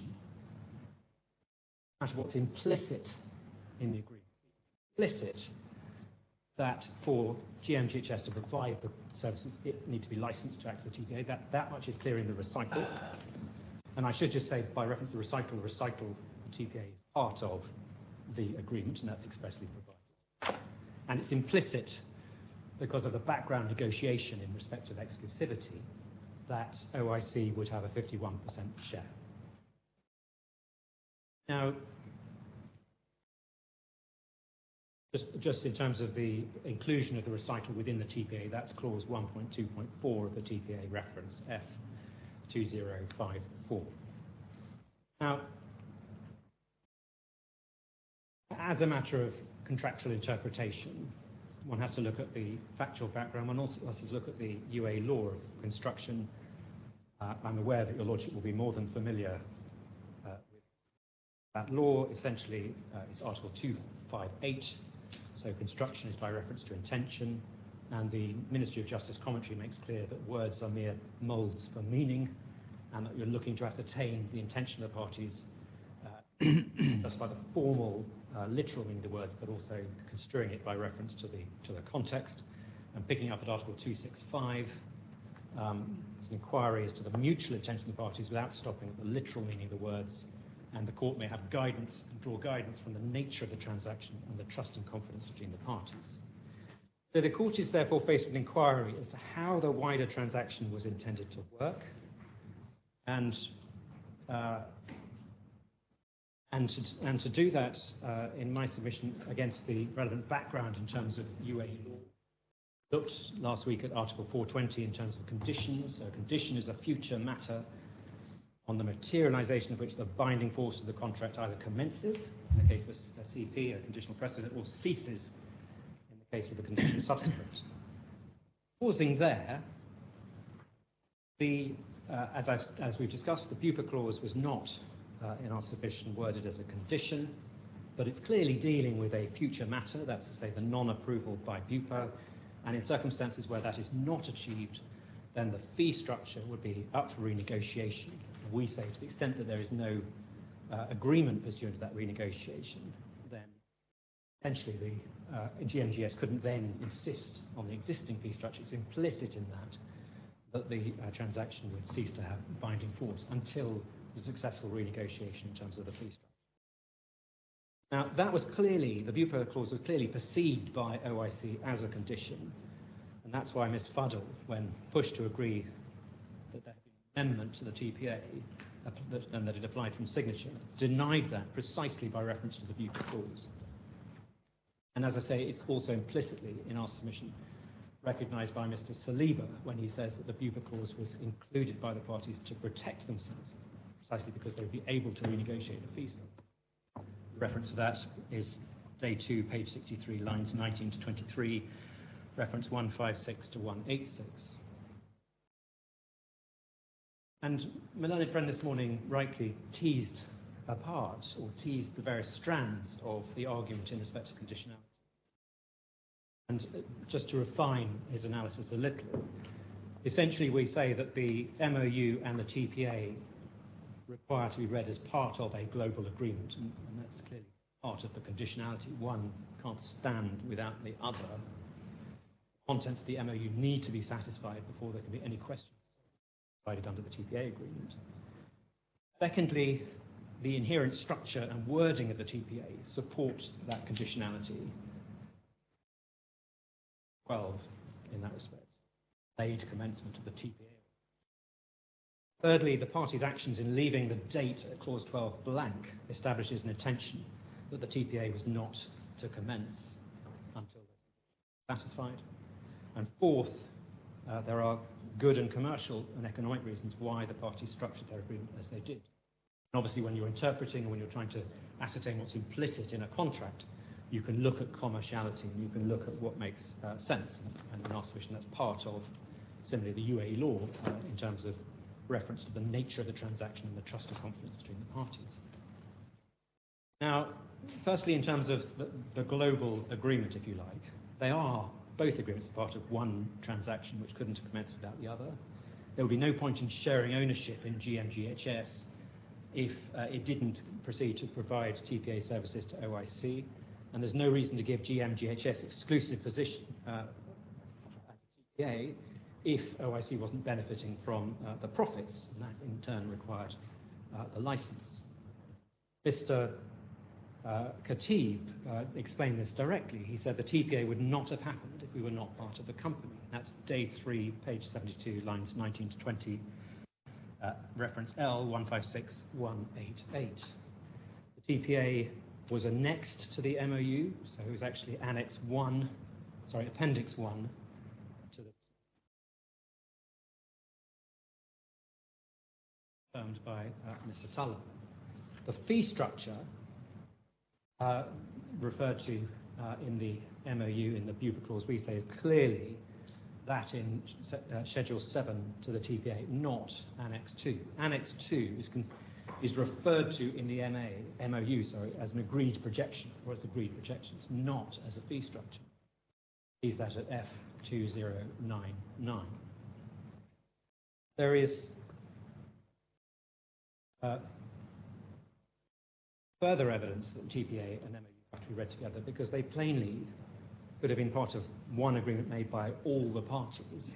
But what appears to have been the assumption is that you separate out, if you like, the initial setup or transitional provisions, which are going to be replaced by a shareholder agreement once that's agreed, and the TPA, which just deals with the ongoing TPA relationship once things have been set up.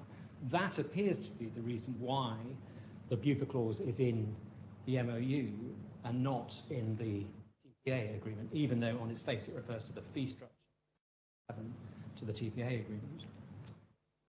The GMGHS and GLOBEMED view also appears to be that the documents are linked or interrelated. That much is admitted by Mr. Karma in his email at F1849. Mr. Taldina, in an email to Mr. Tomey, F1980, refers to the shares being in return for the exclusivity. So that's, if you like, that connection between exclusivity and OIC getting a majority share seems to be expressly recognised in that email, and indeed it's hinted at in a number of other documents. And Mr. Tulloh's witness statement accepts as much too, the link in describing the proposed transaction as incorporating both the MOU and the TPA, and that's paragraph. And we say the whole transaction was predicated on both shared ownership, carrying out of TPA services under the TPA agreement, and it's self-evident that it wouldn't have commenced until the ownership was in place and the licenses had been obtained.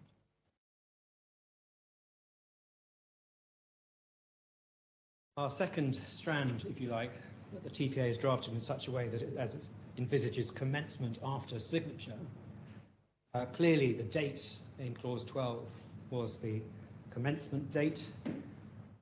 Our submission, it is envisaged in the drafting of that standard form agreement that there will be two different dates. There will be a date of signature, which is deemed the effective date, and there will be a commencement date, which is in clause 12.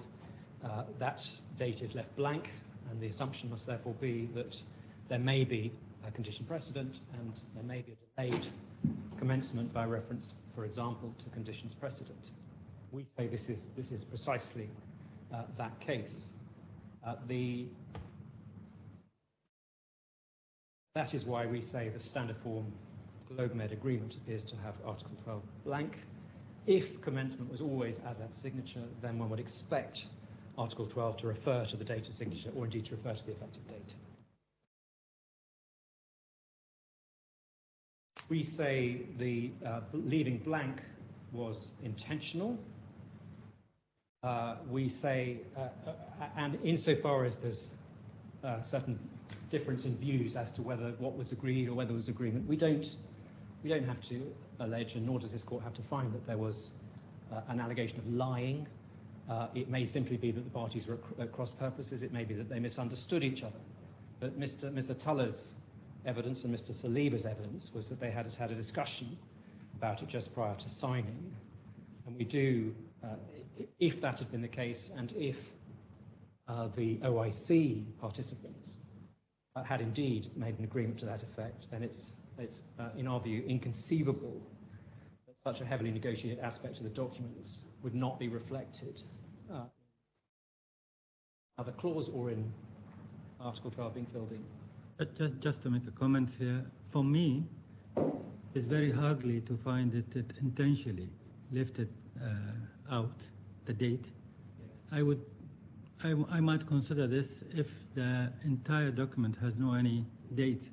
So once there's a date in the first page signed by parties, so it's very hard to say it's intentionally lifted. Well, except if it's a short agreement and it's obviously blank, and there are two dates. There's a date on the front, which is the effective agreement, effective date, and there is a second date in respect of commencement, so it's described in different terms. It doesn't say commencement. Sorry? It does say. Well, it says the date on which it commences. Yeah. And a blank is included in the draft presumptively because it may not be the date of signature. Otherwise, why would there need to be that provision for a separate, I'm going to call it commencement date, for commencement at a different date? Why would you introduce the confusion of having that clause? No, it might be not confusion. It might be why you not considering it really being lifted by mistake, by error, by forgetting to put a date. Why we are escalating this option at all? Well, once there is a date in the first page. Well, this might be a little bit very hard. To my response to that is this: that if you have two blanks, potentially generate confusion. You wouldn't do that as a draftsperson, unless you potentially intended those dates to be different. It might be not a perfect draft. You just mentioned earlier it's a bad draft. It might be not a perfect draft, but it might be. I don't want to assume that the draft is imperfect. There are some points where I'm driven to that conclusion. But on this, given it's a standard form draft that appears to be part of the library maintained by Mr. Tuller, there are two blanks. There's a blank for the signature date, which is then defined as the effective date, and there's a blank in clause 12. Now, you wouldn't leave that blank and all the risk of confusion or forgetting about it if you didn't potentially have the intention that it should be a different date. And we say where there's conditionality, then the likely intention is that the later date will be when those conditions are satisfied. How come they will come up with a different date if there is a date already in the first page later on? Well, because you have a date when you agree that you'll have a conditional agreement with suspensive conditions. Yeah, if it is a conditional agreement. And then you have a subsequent date when those conditions are satisfied, cease to be suspensive. Because then the relevant event for the purposes of Article 420 has materialised, and then the TPA obligations then have binding effect. That's an analysis by reference to Article 420. I want to challenge your position or your No, understanding. I'm grateful for your Lordship's restraint, but I'm seeking to explain as best I can Yeah, sure. the OIC case.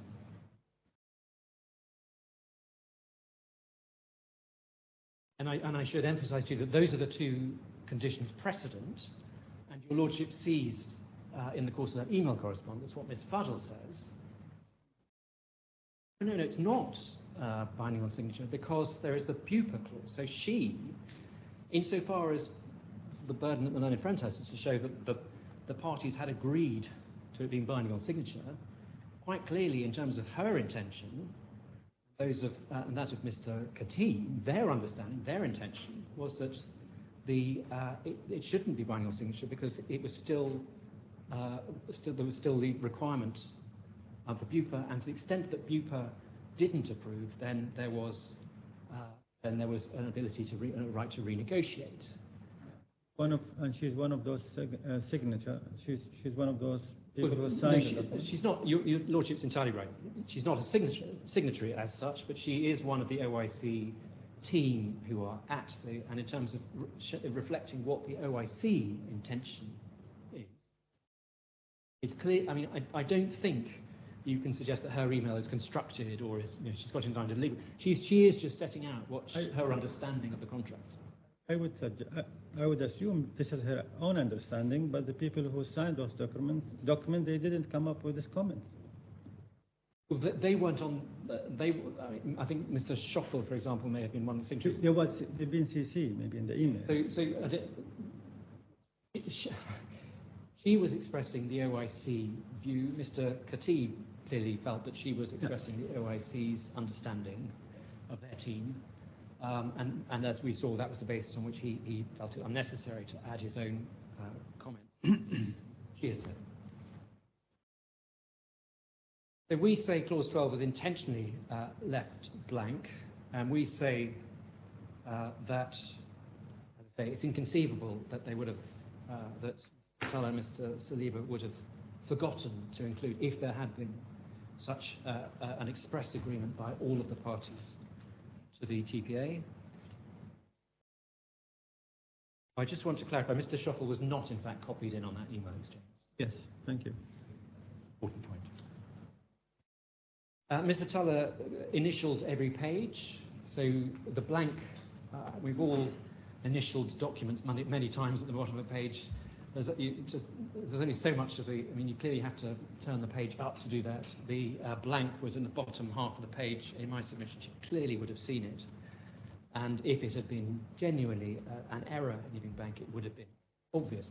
We do also, this is a relatively short 21-page agreement being reviewed repeatedly by a number of people around a table and then signed and initialed by a number of people. It is struggling, and one does have to struggle a little to form the view or conclude that actually all of them must have missed the blank, and that therefore it is entirely accidental. In terms of the intention of the parties in circumstances where it has on its face been left blank. Yeah. There was one copy, original copy of that one, or like 3 copies? Or? There seems to, I'm not sure. Just to consider the idea how many times they forget to. Well, there's clearly one master copy because the blank point. Yeah, I mean arises one master copy. Yeah. Yes. But having said that, there's a reference to the OIC team having a draft that they had, or having a copy that they had. No. I mean, in terms of actual signing at that day, it was only one master. That's a good point. Actually, there may have There is been no, like, 2. Mr. Killen will drill down at that point as I continue.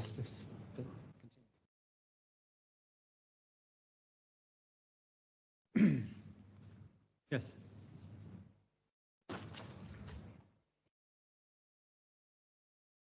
And we'd make the point too that on Mr. Tuller's own evidence, this is a standard form contract that she would have well known. If when she executed these TPA agreements in respect of all the countries where TPAs were made, one would expect her to be relatively used to filling in the commencement date. And again, we say that that weighs towards deliberate leaving blank.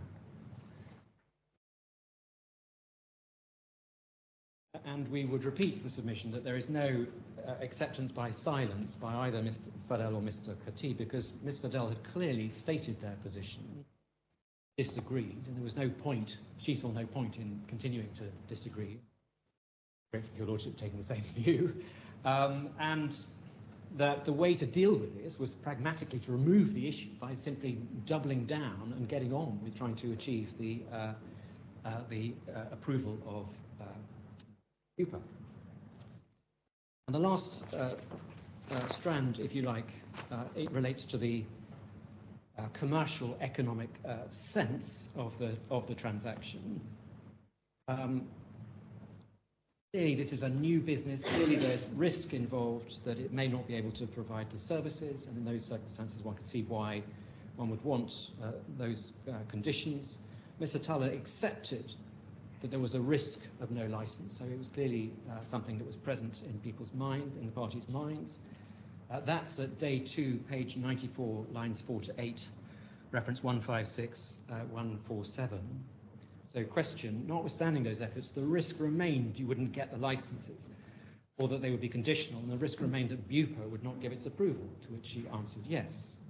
And Mr. Khatib explains that while Article 15 was a critical matter that needed to be included, and then in his words, for the other conditions, I took them for granted, in the sense that it goes without saying that they need to be properly licensed in order to operate. So he proceeded on the basis that it goes without saying that we need a license, that they need a license, and it goes without saying that the share transfer.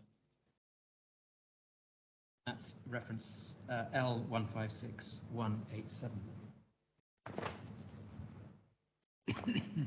It also makes commercial sense, we say, because where the term is 3 years, one wouldn't want the term to commence while you're still in the period of setup in the business of transferring shares and obtaining. Obvious commercial argument for having that conditionality.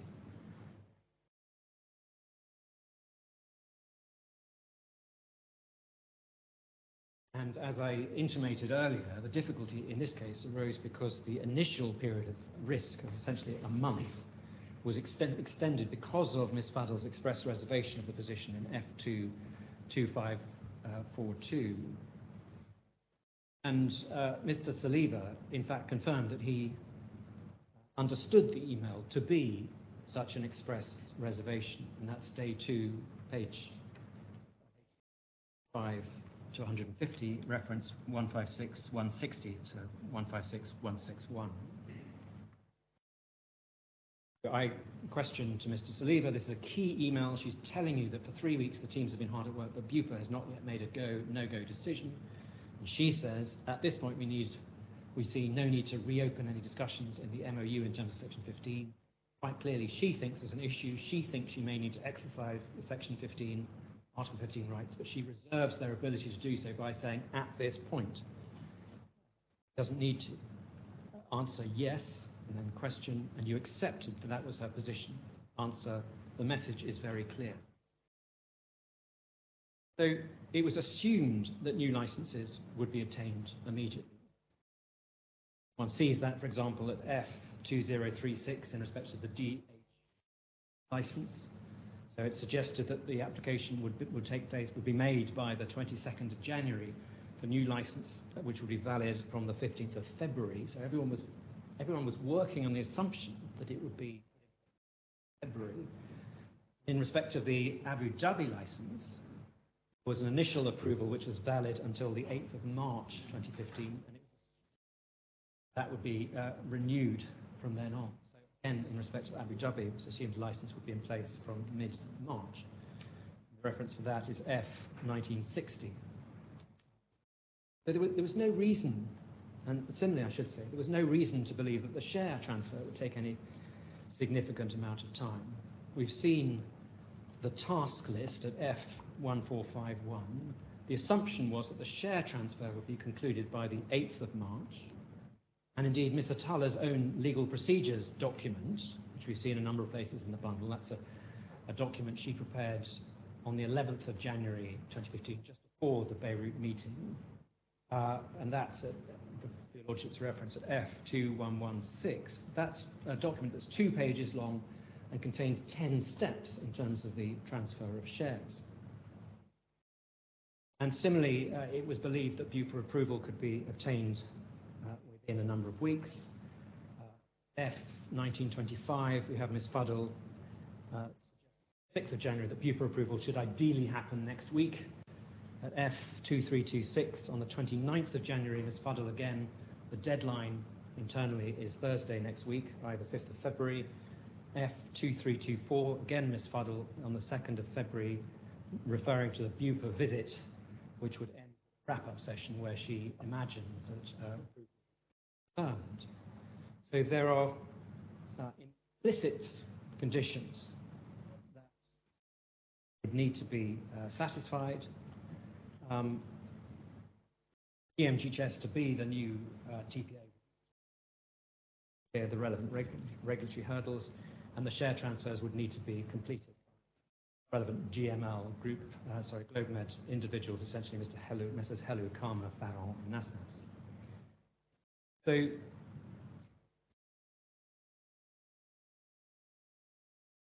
we say that the conditional nature of this agreement with a suspensive obligation as a matter of UA law entirely commercial, and indeed it's within the claimant's mind when drafting the particular claim. And you'll remember Ms. Atala was shown the draft particular claim, the first draft of the particular claim, which confirmed her understanding insofar as she'd approved those particulars, that the 4-year period she identified finished on May 2019 and therefore 2050. In terms of the economics, it was clear that if BUPA did not sign up, then the economics of the venture wouldn't work. Your Lordship will remember a document at F2894 where Ms. Fuddle comments in blue to various questions asked by Mr. Lucien Letaif in black, she comments that the BUPA clause causes no financial impact to GMGHS because it essentially is entitled to its fees, but a delay increases the runoff costs for OIC as we need to maintain staff and systems for a longer period to service the runoff of BUPA. So that's the fundamental economic problem that was dealt with first by the conditions, but also, we say, by the BUPA clause.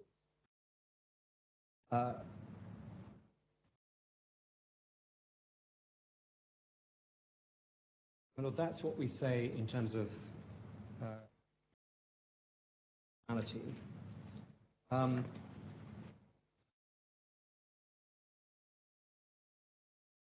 In terms of recoverable damage, we say that lost profit is only recoverable as a matter of UA law where it's the direct result of a breach, not consequential. We say quite clearly in respect to the non-OIC losses, that would be. The lost profit has to be foreseeable at the time of the agreement, and it has to be certain to materialise. We say that those requirements arise as a matter of UA law. Mindful of the strength of those submissions, the claimant raises the rearguard argument that, DIFC law displaces UA law on this because the relevant issue can be characterised as substance. In our submission, that submission is guided. Essentially, it emphasises the issue of assessment. That isn't really the appropriate yardstick. Clearly, a substantive matter can be assessed, a procedural matter. The real issue in our submission is whether the matter in question goes to the machinery of the court and the mode and the conduct of proceedings, in which case it's proceedings, whether it determines the rights of the parties and the amount of damages that are recoverable, and that we say is a matter of substance. One gets that from the clarity of the analysis of the Australian High Court in FIFA, which is K154870. Clearly, in this case, the requirement that the losses are certain is a threshold question. It's a matter of substance as to whether a particular type of damage is recoverable. And insofar as the parties have agreed UAE law is the lex causa, the law of their agreement, it should not be for this court to displace that law. The matter of UAE law, we say Article 292, 389 are at the heart of the Civil Code. They're not at the heart of the Civil Procedure Code. They are, in our submission, clearly matters of substance. It's not a matter of remedy which the DIFC court is unable to provide, particular species. Not a matter of procedure that is alien or inconvenient for the DIFC courts. You'll remember the analysis from Dicey in respect of inconvenience, basis of this rule, distinction between. And what is procedural is how that certainty falls to be proved. And here it is by witness testimony, it's by expert evidence. But the issue, and the issue of substance, we say, is what damage is recoverable. Are uncertain losses of profit recoverable? We say that's a matter of substance. Our reasons, by reference to the two DIFC decisions, LAMAG and Assab Media, are skeleton and were developed last week in open. If we did apply the DIFC law of damages for assessment, that will be different in your position. How that will affect your position? Well, we say there's a requirement as a matter of substance that damages be certain in order to be recoverable. We say that's at the heart of the Civil Code. We say then, as a matter of procedure or evidence and procedure, you have to decide how does the claimant prove the certainty, and as a matter of procedure, they do that on evidence, and in terms of requirement, it is the balance of probabilities. So they have to show that certainty on the balance of probabilities. But certainty is the substantive requirement in terms of the standard of proof of the certainty. That is a procedural matter, and that is a matter of GFC law. In terms of all of the matters of decisions that your lordship were required to make on evidence, decisions of fact, the standard of proof is the DIFC standard of proof.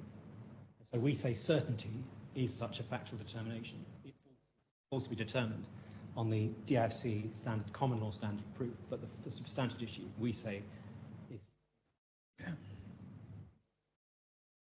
Now, in terms of the OIC loss, we say that is not certain. One looks at the claimant's pleaded case, that is by reference to the certainty they seek to find is by reference to the MOU. They reserve the right to amend that, but don't in fact amend it. It's then their experts who abandons the MOU. And so we say that in itself reflects the uncertainty that there's a difference between the pleaded case and the basis of that certainty is. We say, I should say to the claimant, suggests that it's all right as long as they identify the broad species of loss. So as long as they say allege a loss of profits or loss of future profits, then that's sufficient. That smacks, in my suggestion, of, for example, the English law of remoteness, where what's required to be foreseeable is the type of loss, not the quantum of loss. So essentially one has common law sort of being used to inform the analysis of the UAE law of the recoverability of damages. We say that the consequence of that would be that any point on the range between 5 million dirham and 125 million dirham could be certain, as long as you've identified the relevant species. That cannot be right. Where one is faced with one expert who finds the loss to be 5 million, one to be 125 million, that is hopelessly uncertain. And the mere fact that that both think they're dealing with a loss of future profit isn't enough to inject the required certainty. And certainly in our submission, the statutory provisions do not suggest that the certainty requirement is that narrow, that all you have to do in terms of certainty is identify the species of loss, and there's no authority to that effect. And we say that where there is a broad range of outcomes, even in terms of quantum, that cannot be said to constitute the necessary degree of certainty. Now, there are two new decisions. In fact, they're quite old. One is a 1999, one is 2006, that have been filed by the claimant. In our submission, they do not change the position. They do show that in some circumstances loss of profit can be claimed. But if we consider firstly the first of those, that's the Court of Appeal decision, 1477 1999, reference L156034. Just pausing at the outset, it is a Court of Appeal decision, and my understanding is that generally speaking the Court of Appeal is not considered a source of precedent as a matter of DIFC law, not least as a possibility that the relevant case may or may not have been overturned. But in that case, the requirement for certainty is clearly stated, reference 156039. And we observe too that the amount which was awarded, which was 700,000 dirham, was far below the loss of profit projected, 7.9 million dirham. So clearly, in terms of applying that requirement of certainty, it was found that a fraction of the amount claimed had the required degree of certainty. We say it can confirmed that may have been costs in fact incurred in the pursuit of a successful tender rather than the profit which was anticipated. There's a suggestion that what was actually awarded was the reliance loss in terms of pursuing the tender, not in fact the loss of profit. And actually the analysis is far from being clear. In respect to the second case, the Dubai Court of Cassation 4649/2006, again the requirements of certainty is restated. It is right that a loss of profit claim is fitted, but that is calculated by reference to prior years of trading and what the court did in order to find the necessary degree of certainty. And what is not open to the court here, what it did was to average the previous trading years. So if there is some certainty by reference to previous trading, then that is sufficient. I should say that this morning the submission was made that, if we were right that certainty was required, there would never be any damages for any breach of contract, and we'd be in an economic jungle where nobody could be held to their agreement. That's obviously wrong, in that many agreements require a certain sum to be paid under a contract. Many agreements provide for the purchase of goods or services that are going to be sold on. And in those circumstances, of course, one can establish with certainty what the loss is, because we would have bought for X price and we were sold on for Y price. And that can be established evidentially, balance the probabilities, with a degree of certainty. But where one is dealing with speculative future loss of profits on a hypothetical in respect of a venture that never even started, has no track record, no previous years of trading, in our submission, we're in a totally different ballpark in terms of certainty. We say there's no certainty in this case as to the amount of any loss which would be suffered. The parties made their predictions in a spreadsheet. Both Mr. Saliba and Mr. Cottle, the expert, abandoned those predictions. And indeed, they were shown to be inherently problematic in terms of the number of lives, because the number of lives actually that transpired bore no relation to the predictions. That was the main factor that needed adjusting by Mr. Burrows. And as Mr. Saliba notes, the number of lives was initially lower and was in subsequent years higher. But we do say that the MOU would have provided some basis in terms of parties having sat down together and sought to agree a model, a very detailed model in terms of how the likely revenues and costs would. But as I say, it has been categorically rejected, in particular by Mr. Saliba and by Mr. Cottle. And Mr. Saliba agreed that in terms of the projections, there is a very high degree of volatility in terms of the number of lives. Sorry, that was my question, and he replied, it can be, and your Lordship has that at day 3, page 11, 14 to 16. Reference 156173. The fact that the claimant's case has changed so much,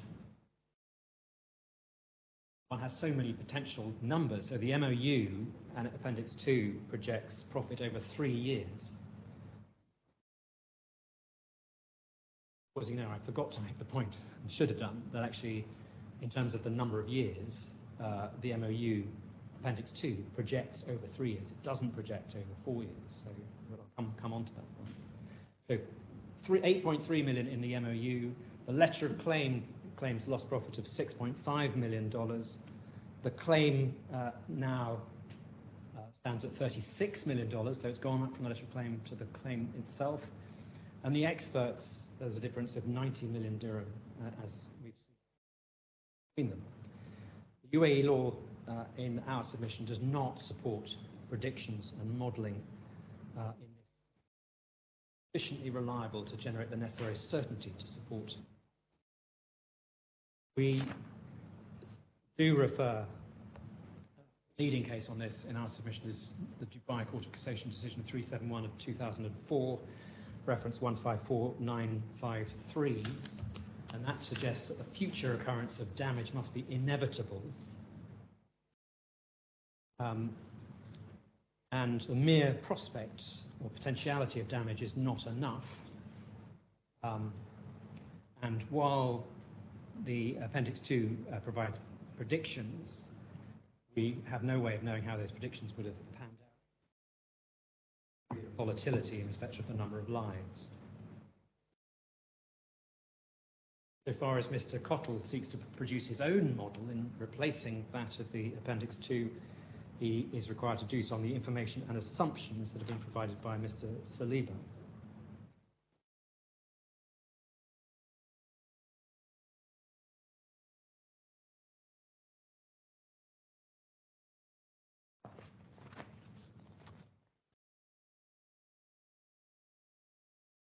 And of course, we should say that in terms of certainty, there is a real issue as to the lives which OIC would have had in its portfolio. The learned friend is right that we know what the OIC lives were in 2014, but insofar as they were sought to be transferred to GMGHS, there's every possibility that parties, in particular employers, would not want to be transferred to GMGHS. We've seen in respect of BUPA the idea that they didn't want anything worse. So if there was any restriction on coverage or service or price, they would not accept it. It's entirely likely that other insurers may have taken that position.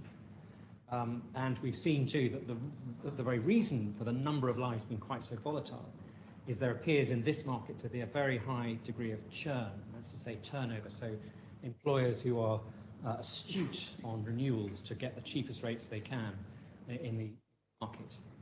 And so in those circumstances, we say that the fundamental requirement of certainty, i.e. that you can model the lives, because that is at the heart of everything in terms of both revenue and cost, that you simply cannot model the lives based for that period of 2015 through to 20. Transfer itself would have generated a significant degree of uncertainty. And we've seen how lives affects not just fees, but also volume discounts, also headcount on personnel, also certain elements of the intangibles by reference to members. So if the lives are wrong, unstable and volatile, then the whole model falls down because so many other aspects of the model require the correct assessment or estimation of lives. The other big issue obviously is BUPA, and insofar as we don't rely, because we can't, on the BUPA clause formally as a condition, we do say that insofar as it had an effect, which it clearly did, it would generate a significant degree of uncertainty, because if BUPA could not be persuaded to approve, as in our submission, there's no evidence. May 2015, that it was close to approving the transfer. If BUPA didn't, then the fee structure was open for renegotiation. If that renegotiation failed, then essentially in our submission the TPA falls over, and then in terms of uncertainty, all bets are off. And Mr. Saliba himself, in terms of when asked as to whether BUPA would have transferred, agreed, yes, definitely, there are always uncertainties. And the reference for that is day 3, page 16, line 25 to page 3, sorry, day 3, page 17, line 1. The reference for that is 156174. Now, insofar as there was an assumption that BUPA may join by January 2016, and one sees a certain amount of planning on that basis, That was itself based on an assumption that BUPA may be watching the transfer. So the position of BUPA may be, well, let's see what happens with the OIC transfer in general, and then if it works, we will be potentially content and give our approval at that point. But there's not a single document that provides any real or significant comfort as to any date by which it could be said confident that BUPA approval would have been obtained. And as we say, without BUPA, the entire fee structure falls to be renegotiated. And indeed, that was the very protection to which Ms. Fuddle referred in denying that there was an agreement for an immediate commencement. And Ms. Atullah herself accepted that if BUPA had not transferred, in other words, that would have affected the financials. And you'll look to page 63, lines 13 to 15, reference 156140. Even if what needs to be certain is only some loss, that is simply not the case here. If BUPA had not been transferred, the whole fee structure would have been up for negotiation. Mr. Saliba's evidence that is why the TPA business is most of the time loss-making during the first years of operation. Day 2, page 174, lines 14 to 15, reference 156-168. In fact, as we know, the GMGHS made impressive losses, accumulated losses over the years before and after its involvement with OIC, and the starting point is, well, why would it have been any different? Operation under the joint venture. Lieber's evidence, looking at the balance sheets, as I say, is to recognise the impressive amount of those accumulated losses. As is evident from the expert evidence, the market in which margins are plainly tight. In terms of the non-OIC loss and its certainty, in our submission, again, this offends against all three requirements. It's not foreseeable, it's not direct, and it's not certain. Not foreseeable because the fact of OIC's being strategic partner is not mentioned by any party in any document until after the cancellation. So the whole strategic partner model, something that is infected in our submission after the dispute arises. The losses, the non-OIC losses, are not direct because they're not attributable to the agreement with OIC. They're losses said to arise from other contracts with other companies that would have been made if the TPA arrangements. They're not certain because the SP, the strategic partner model, is in itself entirely speculative. There's no identification of any particular contracts which GMGHS says it would have won. There are no identified companies that were targeted. There was no success in the UAE market by GMGHS. It's clear, we say, on the expert evidence that Kuwait was not comparable, and one can see that from the evidence of Mr. Youssef, who accepts it's difficult to draw comparisons between the Kuwait and the UAE. Accepted that was right in terms of the market, probably, and that's day 3, page 193, lines 15 to 17, reference 156218. And in fact, Mr. Ali even doubted that Kuwait was an example of a successful use of the SPM in any event, not least because his model showed a number of payers in Kuwait who ceased using the GM graph at E1297, which shows the number of payers who in fact stopped using the relevant GLOBEMED subsidiary. A similar model involving Swiss Re had not worked, and that much we know in respect of when Swiss Re had given up that relationship, that reinsurance 7, and thereafter only a few lives have been retained. GMGHS would not have sought to rely on the Swiss Re example, or didn't in fact rely on the Swiss Re example. Indeed, it came out in the course of the cross-examination of Mr. Atullah. There's nothing to suggest that this is an example of this company doing business in this market using this model. And in fact, put to Mr. Youssef as follows. Day 3, page 194, lines 10 to 14. Question, in fact, a better comparator than Kuwait would have been to see how GLOBEMED actually would have performed using a strategic partner in the UAE. That information was available. Answer, but it wasn't. The information was available. The fact was it wasn't relied on because it shows precisely that SPM would not have worked in the UAE. So to conclude, we say that the TPA market is inherently uncertain. And as Mr. Cottle candidly accepted, in the case of the non-OIC claim, there is clearly more uncertainty. And that's day 4, page 146, lines 21 to 22, reference 156257. And he explained in respect of the non-OIC losses, in his words, it's very difficult from the point of view that you're talking about a counterfactual scenario about what would happen if you had the strategic partner and you approach other insurers to get their TPA business. There isn't any data that's available to me to say, yes, you would absolutely get this particular client. And that's day 4, page 145. Reference 156256 to 257. My Lord, I've got a short amount on quantum. Yeah, I think this is the right time to take a break and come back. Yes, I think 10 minutes maybe. And... All right.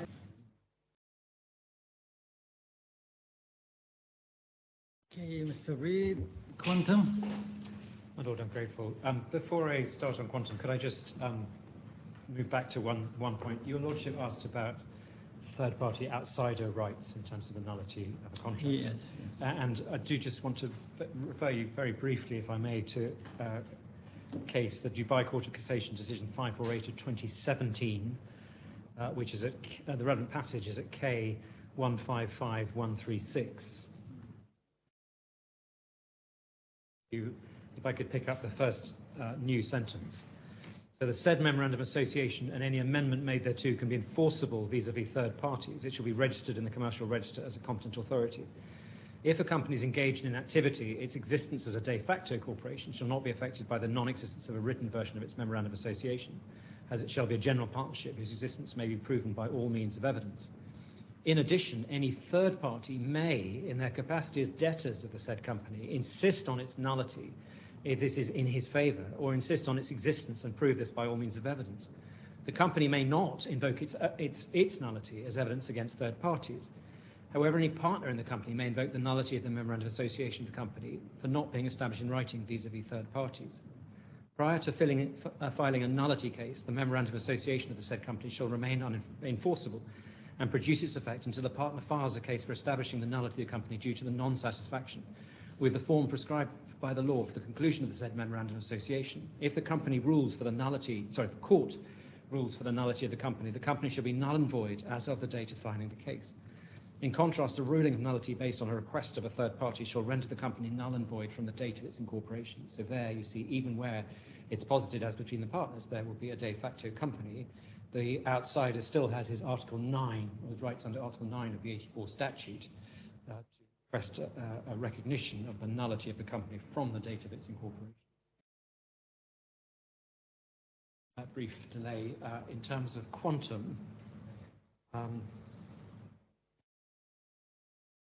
Various points this morning, my learned friend remarked that this is really just maths. There are, however, some really quite difficult issues, factual issues in terms of what would have happened in the hypothetical, and there are some difficult issues of law, at least one of which, on one analysis, arises as a matter of Lebanese law, FLA, the Franchising and Licensing Agreement.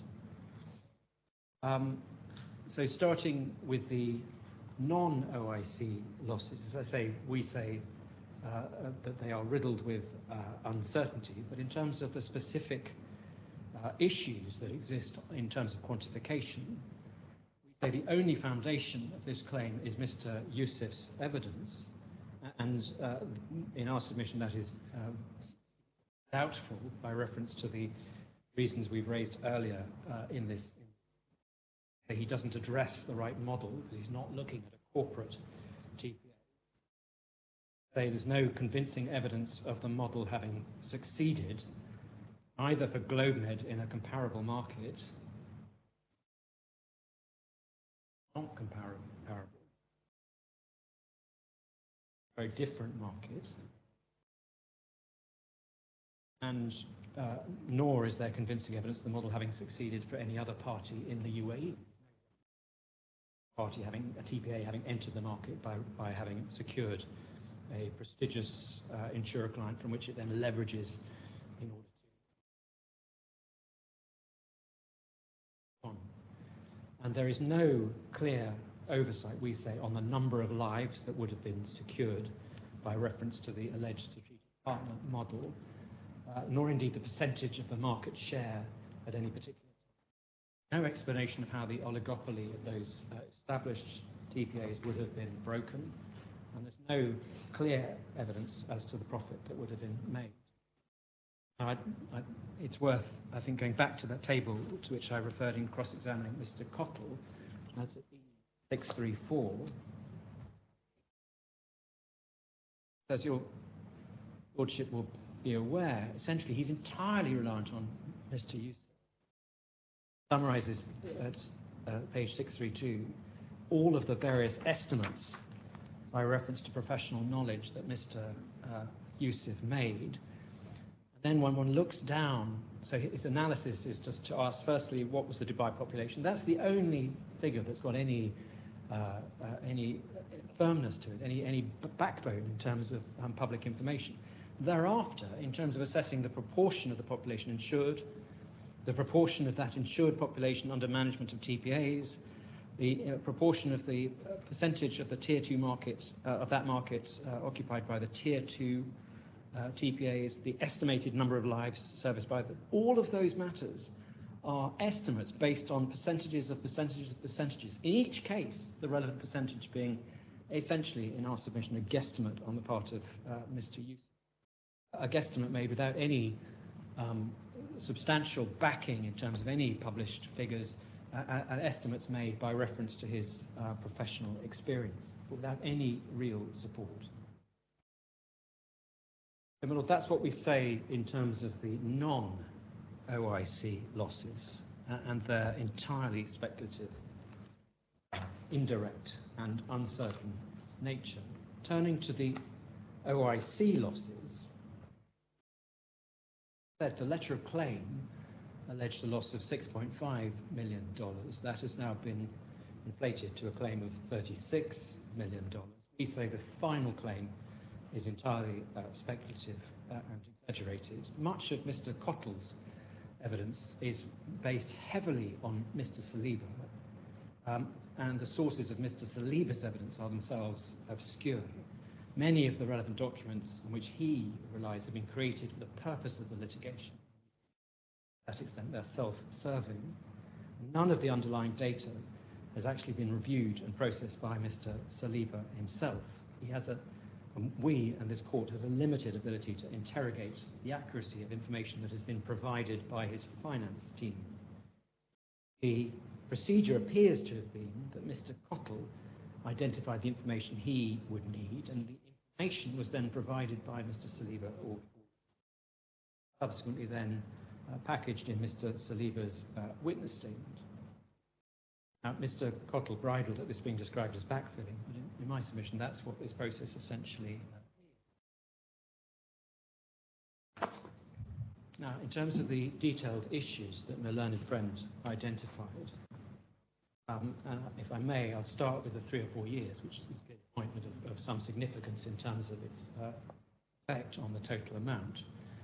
We clearly say that 3 years arises because that is what is said in clause 12 of the TPA. The contractual period is 3 years. It doesn't say a period of 3 years plus 1 year of notice period. In terms of the structure of clause 12, the period is automatically renewed unless notice is provided. Now that means that if notice is provided, then the period does not renew. The problem with that is that on GMGHS's case, if notice is provided, then there would need to be a limited renewal for a 4th year, but it's implicit in the wording that if notice is provided, then the period doesn't renew. So the wording simply doesn't work in terms of their construction. And there was some sleight of hand by my learned friend in his presentation this morning, because he referred to giving notice at the end of the period. That isn't what the provision in clause 12 says. It says the notice period is at the end of each contract. Now, where you have a 3-year notice period, self-evidently on our analysis, the notice period will be at the end of the contract period. It'll be year 3 of the notice period. But that's far from saying that notice has to be given at the end. That is not what Article 12 provides. But there is another article, if you want to comment on. There is reference in the MOU to a 4th year. And 3 plus 1 year notice. Well, it refers to a 4th year, my Lord, yes. But, and my learned friends is entirely entitled to take the point, there's a matter of intention that. But we, if you look at the MOU, there's also Annex 2. So insofar as there's been a huge amount of economic modelling of the revenues and costs, and it's perhaps worth looking at Annex 2, which I haven't.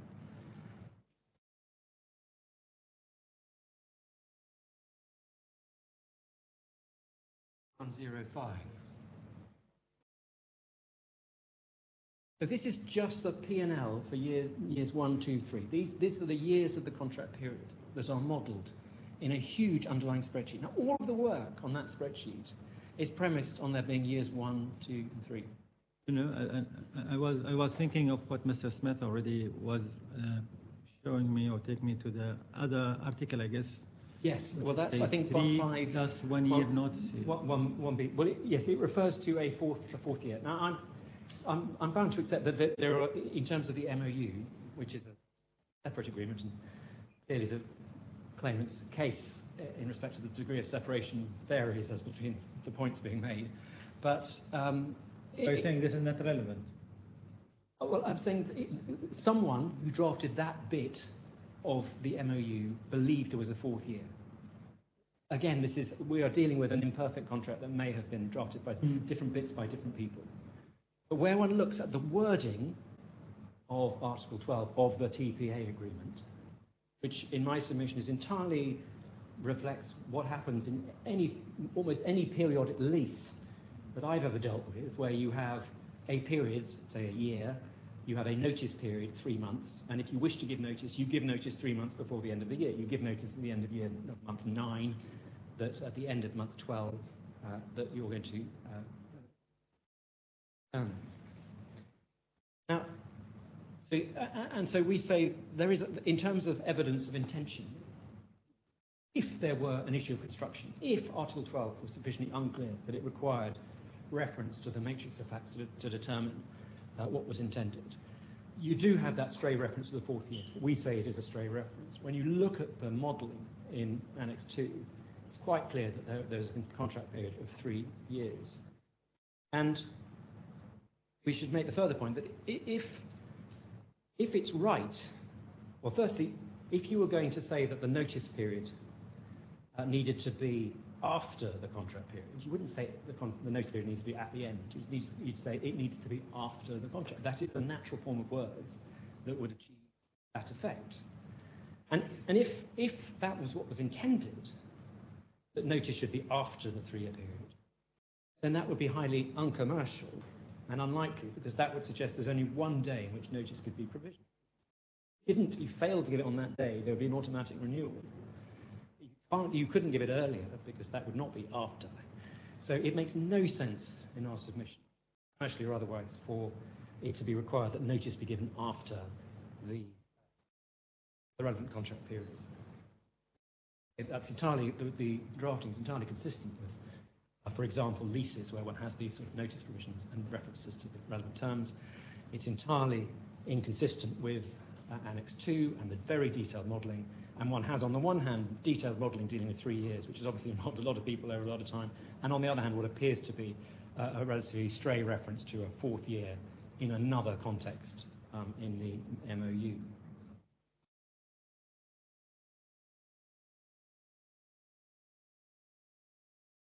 And if what has been intended was the minimal contract period was 4 years, i.e. 3 years plus a year, that begs the obvious question, well, why would you then only model the first 3 years? Clearly, in those circumstances, you would want to model all 4 years of the effective contract term, if that was the Article 12 of the TPA agreement. So in that, we say the wording is clear. even if your lordship needed to have recourse to the surrounding facts and the surrounding provisions, we say that the MOU itself, in terms of the modelling, is very clear. Did any of the market expert, I mean, your expert or the other one, have made any comments on this, whether the usual way in this business is 3 years or 4 years? Or? No, I don't think anyone, from which I would surmise that there probably is no What is common practice as to a particular. No doubt the witnesses of fact would have. It's a submission on fact. I'm saying there's no evidence. That's exactly what I'm saying. The court's allowed to make inferences, and I'm allowed to invite the court to draw inferences. Mr. Smith, do you have any things in written? No, nobody asked the question, is the point. Yeah, that's what I'm saying. If there is No any... evidence either way. Nobody asked, yeah. So, my lord, that's the position as in respect to the 3 or 4 years. In our submission, clearly 3 years, as set out in Article 12 and indeed in Appendix 2. In terms of BUPA, I'm not going to remake the submissions.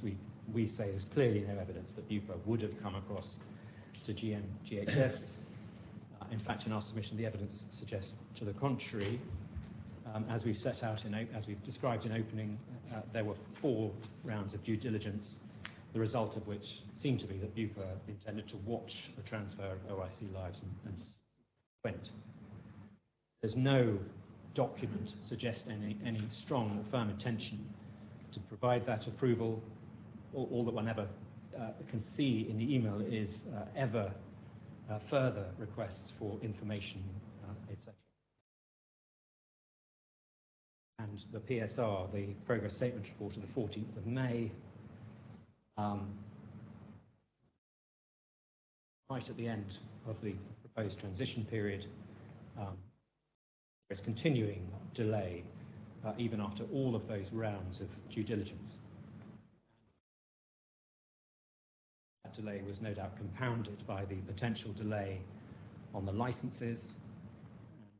Clear that the Abu Dhabi license risk was changed, had been changed to an issue as it's by 4. Seen the key activities in the relevant week in May, so even then we're talking about diagrams, workshops, conferences on APIs, etc. Continuing due diligence. And of course the BUPA section of the portfolio is very significant numerically. For the early period it's around 20% and it drops to 12% in 20. Very significant number, and we've seen through conditions the extent of the difference that relates specifically to that issue of BUPA. Issue of fact, firstly, as to whether it's certain, and if you're that hurdle, the court then would have to decide how many, whether it would happen, when it would happen, and how many lives would by reference to the relevant expert evidence. As for the 51% reduction, as a matter of future loss, GMGHS would only have been in a position to make any profit or loss if OIC had been the majority owner. We say that's a consequence of the conditionality. And it's always an intention that any profits would be immediately passed through GMGHS and be shared by way of distribution as between shareholders. And indeed, that was Mr. Taller's evidence that both share and profits, for me, had the same. Reference 156139. So as a matter of the future events, and that's what we're doing, we're saying what would have happened in the hypothetical if GMGHS had made relevant profits. It would have been on the basis that 51% would be passed through to Synergize. Been Mr. Khatib's evidence that there would have been no TPA if there had been no. Because the two are so intimately linked, there would not be one without the other. And we say that GMGHS was therefore entitled to such a share in case in its letter of claim, or the letter of claim. That was what they initially claimed, and that's G4889 to 4895. Interesting irony here, which is opportunistic nature of claiming the whole amount, is that on the royalties, the court is asked to take account of the parent claim, GLOBEMED Limited's claim under the FLA of GMGHS in respect of royalties. So that claim you can take into account, it said. The court cannot take account of OIC's claim as a shareholder of GMGHS. So that claim to distribution of profits, your Lordship has to ignore, whereas your Lordship is, on their case, required to take account of GML's claim for royalties in terms of quantity. Turning to royalties, your Lordship will see that's a pretty significant amount. It's 8% of the annual net revenues were under the the FLA to be paid to GML by GMGHS. Now, we do make the point that the FLA is, in its own terms, governed by Lebanese law. We see that at F1609. No Lebanese law evidence has been put by the claimant, and it's not at all clear, particularly in the absence of Lebanese law, that royalties would be payable from any damages awarded by the court. Essentially, that is a difficult issue. It's not an issue to which the answer is immediately obvious as a matter of first principle. My learned friend had a good try by reference to general tax principles, but it's not clear as a matter of construction whether an award of damages in respect of lost royalties should be included within annual net revenues as the Lebanese law construction of the franchising and licensing agreement. In terms of the 50,000 lives, the court has heard evidence from Mr. Ali, and that's day 4, page 73, lines 11 to 15, reference 156238, that employers were active in requesting particular claims management systems, for example. Reference to BUPA individuals wanting to ensure they had the same continuity in terms of hospitals. So there's clearly a risk that certain lives or employers would not wish to transfer or not wish to be administered by GMGHS. And that's why the 50,000 lives exception to exclusivity, general exception. And indeed, Mr. Saliba accepted that such exceptions were normal. That's day 2, page 136, lines 17, reference 156158. We do make the point, notwithstanding observations, that OIC would not have gone to the trouble of negotiating this sort of exception unless they had some reason to believe that some employers and employees would wish to insist on other use of other TPAs. Was doing in the relevant agreement. So it can't be said with any certainty whether GMGHS would have persuaded goods who didn't initially want, and clearly there's a contractual provision for them to have an opportunity to persuade. But how can we possibly say with any certainty whether GMGHS would have been successful in persuading them to be administered by GMGHS? On this evidence, it is in our submission sensible to assume that some 50,000 lives would not have gone to GMGHS. Basis at 1 or 2 large companies, and that's the sort of number they with their old TPA, or indeed some other TPA, provided the coverage they wanted, not least in circumstances where we can see certain providers and certain hospitals being unhappy with working with GMGHS or GLOBEMED. Going to take your Lordship back to that correspondence dealing with the providers and hospitals who didn't want to move to GMGHS. If there were any significant number, then clearly the 50,000 would have been used. Providers were not willing to switch, and if insureds therefore were reluctant to move into the administration by GMGHS. As to the basis for assessing the costs, there is a fundamental difference underlies many of the specific differences between Mr. Cottle and Mr. Burrows as to the basis of their approach. Mr. Cottle claims that he's not using the MOU by reason of its spurious accuracy, and that's data. reference 156264. And B, the fact that its author couldn't be interrogated by him. Those are, in my submission, surprising grounds on which to ignore what the parties have mutually agreed by way of detailed projections. Firstly, the court may think that these are the best projections, not least because they're agreed by the parties before any dispute arose, and to that extent are not partisan. Not least where those projections actually have some contractual effect in terms of limiting the expenses charged by GMGHS for the purpose of determining whether there's a break-even which is required to permit modification of the volume rebate terms. So to the extent that there are certain circumstances where GMGHS will be limited to the expenses set out in that annex, in that model. And so to that extent, it would be unlikely that GMGHS and Mr. Tomey would have been careless, because they would have been limited and contractually bound by those figures, or certainly by the cost figures in that model. Secondly, we say it's hard to see how there can be too much accuracy. Mr. Cottle admitted the extraordinary degree of detail. Took him to, for example, the marketing spend, where there's detail as the type of marketing, the purpose of marketing, the target audience of the relevant marketing, the proposed spend on each type of marketing each year. In those circumstances, we ask, well, why would an expert need to interrogate the author of that sort of document? It's quite clear, it's more than clear what it is he's saying in terms of why, when, and how much that spend is being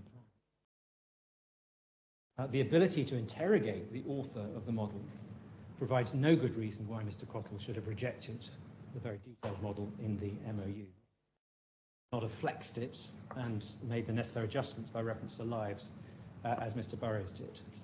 And those assumptions are all laid out in the model. So, for example, we have on personnel and headcount, we have the GMGHS staff list. There's an OIC pay scale, the required staff levels, staff projections and additions for every relevant year of the contract term. Mr. Saliba was part of the team that drafted that model.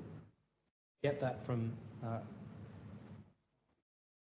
Saliba's witness statement at paragraph 33 at D326. Mr. Tomey, with some input from me, prepared various financial models, so he was involved in the process. Mr. Saliba was available to Mr. Cottle to be interrogated. And Mr. Saliba's involvement in the assumptions and figures in his witness statements appears no more detailed than that he had not himself reviewed, analysed, or presented the data. So, so far as Mr. Saliba was available for interrogation, he does not indeed appear to have provided much more information, or indeed any more information than that appears.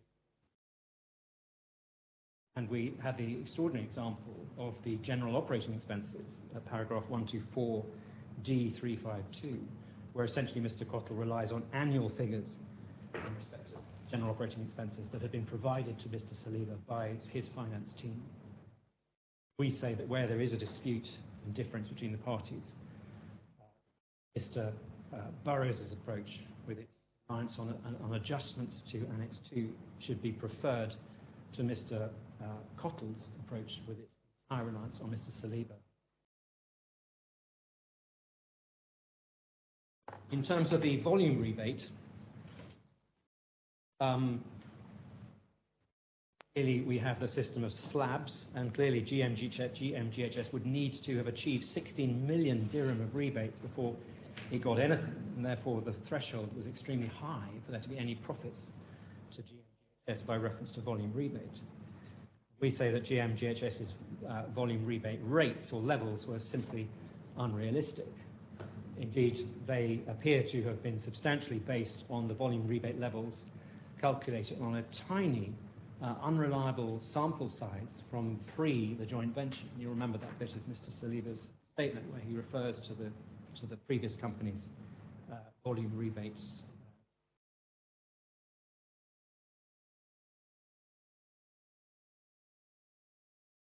And what the claimant seeks to do is to take the OIC tariffs, which were much better than GMGHS's, and combine those with the GMGHS volume rebates. But as Mr. Yusuf agreed, that makes no sense because the tariff and volume rebates both make up the price. So it's unlikely that you can combine a good tariff with a high volume rebate because you're essentially taking with both hands. Sees that from Mr. Yusuf's evidence 3, page 157, lines 7 to 8, reference 156, 209. In any event, we say the volume rebate levels are very uncertain, not least as they depend entirely on the number of lives, which is itself highly volatile and very uncertain. We note in this regard that Mr. Cottle is inconsistent in his approach, and you'll recall the relevant section of his cross-examination, because at the front end, he applies the GM-GHS volume rebate levels from 2016, which assumes implicitly a same-year negotiation. But at the back end, he applies the GM-GHS volume rebate levels for 2019 by going back into 2018. So he essentially applies previous year negotiations. So front end and then with the back end. That inconsistency, we observe, secures a higher volume rebate rate in each case. So to that extent, we say Mr. Burrows' evidence should be preferred. And in his evidence, there is no volume rebate in the profit calculation if no BUPA approval is assumed, and if the 50,000 exception to the exclusive. And we see that from Mr. Burrows' table at paragraph 5, 0633 at page 1148. In terms of the accruals or cash basis, Mr. Cottle, in our submission, seeks to have it both ways, which again, in our submission, is an example of some inconsistency in his approach. He mixes the cash basis, particularly on revenue, with the accruals basis on costs. So when revenue is prepaid to GM-GHS, Mr. Cottle recognises it early on the cash basis, but when costs are prepaid to GM-GHS, specifically rent and setup costs, Mr. Cottle defers those costs on an accrual basis. He takes a different approach to each. The effect of that is to bring forward the receipt of profit and therefore to generate interest on the earlier receipt of profit. And in respect of the accelerated amount of profit, he essentially adds a further 4 years of interest at IBOR plus 2% accelerated profit. And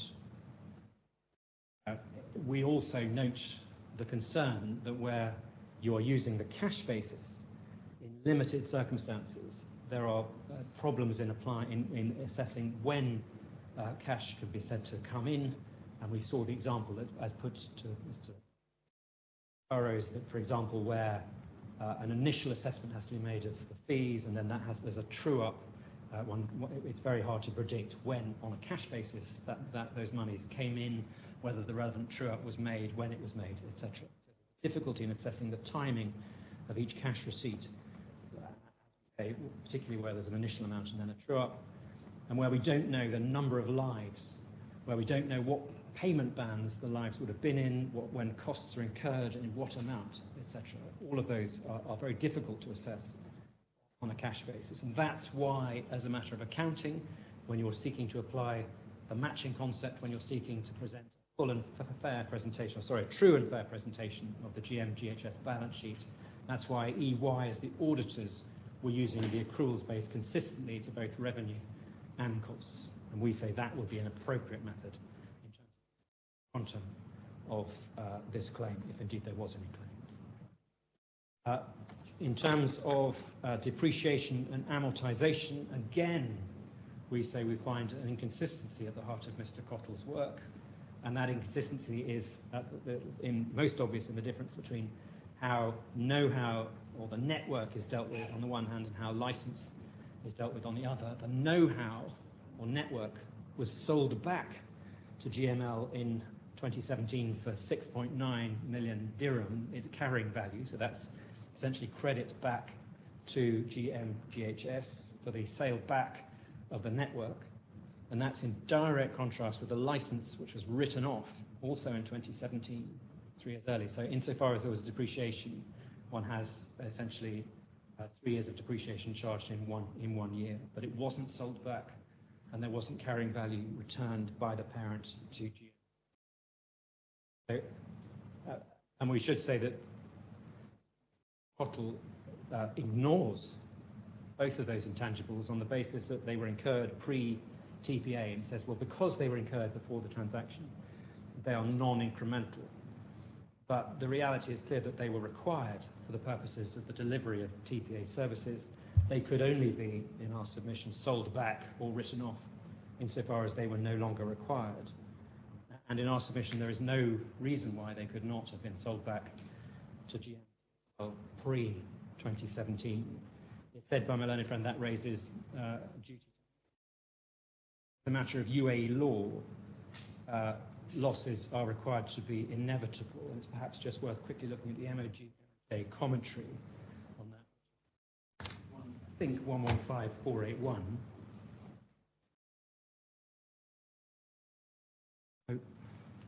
Sorry, 155481. I'm sorry.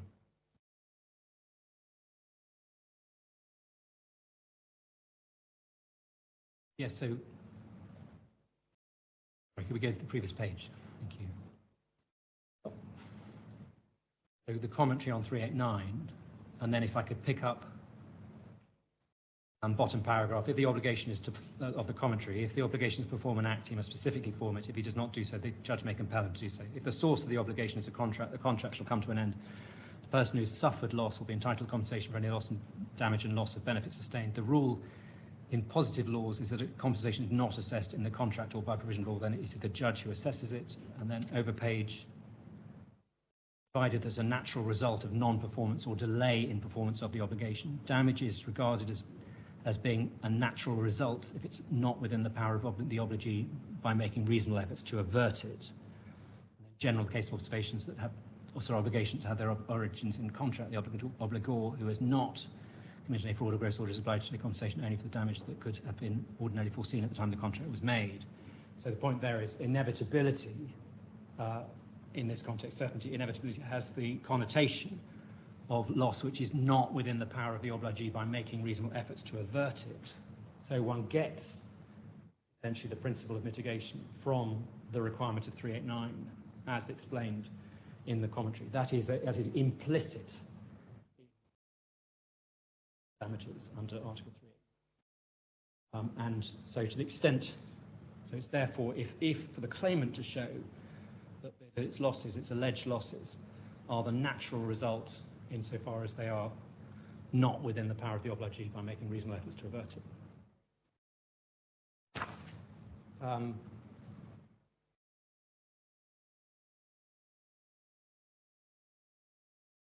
We say the FLA makes clear that the network includes know-how, data, trademarks, information technology related services.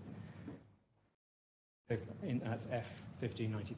As far as the network may further mean a network of providers, the GLOBEMED services as defined in the TPA agreement provided by GMGHS to OIC under the TPA includes informing the client of all providers and services to its network. Inherent in the FLA, it's inherent in the TPA agreement.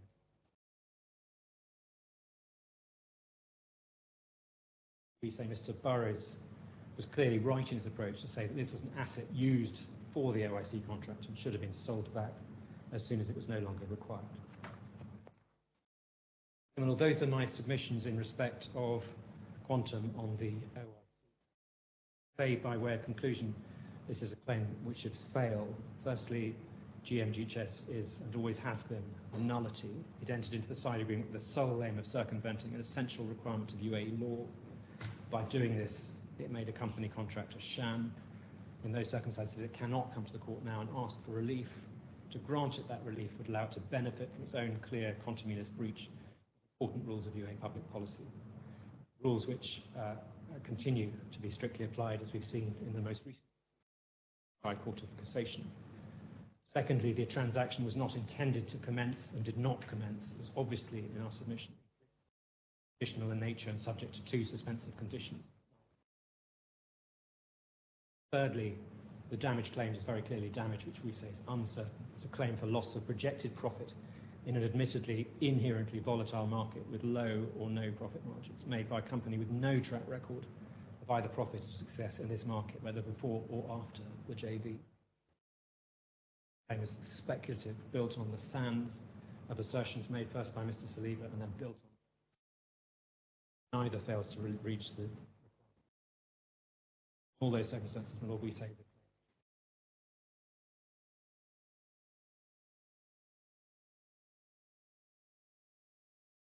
Okay. Sorry, that was me. Are you going to run for 30 minutes maximum? Oh, 30 minutes. Yes. That was what I was going to say. Just as a couple of preliminary points in response, my learned friend started with saying, well, the claimant had failed, or the claimant's other entity had failed before this deal took place, and we reminded you of the evidence about the success or otherwise of the entity, the offshore entity. But that is the whole point. The claimant was not able to break into the TPA market without OIC's lives. It should have got those lives through the TPA. If it had got those lives through the TPA, it would have been able to break into the market. My learned friend said he had no particular criticism of the claimant for the failure of this transaction, but then he does persist with this narrative that somehow the project was in trouble, and he accuses me of cherry-picking documentation. But the documentation I took you to was the progress report, the one that says this is the state of progress of the. It was a week before termination, and that overall assessment was that the project was doing well. Progress was good. The only licensing issue that you will see in that document was the Abu Dhabi license for the branch that was being established there. But there's no suggestion that would have actually delayed go live in relation to the rest of the portfolio. And anyway, the go live looked like it was going to be pushed back to the 1st of July at that point, and the license arrived on the 27th of May. So there was no problem in relation to that. My learned friend also said there was a collapse in morale amongst the staff. He took that rather dramatic conclusion from page 3454 of the bundle, which when you actually read it, you will see it totally fails to support the submission. The reality is that OIC pulled the plug on this for reasons which Mr. L.L.C was not able to explain. And OIC has produced no witness to explain why it did what it did. The likelihood, we say, is that new management came in and they thought that this was going to be too expensive because there was going to be a time delay between when Bupa came in. My learned friend made quite a lot of criticism of the witnesses. In my submission, that was all extremely unfair, and most of it actually wasn't put to the witnesses. So, for example, Mr. Saliba was asked about the fact that text from his statement matched text from Ms. Atala's statement, but it was never actually suggested to him that there were parts of his evidence that had been somehow drafted for him or put together for him, save in discrete areas where he accepted he was relying on other people to get the data together. Ms. Atala was criticised for improving her evidence because there was this issue about whether or not Mr. El-Khatib had raised concerns with her about the Hello agreement. You'll recall that she had said in her written evidence, I don't recall it, and then in the witness box she'd said, well, thinking about it, he didn't raise that with me. Mr. El-Khatib confirmed that in his evidence, so she was right about it. The criticism is just totally misplaced. So with those preliminary remarks, I'm going to take the points firstly on liability and then on quantum in roughly the same order that I had them before. The first point on nullity then. My learned friend made the suggestion for the first time in this case that there might now be a problem with my client's legality, incorporation, arising from the partner's contributions to the capital, as opposed to the issues of the shareholding, the 51% shareholding, or as opposed to the sharing of the profits. There is no case on there being some problem with the way in which Mr. Hello did or didn't contribute to the capital of the company. And if we can get up page 17, you'll see the pleading, and it's paragraph 2J, where they set out what was wrong with this company. And subparagraph 1 is about 51% shareholding, and over the page, subparagraph 2 is about the side agreement and the sharing of the profits. There is nothing in there about some further problem that because there was no contribution to the capital from Mr. Hello, then that might somehow render the claimant a nullity. And it is not open to my learned friend to advance a new case on that now. We're 6 years into the case. In relation to illegality, in fact, my learned friend, I thought, had confirmed that the unlawfulness that he alleges comes solely from the side agreement. So it's about the effect of the side agreement, the HELU agreement, on the legality of the corporate structure of the claimant. That's the focus. In relation to that, you've got Article 10, which deals with the profits. We say that does what it says. Mr. Helu was allowed to pay this 150,000 dirhams and take the profit. There's nothing unlawful about that. My learned friend described that as a legal fiction. It's completely unclear whether he's saying it's a sham, i.e. that means a dishonest agreement which is not reflective of the true legal position. Unless it's a sham, then it means what it says. And he can't say it's a sham, because that's an allegation of dishonesty, which isn't pleaded. Article 24, he says, which is about Mr. Helu's contribution to the running of the business. My learned friend says, well, that's about deniability. So again, he's implicitly making submissions of sham, but he's not saying it. That was not pleaded, was not put to the witness. So he's trying to open out the case in ways that are just not open to him. And he called a number of other documents, quotes, a legal fiction. If that is an allegation of sham, then he's not allowed to start making those sorts of submissions at the last day of a trial. They're not allegations of sham. If they're allegations of sham, he's saying that the side agreement's a dishonest document. If they're not allegations of sham, well, then they're completely irrelevant. It's just all about the interpretation of the side agreement. And in relation to that, my learned friend just ignores the point about Article 22. You'll recall that Article 22, if we get it up, it's page 1518. That is the one that says if anything in this agreement is illegal or lawful, it just falls away. That's my paraphrasing. That completely saves the contract of incorporation. And there's no answer to that, we say, because there isn't one. Now, in relation to de facto, Your Excellency was taken to this new Cafe Rider case, and you asked me to address that, and so I'll do that now, if I may. And that's a recent case, and my learned friend said it was on point, and he said it captures all of the points. It doesn't do anything of the sort. It provides no answer to the 3 points that I made in my submissions. There's no illegality, and there can be no illegality, because it's saved by Article 22. But the de facto company issue means that the company exists at least for the purposes, even if it's a nullity, of being able to pursue its contract. So if we go to page 156049, that is the case. And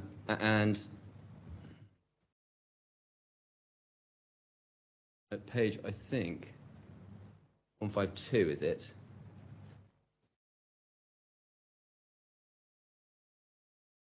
Apologize again. Not at all, no, please no, thank you. No, so the point I was making about this case was that it was suggested that I told you that this was a case which wasn't between shareholders. It is a case between shareholders. It's relevant that the counterclaim was brought against one of the shareholders in a personal capacity. There was no suggestion of shareholder rights being vindicated or affecting that counterclaim. It was just, you've got my money. But then in the third paragraph, my point here was that it says in terms that the second line, the non-existence of the substantive elements of the company entails the nullity thereof, so you get to nullity, and that if it conducts its activities, then it shall be considered existing towards third parties as a de facto company, where it shall have, in this context, a legal personality. So it has a legal personality towards third parties. It's not confined to saying that for some reason it only exists for the purposes of the relationship between the shareholders. My learned friend took you back to another case that was referred to in opening at page 155135. Dealt with nullity as a result of illegality. But this says, in fact, on the next page, on 136, so 155136, around the middle. Yeah, it's about the middle, thank you. At the end, towards the end of one of the middle lines, it says the trial court may. Do you see that? The trial court may, about halfway down on the right-hand side of the page. The Trial court may conclude the existence or non-existence of a de facto corporation from the circumstances and evidence of the case on the basis that the existence of a de facto corporation can be proved by all means of evidence, and then carries on. So the point there is that the consequence of nullity resulting from illegality was still, in this case, a de facto company. My learned friend said, well, if it were right that a de facto company could still enforce its rights, then as a matter of public policy, that would just mean there was no real consequence to the rule, to breaching the rule. But of course, that's not right. There is a consequence of breaching the rule. The company gets wound up. That is a problem. The fact that in that winding up, parties don't just wriggle out of their debts or obligations. And the other consequence has been pointed out, is that the shareholders become liable for the debts of the company. So there is a very serious consequence for the shareholders too. They become personally liable when they wouldn't otherwise have been.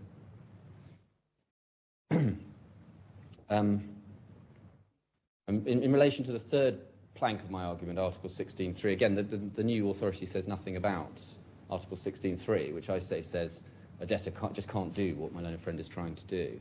My learned friend says Article 16.3 is inconsistent with Article 16.1 of the 2015 legislation and the 2021 legislation. I say that that is not right, and you can look at that yourself, and I won't take you back to it, but there's nothing inconsistent in those two. In relation to the point which I didn't emphasise in my submissions, but Your Excellency picked it up, and I do maintain it. There's quite this point that they knew all about it. As I'd understood it, my learned friend conceded to the Court of Appeal that yes, they did know all about it, but the position was we wanted to fix it. And if you want the evidence of Mr. Al-Khatib on this, it's in the bundle at page 368, paragraphs 41 to 46. We don't need to go to it, but it talks about his impressions of the document when he went through it. But my learned friend's case, as I understand it, is if it's a nullity, it's a nullity. It can't be fixed. But his position now appears to be that they wanted to get on and make the share transfer to synergize, so it would be fixed. But that doesn't work on his case. It's internally inconsistent. So on his case, they were taking a company which they knew had this problem. Now, we do say that there's a waiver problem there, but even if you don't go that far, what it does is it illustrates how extreme their case is. They can know all about it, save it up, and say they might say, well, say they've got a loan. They can simply say, well, we thank you for the money, we've got the loan, but we're not going to pay it back, and we don't have to because you're not a real company. So I now get to keep it, and you're not allowed to pursue your rights. That is as extreme as it gets, and the logical consequence of the argument. In relation to the no agreement clause, I must have misunderstood the case. In any event, my learned friend concedes that there was a binding contract, but as I understand it, he says that the obligations were not effective until certain things happened. It's not actually strictly a no contract point. It appears to be a no obligation point. You can have that, but if you have that in a contract, you would need specific language to provide for it. And if you do have that sort of language, until you do X, we don't have to do Y. That doesn't mean until they do X, you can just say, right, the deal's off, I'm walking away. You're still bound into a contract which can't be dissolved under UA law other than by agreement or by the court. And then there's this Bupa clause argument in relation to no agreement. And there's this suggestion that you have to consider what would have happened if Bupa didn't consent. Now, my learned friend, as I understand it, concedes that the contract just doesn't automatically fall away. But what he says is because the Bupa clause says we've agreed to negotiate, as I understand it, we can't refuse to accept a deal which is worse than the one we had previously. So in other words, we're under some sort of obligation not just to negotiate, but to make concessions. But that's not what the clause says. It's just an agreement to negotiate. No basis for suggesting that after those negotiations that we would be obliged to accept a worse deal than we had before. And that's why whatever happens down the line, even if you took this into account, which is we say you shouldn't, we say it doesn't get them anywhere because those negotiations wouldn't lead to a deal which was less profitable for the claimant. And if there's no agreement following that negotiation, It doesn't just dissolve and blow up. It's still an agreement. Nothing changes. But again, there is in fact no case, no pleaded case on the Bupa clause in the MOU. And there's certainly no factual case as to what would have happened. It's all pure assertion. You've got all these submissions about the TPA, how the TPA and the MOU were related documents. Of course they're related documents, but they are still separate contracts.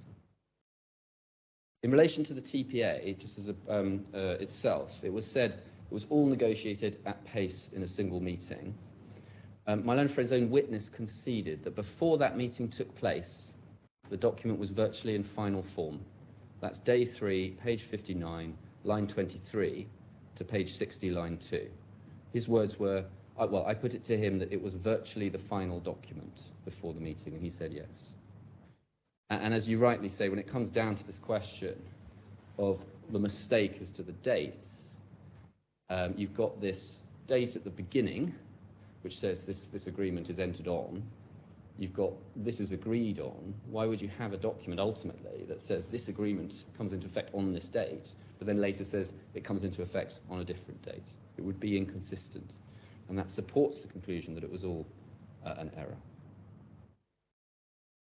On conditions, I remind Your Excellency that the TPA has an entire agreement clause in it. That's page 2066, clause 16.1. And the problem for my learned friend is that on all of this part of the case, effectively what he's doing is he's postulating a series of terms which you just don't see in the document. At one point, he seemed to be saying it was an implied term that there was a condition precedent, and therefore no agreement or no obligations until the condition was satisfied. But again, it's not in the document, and there's nothing that you could use to imply that sort of condition.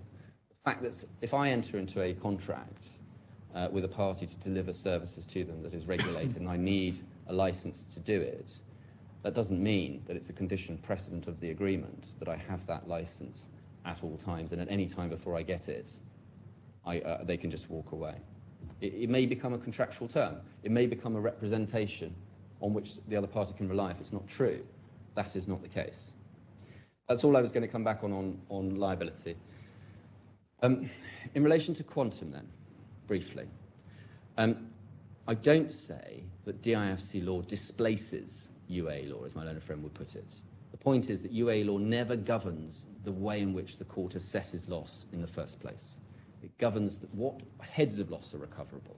There's only one type of head of loss. That's loss of profit. There aren't two types of heads of loss, certain loss of profits and uncertain loss of profits. It's just loss of profits. What in your best assessment was the loss? And put it another way, if you agree to the DIFC court's jurisdiction, you get DIFC procedure, you get DIFC rules of evidence, and you get the DIFC court's approach to the assessment of quantum. Certainty is a standard of proof.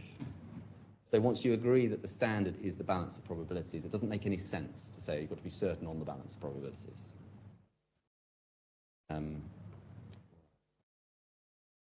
In relation to then the actual numbers that we claim in relation to the OIC claim, and I'll deal with it, it's the opposite order that my learned friend did, but the same as I started. My learned friend said at the start of his submissions on quantum, the whole of the claim is based on Mr. Yusuf and Mr. Saliba. Now, his submissions on this were at a very high level, but that, just as a submission, I would suggest is not an accurate one. The whole of the claim is not based on Mr. Yusuf and Mr. Saliba.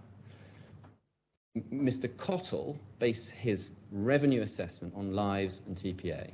He based his cost assessment in part on Mr. Saliba's evidence about what GLOBEMED normally does. But there are, as I've tried to explain, no real issues, no real live issues about that, because payroll and general costs balance each other out. Mr. Saliba's evidence is not relied on for the number of lives. It is not relied on for the amount of fees. The only other area where apart from cost, where Mr. Saliba's evidence makes a difference is on volume rebates. And that's possibly, depending on how you decide other bits.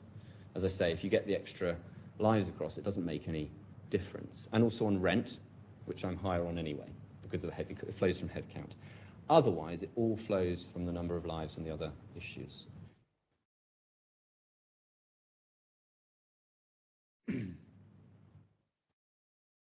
So then into the discrete issues that we have, my learned friend says it's 3 years, not 4 years, and then so that the notice period comes in the contractual period. And my learned friend said I engaged in a sleight of hand. I have to say I do object to that characterization. That's not fair at all. If we go back to page 2064. 12.1, the point is, it said, let me just read you the words again so you've got it. This agreement shall begin as of, we know what the argument is about that, for a period of 3 years contractual period, automatically renewable for a mutually agreed period or periods, unless, right, so put that away, unless one of the parties notifies the other of its intention not to renew by providing to the other party at least 1 year prior notarized notice period at the end of each initial or renewed contractual period. So my learned friend reads that, as I understand it, as saying it's the notice period that comes at the end of the initial or renewed contractual period. My point is that they have to notify the other party of their intention not to renew and all the rest of it at the end of the contractual period. Now one can see that there are two different ways to interpret that. It's not sleight of hand at all, though. It's simply a different approach to the construction, which is totally resolved by the terms of the MOU. MOU says 3 + 1. My learned friend said, well, maybe the draftsman thought that it was 3 + 1 and there was an error there. It's not just the draftsman, that's an agreed document. The parties agreed it, they signed it. They were agreeing that the TPA was a 4-year contract, which has a contractual period of 3 years and a notice period of 1 year, during which the obligations continue. My learned friend says, well, the Annex 2 model in the MOU doesn't provide for 4 years, it only provides for 3 years. Well, it doesn't provide for the runoff either. Why? Because the parties expected this to go on long into the future. On Bupa, there's simply no response to the point that the defendant has the obligation to bring Bupa. You have to value it on the basis that they would have complied with that obligation. So you have to value it on the basis that Bupa came across. In relation to the 50, so it's not an issue of fact. On the 50,000 lives, we still have no evidence that any of OIC's customers, insured customers, said or would say that they would object to GLOBEMED. There's all this stuff about, well, there's evidence that providers objected. Even if there was, and there isn't, it would be irrelevant. In relation to volume rebates, again, my learned friend just ignores his expert's concession, which is that if we attract non-OIC lives, then we get the whole of the second slab, probably. On royalties, my learned friend says, well, I'm inconsistent because I'm saying that you should take into account the parent's position. But not because they're a shareholder, and it's not the parent's position. It's because I say, if you award damages to my client, a debt will arise. That is fundamentally different from what a shareholder is going to do, what a company is going to do with the profits and distributions later on. One is, if it's a debt that arises from the judgment, then it needs to be taken into account in the assessment of profit and loss. If it's a distribution of profits, it doesn't. My learned friend says, oh, well, there's no Lebanese law evidence. So if there's no evidence of foreign law, if there's no suggestion about foreign law being different, you just assume it is the same as DIFC law. That's the rule. That's the approach. So it's for the party saying the law is different to plead that and to demonstrate that. But in any event, this is really just about the construction of the franchising and license agreement. What does gross revenues mean? Does it capture the amount of the judgment, or does it look through the judgment and capture something else? On amortization, we have confirmation that it is a mitigation point. Again, it's not pleaded, not put to the witness. And all my learned friend does is he tries to reverse the burden of proof. For me to show, he says, that I could have avoided this. I couldn't have sold this back sooner. It's just a pure attempt to reverse the burden of proof on that. On interest, again, my learned friend ignores the concession of his own expert. But in any event, I would just point this out. There isn't as much between the experts on interest as has been made out. Mr. Cottle's interest in total is about 29% of the losses. Mr. Burrows has it about 25%. The numbers are very different because of the size, but actually it's not as significant as it's been said. And then we have the 51% deduction, and I've made my submissions on that. In relation to the non-OIC loss, very briefly, it's now said, well, that's not foreseeable, not direct, and not certain. It is foreseeable. Everybody thought the claimant would get other business. We see that from the documents underlying the MOU. It was clearly in the parties' contemplation. I've identified the documents which showed that. But it all flows from the same thing. It's all a direct consequence of termination. The result of termination is they didn't get the lives, that meant they didn't get the fees, and it meant they didn't get the market position. My learned friend said the only foundation for this claim was Mr. Yusuf's evidence, and that, I say, is flatly wrong. Because this isn't entirely a battle between those two experts, Mr. Yusuf and Mr. Ali, because Mr. Ali made so many concessions. My learned friend approaches it as if there weren't any. My learned friend's saying, oh, it's just implausible that if if GlobeMed had got the OAC portfolio, that they could have got these extra lives. But by the end of his evidence, Mr. Ali was saying, yes, they could have done, but for these 3 points. The main one of which was confidentiality. My own friend said, oh, well, confidentiality is never 100%, there can be mistakes, but that's always true of TPAs who are handling data for other insurers. So my learned friend said, well, it's all about control, and there was this suggestion that somehow everybody knows that there's a massive difference between having 40% and 30% of the company. In fact, the actual number, Cigna, the insurer, owns 34% of the company. That's page 1412. So now we have to imagine that there's a huge difference between owning 34% and owning 40%. But just to think it through, effectively what's being saying is that control could be used to engineer an unauthorized release of data.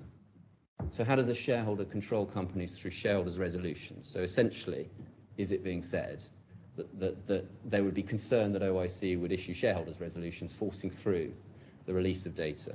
Essentially, you're talking about a conspiracy to undertake what would ultimately be a serious regulatory breach. Now, some people might be concerned about that, but it would not be a rational fear.